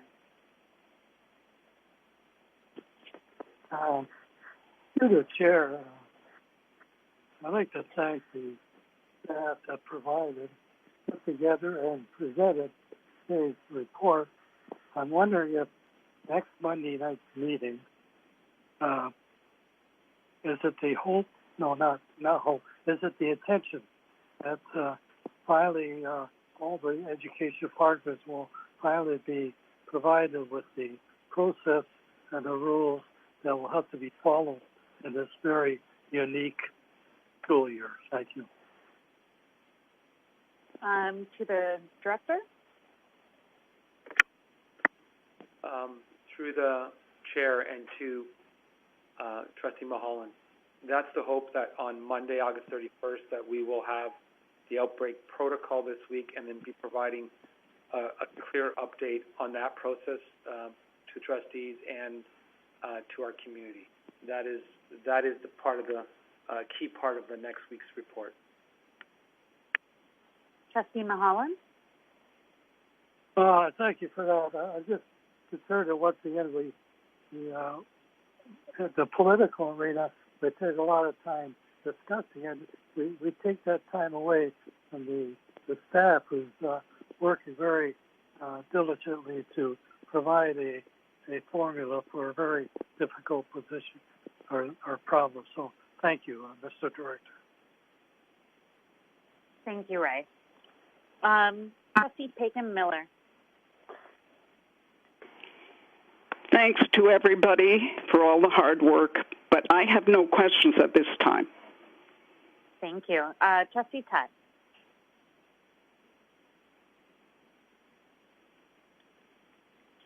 Thank you, Madam Chair. I have no questions at this time, but I just want to make one comment. I know there's a lot of hard work that's been put into this, but any way you slice it, it's going to cause the staggering is going to cause a disruption to parents already on top of everything else that they're facing.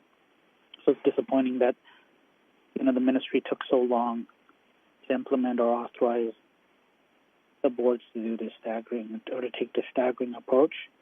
I think conventional wisdom would have said is that they could have done it much sooner, which would have allowed us a little bit more runway to allow parents to better prepare.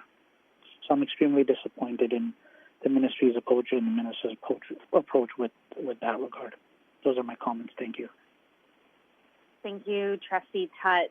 And I actually had the same comments in that when I'm looking at our startup and the report before us with regards to staggering our startup, I want to thank all of our families. I want to recognize the frustration that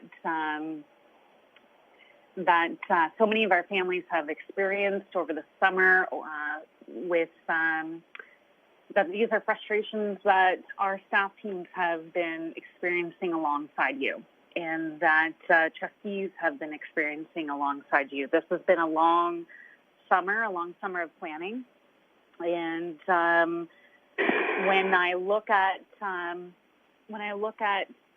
where we have come with regards to not receiving the outbreak protocol, and it's now that was promised on Wednesday. This has a huge impact on our families, especially when we look to the fact that 20% of families have stated that they are going to learn from home, and that has an impact on our teaching assignments. That means 20% of our teaching assignments, and the very minimum, will be changing.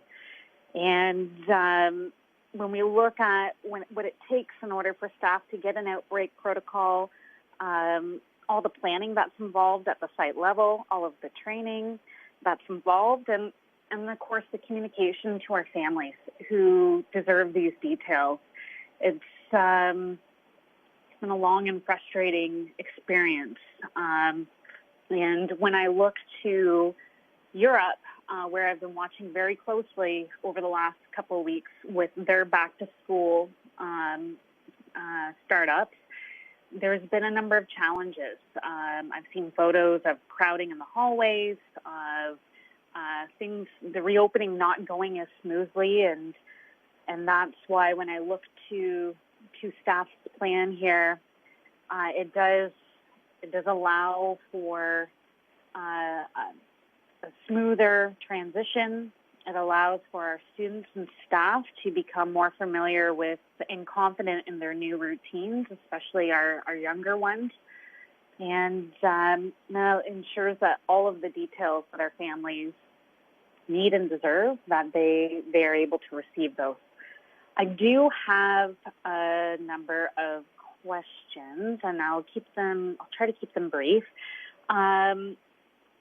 Trustee Maria Felix did ask my questions with regards to transitions, especially for our high-needs communities. I will note that the request to plan to reserve additional seating, especially for communities that traditionally have higher transitions, that should be highlighted and thought of. I'll also note, too, that currently there's a ban on evictions, and when that ban is lifted, our board should probably anticipate a greater number of transitions of students, and so we'll want to be preparing for that. I did want to ask with regards to communications. So many of our families are wanting to have a better understanding of what the school day would look like, what their classes would look like, when they would get information about where they're going to be meeting on the playground, those types of questions. And I'm wondering from staff, do we have an idea about when, I guess, more school-specific communications, when families should anticipate more school-specific communications will be rolled out? And I'll turn to the director. Thank you to the chair. There's a couple of things happening. As you know, our administrators are back this week, and that's intentional to provide them some training through our service departments and superintendents and to develop those site-specific plans. You'll see some more communication going out as well tomorrow, and I'll ask Sean to highlight from a communication piece. Parents are asking more about, what will it look like. We're planning on creating some videos to show in schools in terms of what would look like in a school, so parents can start using with their children, and we hope to have that out by the end of the week, so they can start preparing their children for what might be different. But in terms of site specific, I'll ask Peter Sovern, because as I know, the superintendents are leading both the secondary ad hoc committee and elementary, and we know a lot more of that will be coming end of this week, but early next week. But I'll pass to Peter to provide that information. Thank you. And through the chair, I think the director has captured it, that the intent is as schools return with our principals and some of our office staff returning next week, that the communication that is specific to their schools, again, whether it be routines, those being, invited in for those first few days of a staggered entry, the expectation is that communication will take place next week. Thank you. That kind of leads into my next question. Is mental health has been such a challenge. I've heard from many parents whose children have concerns, fears, nightmares even about going back to school. And will we be providing resources at all to parents to help their child prepare for back to school and to help parents to unpack some of the mental health challenges that their youth and their younger children are experiencing through the director? So thank you through the chair. I'll ask Associate Director Peter Sobran or Superintendent Sharon Stefanian. As we indicated before, the mental health piece is going to be a clear priority. I know we have things on our website already to try to help parents, and we created some of these resources not just now, but during COVID. And I also know there's a plan that's being created around 30 days, the first 30 days, and training our educators to support the students upon their return. But your specific question around resources for parents to support in preparation upon returning, I'll ask Superintendent Stefanian or Associate Director Peter Silva, whichever one would like to answer that one. Perhaps I'll begin, Director, and through the chair. As we've been providing some samples in our updates and our reports, our team has been working throughout the summer, ahead of the summer, to provide opportunities for not only our students, but recognizing that in many cases it's supporting those parents, guardians, caregivers of those students to assist them to be ready for the coming school year. And that's both with those who are experiencing some mental health challenges, anxiousness about the return to school, but also in supporting our parents with students who require fairly intensive special education supports. So I'll first pass it over to Superintendent Stefanian, but then ask Superintendent Blair if she has anything to add after that. Thank you, Associate Director Silverin, and thank you for the question. So, yes, absolutely. Focusing on supporting our students' mental health and well-being as they transition back is the priority, and there has been work that has been happening over the course of the summer, but we know that isn't enough and that work needs to continue. So I will share that we continue to have social workers who are available right now and will continue to be available to the beginning of school. So certainly families are welcome to take advantage of that support and that resource. We continue to have our WeHelp app active if somebody has a question they'd like to ask, but they don't want to speak to someone directly, or they'd like to have someone reach out to them. We have that available. In addition, as I had mentioned, we've had a number of learning opportunities over the course of the summer. We are going to be continuing to offer sessions both for students as well as for families as we head into September, specifically supporting parents around how they can support their child's return to school and what can that look like. as we continue to communicate out with families between now and the beginning of school, we are going to be messaging out some of the things that families can be doing at home. As I mentioned earlier, really important for families to understand feeling anxious and feeling nervous about returning to school. That is an absolutely normal way for children to be feeling right now. And so what we want to do in our communication, our sharing with families, is to normalize how children are feeling, and to not pathologize and move it to a place where children need to have something more. What they need to know is how they're feeling. They need to be validated in terms of how they're feeling, and that is a completely appropriate way to feel.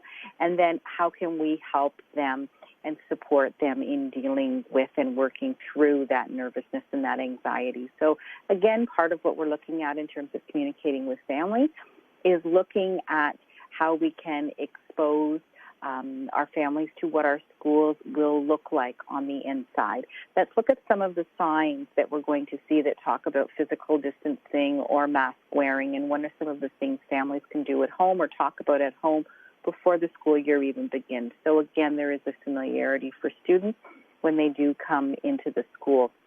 And as I had mentioned, when there is, there are students who require more enhanced support or families who are looking for that, there will be opportunities for families to do some learning.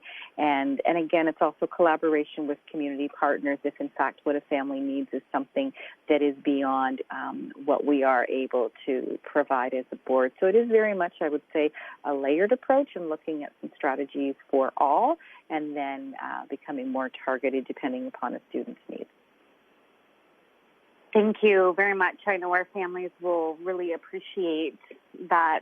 So I had some other questions, just mainly because there was so much confusion out there, but just to confirm that secondary, for our secondary families, registration is not required, and that our students are automatically enrolled in the adaptive day, so they do not need to confirm whether, their preference, as we do for our elementary. And for our elementary, if staff can just confirm that if you miss registration, you will automatically be registered in class if you are returning to the same school. So I'll turn to Associate Director Sovereign. Thank you. And through the chair, that is correct. And then if you can just confirm, will school cafeterias be open? I believe that they will not be, but if you can just provide a little bit of clarification on how students would be packing their lunch or how that would be handled. Associate Director. Thank you, and through the chair. So again, you are correct. Cafeterias will not be open in terms of serving lunch. Cafeterias are one of the large spaces in our secondary schools that will now be looked at in terms of study hall locations. So they will be repurposed study halls. And lunch, as we've tried to indicate in previous reports, would occur in classrooms for elementary, and for those staying in secondary, they would occur in classrooms as well. And then I guess my other question is with regards to French immersion. Would in out-of-catchment students, so for example, Belmore, where we have a number of students who are grandfathered into a former catchment, if families opt to go into remote learning, will they be able to return to their out-of-catchment school that they had formerly been enrolled in? Associate Director. Thank you for the question, and through you, Madam Chair.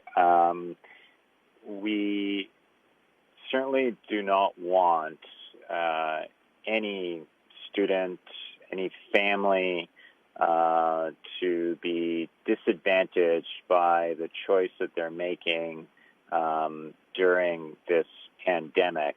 And so if a family was previously registered in a school and is now choosing remote learning for part of the year or all of the year, that provision has been provided to them through the Ministry of Education for voluntary attendance in person at school. And so we would not be looking at disadvantaging anyone, and we will take all of that away in terms of our next phase in looking at formalizing all of the previous out-of-catchments, specialized programs, and such, including French immersion. Thank you. And just simply for families who had previously been given out-of-catchment status. That concludes my questions there. So, trustees, we have 2 items now. The first one is Trustee Paikin-Miller has a motion on masks. Following that vote, we will then move to have a motion to approve this report. So I'll turn to Trustee Paikin-Miller. If you would like to read your motion, please. Okay. Through the chair, I move that students from JK to grade 3 be required to wear masks. Thank you. Very simple. And that's seconded by Trustee Archer. Trustee Paikin-Miller, would you like to speak to your motion? You have 5 minutes. Okay, yes, I would. I recognize that this has been a kind of controversial issue, and I know that there are people who say the negative things, that little ones aren't really vulnerable, but I don't. I think the literature is mixed on that. And I feel that this is much too important, and to get this right, we don't want to make any slip-ups or errors. And I think that we need to consider that these are little ones, and their lives are just as precious as everybody else. So I'm really hoping that people will support this motion, because in terms of them taking the masks off and all of that sort of thing, which has been another consideration, I think teachers can be involved in how they can wear the masks and keep them on, or put another one on, or whatever they need to do. There's just enough masks out there that parents can provide for them, and I think we should make sure they're safe. Safety is so important in this situation. So that's my motion, and I hope people will support it. Thank you. Thank you. So I'll now turn to the seconder, Trustee Archer. Did you have comments? I agree with Carol. I also mentioned about all students need to have masks on the school buses, and we have a lot of students that age group that are on a school bus. So I think it's very important to make sure all the students are wearing a mask. Thank you. Thank you. So I will move through reverse speakers list to our student trustees. You will come after Trustee Galindo. Starting with Trustee Tutt.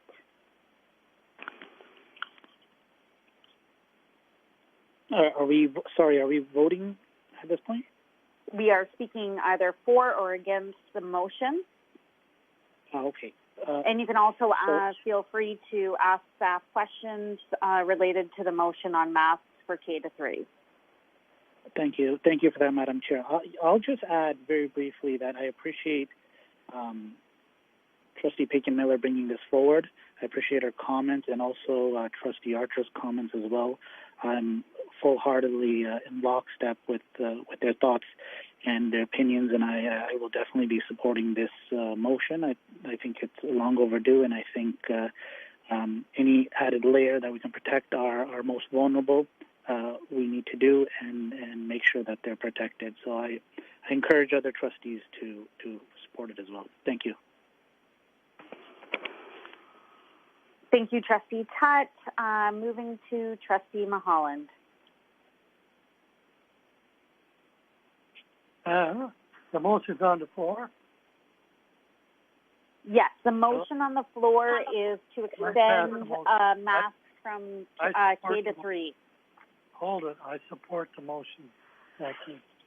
Thank you, Trustee Mulholland. Trustee Miller. So thank you. It's definitely a difficult, it's a bit of a conundrum for me because I do see the public health recommendations, and I do want to protect our children and our staff and anybody who is working or existing in any one of our buildings. I am concerned around the word mandatory because that's not necessarily going to be feasible for every student all the time. So I would like, if it's possible, and I'm not sure if staff would be able to provide an answer, but I'd like to get some clarification around how our exemption is going to be handled.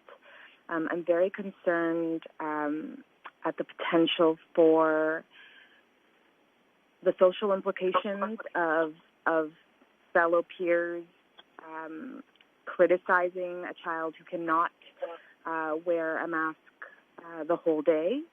I'm concerned for the physical well-being and the mental well-being of the child who can't navigate this, who for whatever reason maybe is already dealing with a speech delay or has special needs or even just sensory issues and anxiety issues where a physical boundary such as a mask, particularly in our lower levels, is going to offer yet another barrier for their education and for them to feel as one of their peers. And then I'm also concerned about the enforcement of something like this at the lower levels. I'm very worried that our full-day kindergarten teams are already going to have their hands quite literally and figuratively full with all of the extra hygiene, the physical spacing in that age cohort. And I don't know if adding yet another task that they have to mandate and regulate throughout the day is going to do more harm than good. So that was a very long-winded comment/question. If staff could give a little bit of, just provide me with some updates on how we are going to support these situations and how we support our staff in the classroom level on this as another task, but also this as another thing that they may have to, navigate if it's creating an unsustainable social situation in their classroom. Okay, so I'll turn that over to the director. I heard a number of things in there with regards to exceptions, with regards to staff, and with regards to, I think, public health, but I'll turn to the director. Well, thank you. Through the chair, I'll begin first, and I'll ask Superintendent Tang to provide an update with her conversations with public health. I'll just begin by reminding all trustees the guidance document clearly provides language that if this motion was passed, would also apply to K-3, which is reasonable exceptions of the requirements to wear masks would need to apply just like grade 4 to 12. As we're hearing through the whole evening, this is going to be some new realities and new norms that we're going to be developing in our school. It will not be business as usual, hence why we brought forward the importance of a staggered entry to work in small groups, especially in our elementary, to have a staggered start, students with special needs, mental health issues, and to bring smaller groups of students on alternate days, each coming 2 different days, because we know it's going to require time to practice all these new behaviors. We also know that the municipality has passed a bylaw around masking, which exempts schools, but it does identify the 2 years of age and under 2 years and older are required to wear a mask, like it would be more clear. So we know there's going to be some new normals, required new learnings here. I'll ask Sharon to speak about the conversation with our local public health and some of the strategies we will be using. There will be exceptions. What we want to avoid is that people need to run, to get doctor's notes for exemptions. But the Ministry of Health has provided some guidance with some criteria to use, not only for K to 3, but for all students that might require some exemptions. So I'll ask Superintendent Stepanian to provide an update what the Ministry of Health document might have provided in terms of guidance and maybe local conversations with public health around exemptions. So thank you, Director, and through the Chair. Thank you. Certainly appreciate the question and the thinking that is behind it. And so I'll begin by just reminding trustees that that when it comes to wearing masks, that is, again, one of the important elements when we're talking about the multiple layers and strategies to mitigate the potential risk of COVID-19 as well as to mitigate the potential for a spread of COVID. And I share that because while it is one element and an important element, it's always important that we are messaging that we do continue to practice physical distancing and hand hygiene and respiratory etiquette and all of those other pieces. Any one strategy alone is not enough. So part of the learning and the shifting in the routines is that we do need to learn different strategies and we do need to continue to apply multiple strategies.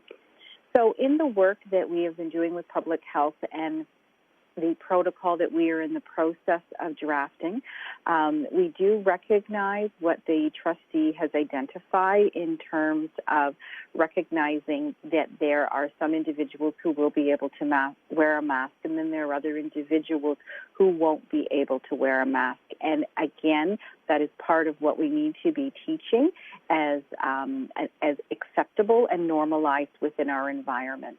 So, for example, when you see the signs that will be up in our schools, you will see a sign that says, please wear a face covering if you can. So, again, the language is indicating if you are able to. If you are looking at the signs for physical distancing, you will see the same sign that has children on the sign who are wearing a mask, and you will have the same sign that has children who are not wearing a mask. So again, very important in terms of what we are sharing and what we are communicating, that we are seeing graphics and images that represent individuals wearing masks and individuals who are not wearing masks. And again, part of a tool and a strategy that can be used when teaching within the classroom.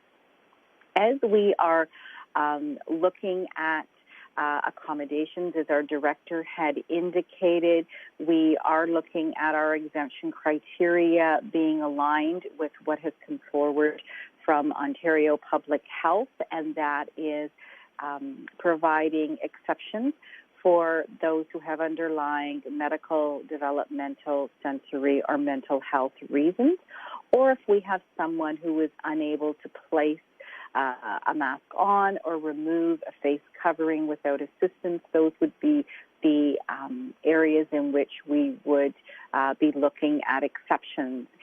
Much like other accommodations or exceptions in schools, the request would be put in writing by the family. They will have a form available, and that information will go to the principal. We'll also ensure that within Power School, we are tracking students where there are exceptions because we know that's important, so we don't have supply teachers asking where masks are. We don't have other staff in the hall asking where masks are, that information is documented and available for staff so they are aware. So, again, we do recognize that there are reasons why individuals are unable to wear masks, and we are in the process of finalizing a protocol around how to process exceptions. So I hope that answers the trustee question. Trustee? Thank you so much. Very much appreciate that very thorough response. Just one quick follow-up. I know you've just clarified that we are still working through exactly what our exception list requirements would be, but would a doctor's note be a necessary part of that? I'm asking because sometimes a child may have anxiety issues that maybe do not necessarily fit, or sensory issues that don't necessarily fit a specific diagnosis. But as anybody who's had a child like that knows, that will not change whether your child can handle a situation that feels out of their control. And also from just another equity perspective, not everyone has a family doctor. Not everyone can necessarily navigate the system that it takes to procure one or pay for one, potentially. So would that, I would just like to know how explicit we're going to be in terms of requirements. If you have that information right now, if you don't, I can appreciate that given the limitations of the data that we're working with. I will turn this to staff, but I will state that the City of Hamilton's bylaw does speak specifically to those instances, and it does not highlight a doctor's note for children under the age of 5. But I'll turn to staff, to the Associate Director, Sovereign. Thank you, and through the chair, I'm actually going to pass this back to the director for some general comments at first.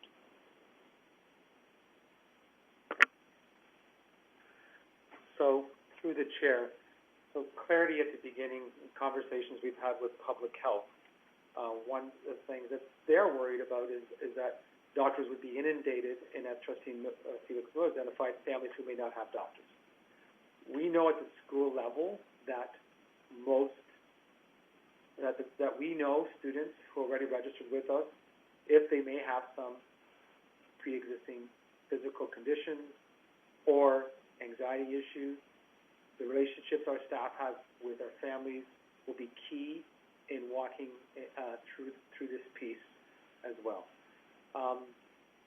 So you're right, the ministry, this bylaw for municipality already has language set there, and the Ministry of Health also has a guidance document that gives some criteria and had advised the board to look at that criteria around making exemptions. The ministry has been clear that they're not providing them, and it's up to local boards to be working through this and developing it. We believe it's important for us to have that criteria clear so we can support our principals for all students. But I'll pass back to the Associate Director or Sharon Stefani if there's further comments on that. Thank you. I'm going to ask if Superintendent Stefanian has anything to add. So thank you. So through the chair, no, nothing to add. We are not looking at a doctor's note for all of the reasons the trustee identified. Trustee Miller? Thank you. I'll wrap up my questions and I'll let someone else have the floor. Thank you so much. Thank you. Moving along to Trustee Galindo. Yeah, thank you, Madam Chair. I appreciate the questions that have been raised. I support the motion. I also appreciate the candidness of the language surrounding the motion as well. So for that reason, I do want to ask staff if we need to include an expiration date on the requirement for those students to wear masks in school. And I guess the secondary question is, are they able to, with the language of the motion, simply apply it or use the current ministry direction to just extend that to JK to grade 4 as well? Like, I'm wondering if the language of the motion might cause any problems down the road is what I'm wondering. To the director. So thank you through the chair. How we would interpret this motion as passed, that it would follow along with the ministry guidance document, and as long as the ministry guidance document is still in place with mandatory masks for 4 to 12, and then this motion would supersede the optional mask for K to 3. If the board passed mandatory with exemptions, then it would stay in place for all students in terms of mask requirements until the ministry provided a different guidance document. Through the chair. Trustee? Sounds good to me. Through the chair. Thanks so much. All right. To our student trustees in reverse order, student trustees Zakar. Yes, I do support the motion, and I have no further questions. Thank you. Student trustee Hessler. I am for the motion. I'd just like to ask if you guys have considered this possibility. Is it possible that, like, students within grades K to 3 can also wear face shields as well? Because I know there are some that are, like, really easy to wear. It's pretty much a hat. So, I mean, it's dependent on whether this is about, like, the quality of kind of protection, because I know they serve different purposes, but if the board would consider this as an option for kids. So I will turn to the director. Do we have any information or input from public health with regards to face shields versus face masks for all students? To the director. So thank you through the chair. The ministry guidance document only speaks about masking for students, does not set an expectation around face shields. And they do serve a different purpose and function. I'll ask Superintendent Epiphan if she could then provide an update in terms of public health, in terms of the different purpose and function of a mask and a face shield. And the point is, if this motion is passed tonight, what staff would be taking away is the expectation that students would wear a mask, but it would not be the expectation of a face shield. But the superintendent's Epiphan to describe the difference in why between both of those tools. So thank you to the student trustee for the question, and really appreciate the question, because there is a lot of conversation that you will hear or you'll see on social media around masks versus face shields. So thank you for asking the question. So as our director said, they do serve two different and distinct functions. You may have seen that our local public health has a campaign around masks, and you may have seen the signage that says, "Your mask protects me and my mask protects you." And so that's really speaking globally around the function of a mask or a face covering, which is described as being part of source control. So source control meaning that it is providing protection if an individual has COVID-19, the mask provides a barrier that prevents the source from being expelled and the potential of spreading COVID to another individual. So when I am wearing a mask, my mask is protecting the people that I am around, that I am unable to be physically distanced from, if in fact I have COVID-19.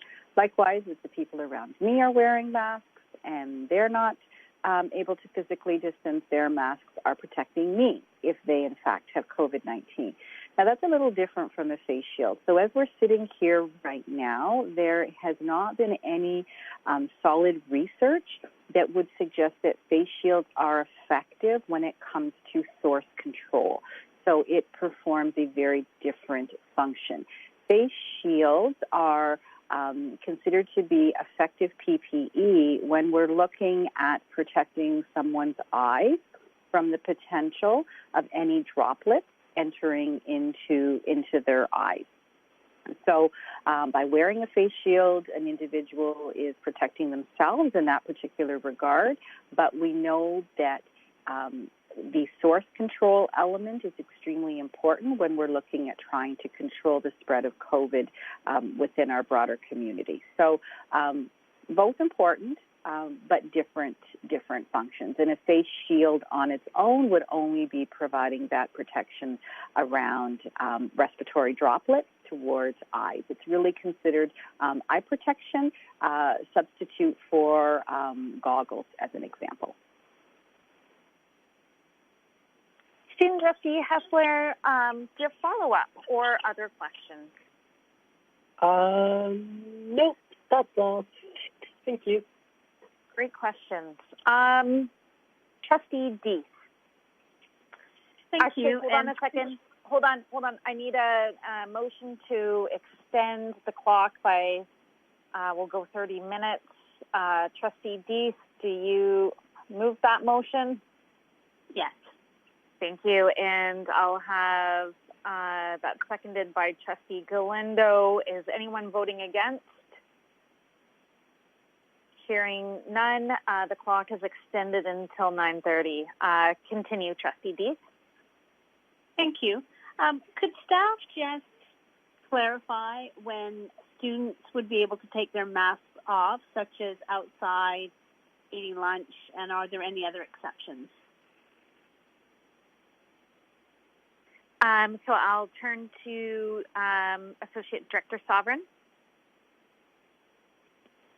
Thank you, and through the chair. So I will begin, and then I will ask Superintendent Stefanian if she has anything to add. But the guidelines from the ministry were quite explicit in terms of the requirements of students wearing masks while they are in school, noting that when they need to eat or to drink, that obviously they would be taking their masks off, and during times when they are outdoors, maintaining physical distance being important, but at that time they could remove their masks. But I'll ask Superintendent Stefania if there's anything else in those guidelines. So again, thank you for the question. The only thing that I will add is that the guidelines, when they speak to in school, that includes as well as in the hallways. And so the Associate Director has identified the only times when students wouldn't have a mask on. Left. I'm not sure if that was Superintendent Stefanian or not, but I'll turn. And just to make a correction, trustees, I said the clock was extended to 9:30. That should have been 10:30. I'm just having dyslexic moments as it gets later in the night. So, Trustee Deese, follow up or further questions? Yes, I think just we talked about aligning it with the city's bylaws, and there are obviously within those bylaws some exemptions if you're sitting eating at a table, and you can take those masks off. So that's what I'm just wondering if we would be aligning with that. And the other thing, I'm wondering if we are able to provide students with a safe space, perhaps within the classrooms, that if they are struggling with their mask that day or at that time, or just students need to take them off for a while, if there would be areas within the classroom where they could safely do that, perhaps behind plexi screens or just that they're distanced enough. So I'm just wondering if we are considering that. So I'll turn to the director. So, Left. Thank you to the chair. At this time, we're not. The only exceptions we would make are during when they have to eat, drink, or outside, or if a student has some form of exception required. But we're not considering or planning to have a space within a classroom where students would remove the mask. We know this is a new behavior, a new expectation, and we're going to have to really reinforce it and teach that behavior, but it is not something that we're planning for, nor is it in the ministry guidance document for us to do as such. So the answer is no for that. Okay, so how do we handle then if Joined. a child that is having a panic attack or anxiety or stress or just wanting to get out of their mask for a little bit? Director? Yeah, so through the chair, so that's a different conversation around if a child might then need some exceptions to that. Then we will work with our staff regarding what that would look like and where that can happen. But that's different than saying we're going to plan for students in class to have a space where they can remove masks as part of our regular practice.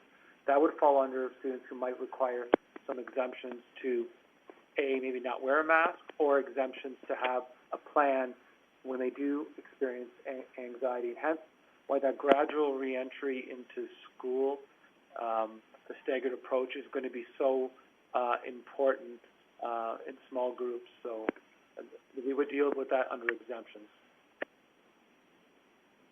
Trustee? Okay, thank you. I mean, I think, as I've heard from some other trustees, it's tough because as much as we've seen the mask wearing, we've also seen the reports around the impact on mental health, and then about staff enforcing it and what that looks like, and everything else that goes with it. So it's a tough one, and even around their social development. Some of the guidelines that have come out about that. So it is a tough one. I'm just wondering if because the motion is pretty cut and dry, so I'm just wondering if we need to include in that motion some wording around the exemptions. So what I'll do is I'll turn to staff. If the motion were to pass as it stands, would the current exceptions that apply to 4 to 12, would those also be applied to this motion as well? To the director. So thank you, through the chair. Yes, it would be, because that would then align to the ministry guidance document. They set an expectation grade 4 to 12 masks are mandatory, and then they have an exemption clause that would then apply to this as well. We would have to apply it to the K to 3 expectation if that is passed this week. Trustee? Okay. I just want to finish with it's too bad, because I remember a few years ago we were looking at calming rooms and recognizing that sometimes students get anxious and maybe they're just having a bad day or struggling, and I can't imagine a young student keeping a mask on all day. I think it's going to be a heck of a struggle. So it's just too bad that we aren't able to provide a space or a room where these the students would be able to remove their masks. So, thank you. Thank you, Trustee D. Trustee Danko. Thank you. So I do support this motion. I think, as it was well stated, adding that extra layer to protect all of our students and staff is valuable, and recognizing that there are reasonable exemptions will make this work within every classroom. I do see a lot of challenges, as stated by Trustee Deeth, and so I do have a question about how we think we will be enforcing masks. So I've looked at a number of different school boards' websites. Some will have progressive discipline. In others, they're indicating they will be scheduling breaks where students can go outside and not have to wear the masks more frequently than in a regular day. And then in another one that I really liked, it said that for younger students, there will be no disciplinary action for students with difficulty complying. They will have an approach that is compassionate and focused on education. So do we have thoughts and plans for how we are going to train staff and encourage staff to enforce masks in schools? I'll turn to the director. Thank you, through the chair, and thank you, Trustee Danko's question. That's exactly what the conversations that we've had over the last few weeks, and there's a group that Superintendent Dunlop is overseeing, and we talked about all three of those areas. Number one, first being around education and training. Secondly, saying that if outdoor spaces is a time where people need a break, and then having our educators, especially in the first few weeks of school, providing that outdoor break where students might need time to remove outside the recess time. And the last piece is, as we continue to go on through this, we want to avoid progressive discipline, as we know. But there are cases where there might be, from a safe schools perspective, as we go up through the year, is it is after education, after training, working with the parents around some students who may not be taking it as seriously, or then we'll address it through that. But I think it's that triad approach you've identified. But the first approach has to be about education, training, because it's going to take time for some of our students to learn this new behavior. And also, for staff, this is going to be new behavior for staff wearing masks. So I don't know if Superintendent Sue Dunlop is on, but I think I've captured what we discussed, and it is that sort of triad approach that we're going to use. And we hope that progressive discipline is absolutely the last piece and will not be required as we work through this. But we have to be compassionate as we start through this piece and model for our students. Trustee? Thank you. I wasn't sure if the superintendent was going to jump in, but I really appreciate hearing that and hearing from Superintendent Stefanian about the importance of teaching that it is okay that some students may not be able to wear masks, and building that culture of acceptance and sort of community working together. The other question I had is building on what Trustee Deeth was mentioning. And so while I appreciate, we're looking at spreading out our students as much as possible within our classroom space, but is it possible, and maybe this is just feedback and a takeaway for consideration, is it possible to have a circle in the front corner of the classroom where if a student just needs a moment to take a deep breath without the mask, that they can go and pull it down for just a minute, put it back up and go back to the desk? I think if we look at allowing students to have that little bit of flexibility if they need it, it might reduce anxiety, and it might actually increase the number of students who can manage to wear a mask through the day without an exemption. So maybe I'll leave that as a takeaway for staff to consider. It could even be stepping into the hallway. So then my last question is, we had said that we would provision masks for families who need it for grades 4 to 8. Would that provisioning be now extended to grades K to 3 with this motion? Director? Through the chair, yes, it would be. The guidance document outlines that we are to provide non-medical grade masks to students who might require them. And of course, encouraging parents to bring their own. But this would also apply if families in K to 3 required one, and then we would provide them with one as well. Thank you. So would that work within our existing budget for PPE, or do we expect there to be a significant increase? So thank you. It might, through the chair, it might provide an additional increase. But again, we'll revisit the PPE. As we know, we've purchased for so many months' supply. So we'll revisit and review it. We're prepared, but we're prepared that we are going to have to provide masks for students. But we've also been told by many parents that they've already been wearing masks, and that students are left. If they're allowed to bring their own masks, and we said yes, they are, and we'll be encouraging them. We'll continue to monitor that, and if there is an increase, we'll provide that update through our finance facilities, updates to our COVID-19 costs.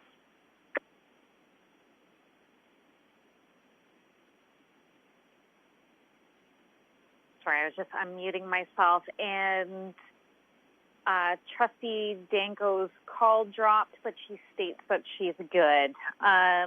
So with that, I'll continue to move on. Trustee Buck.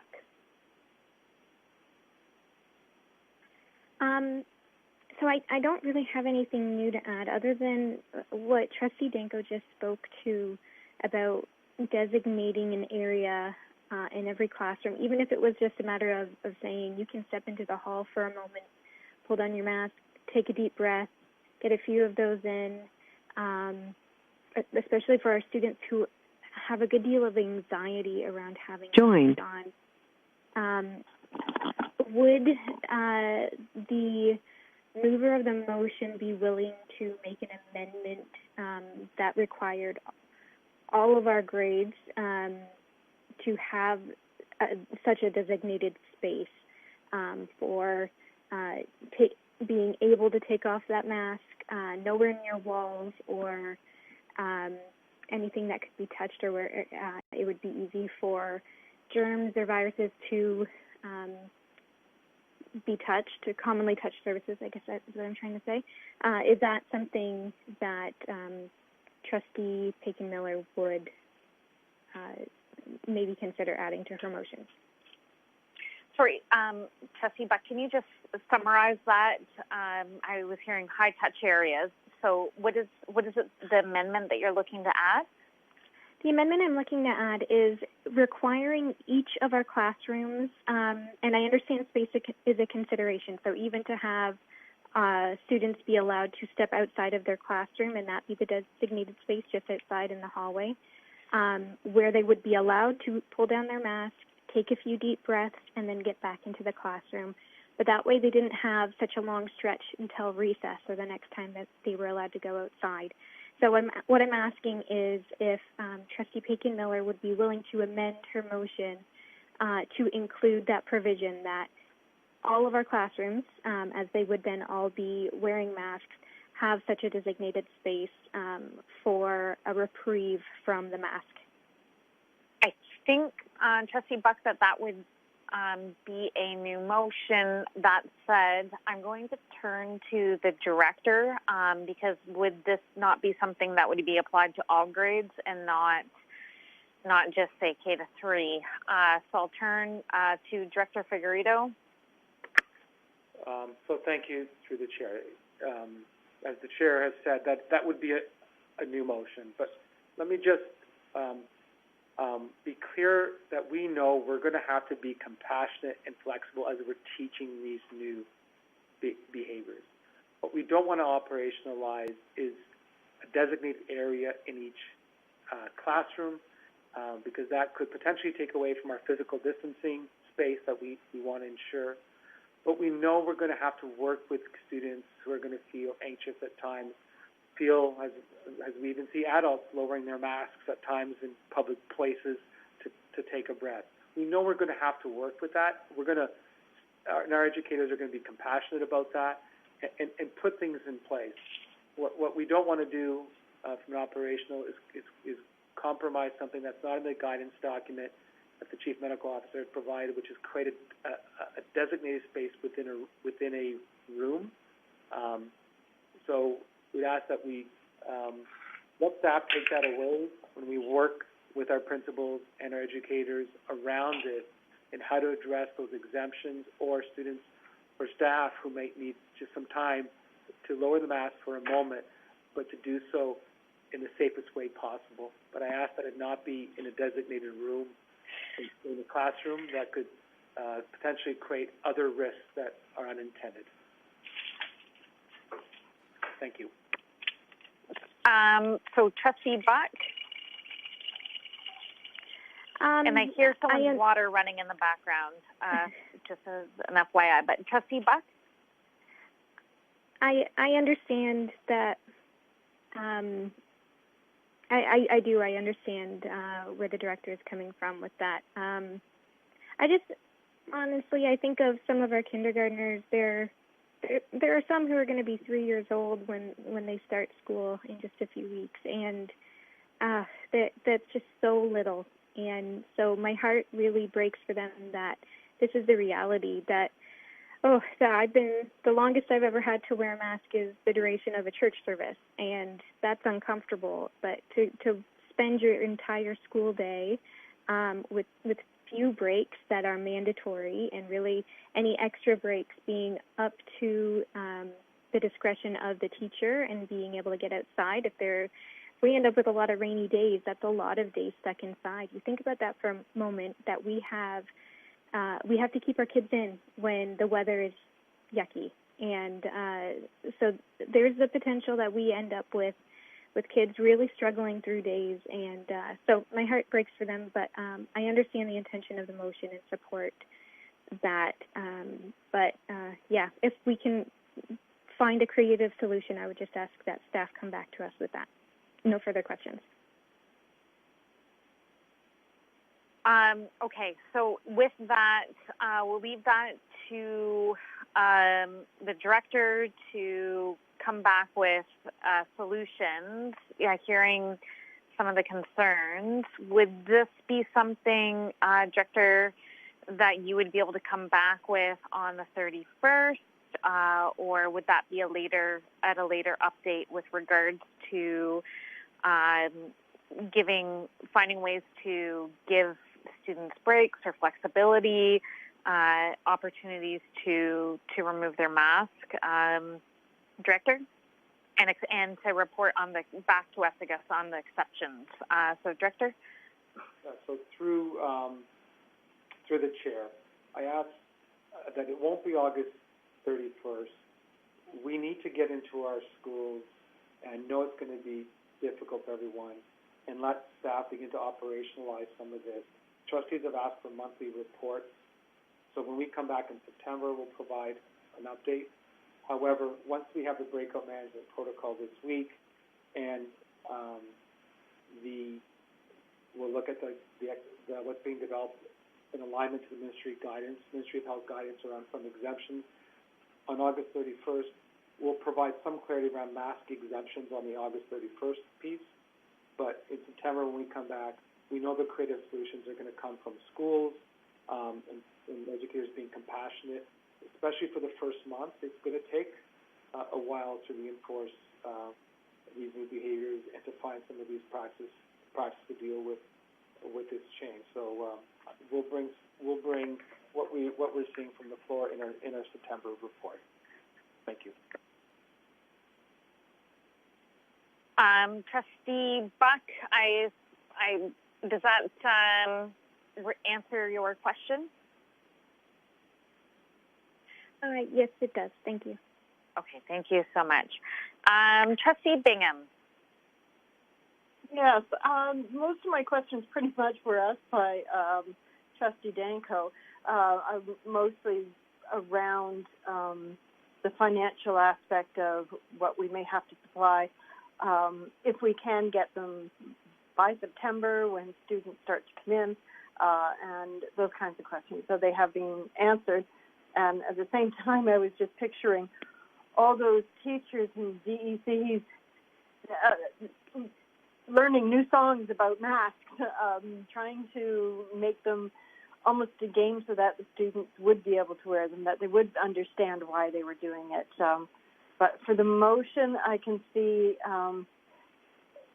everybody is already wearing masks. If you're under 3, it's the only ones who are not wearing masks when you're out anywhere.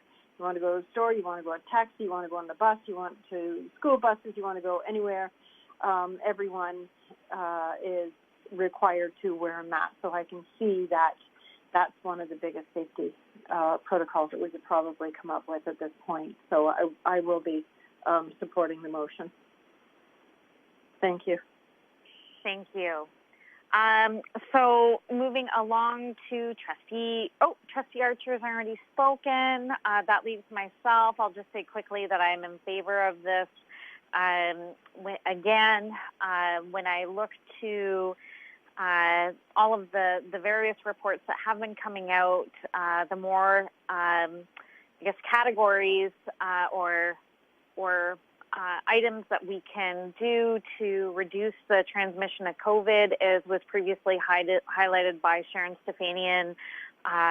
So the hand hygiene, social distancing, masks, all of that combined is what helps to reduce the spread.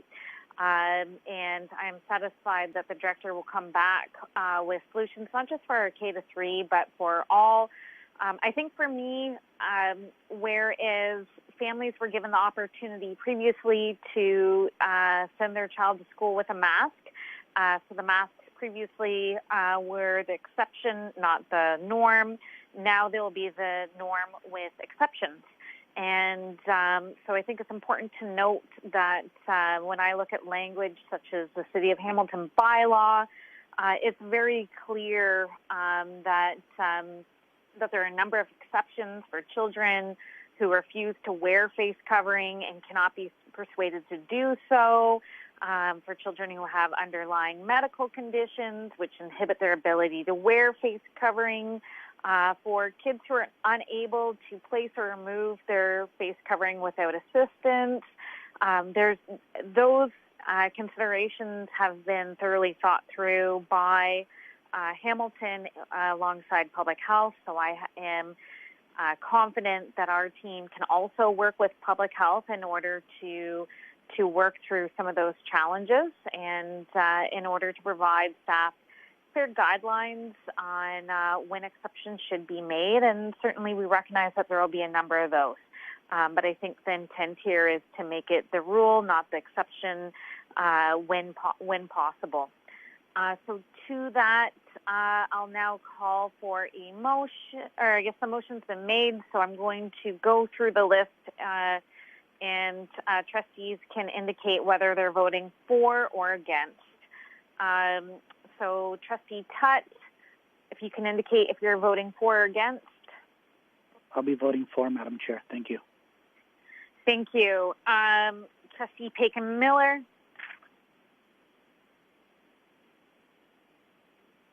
Yes, I'm voting for it. I know. Trustee Mulholland.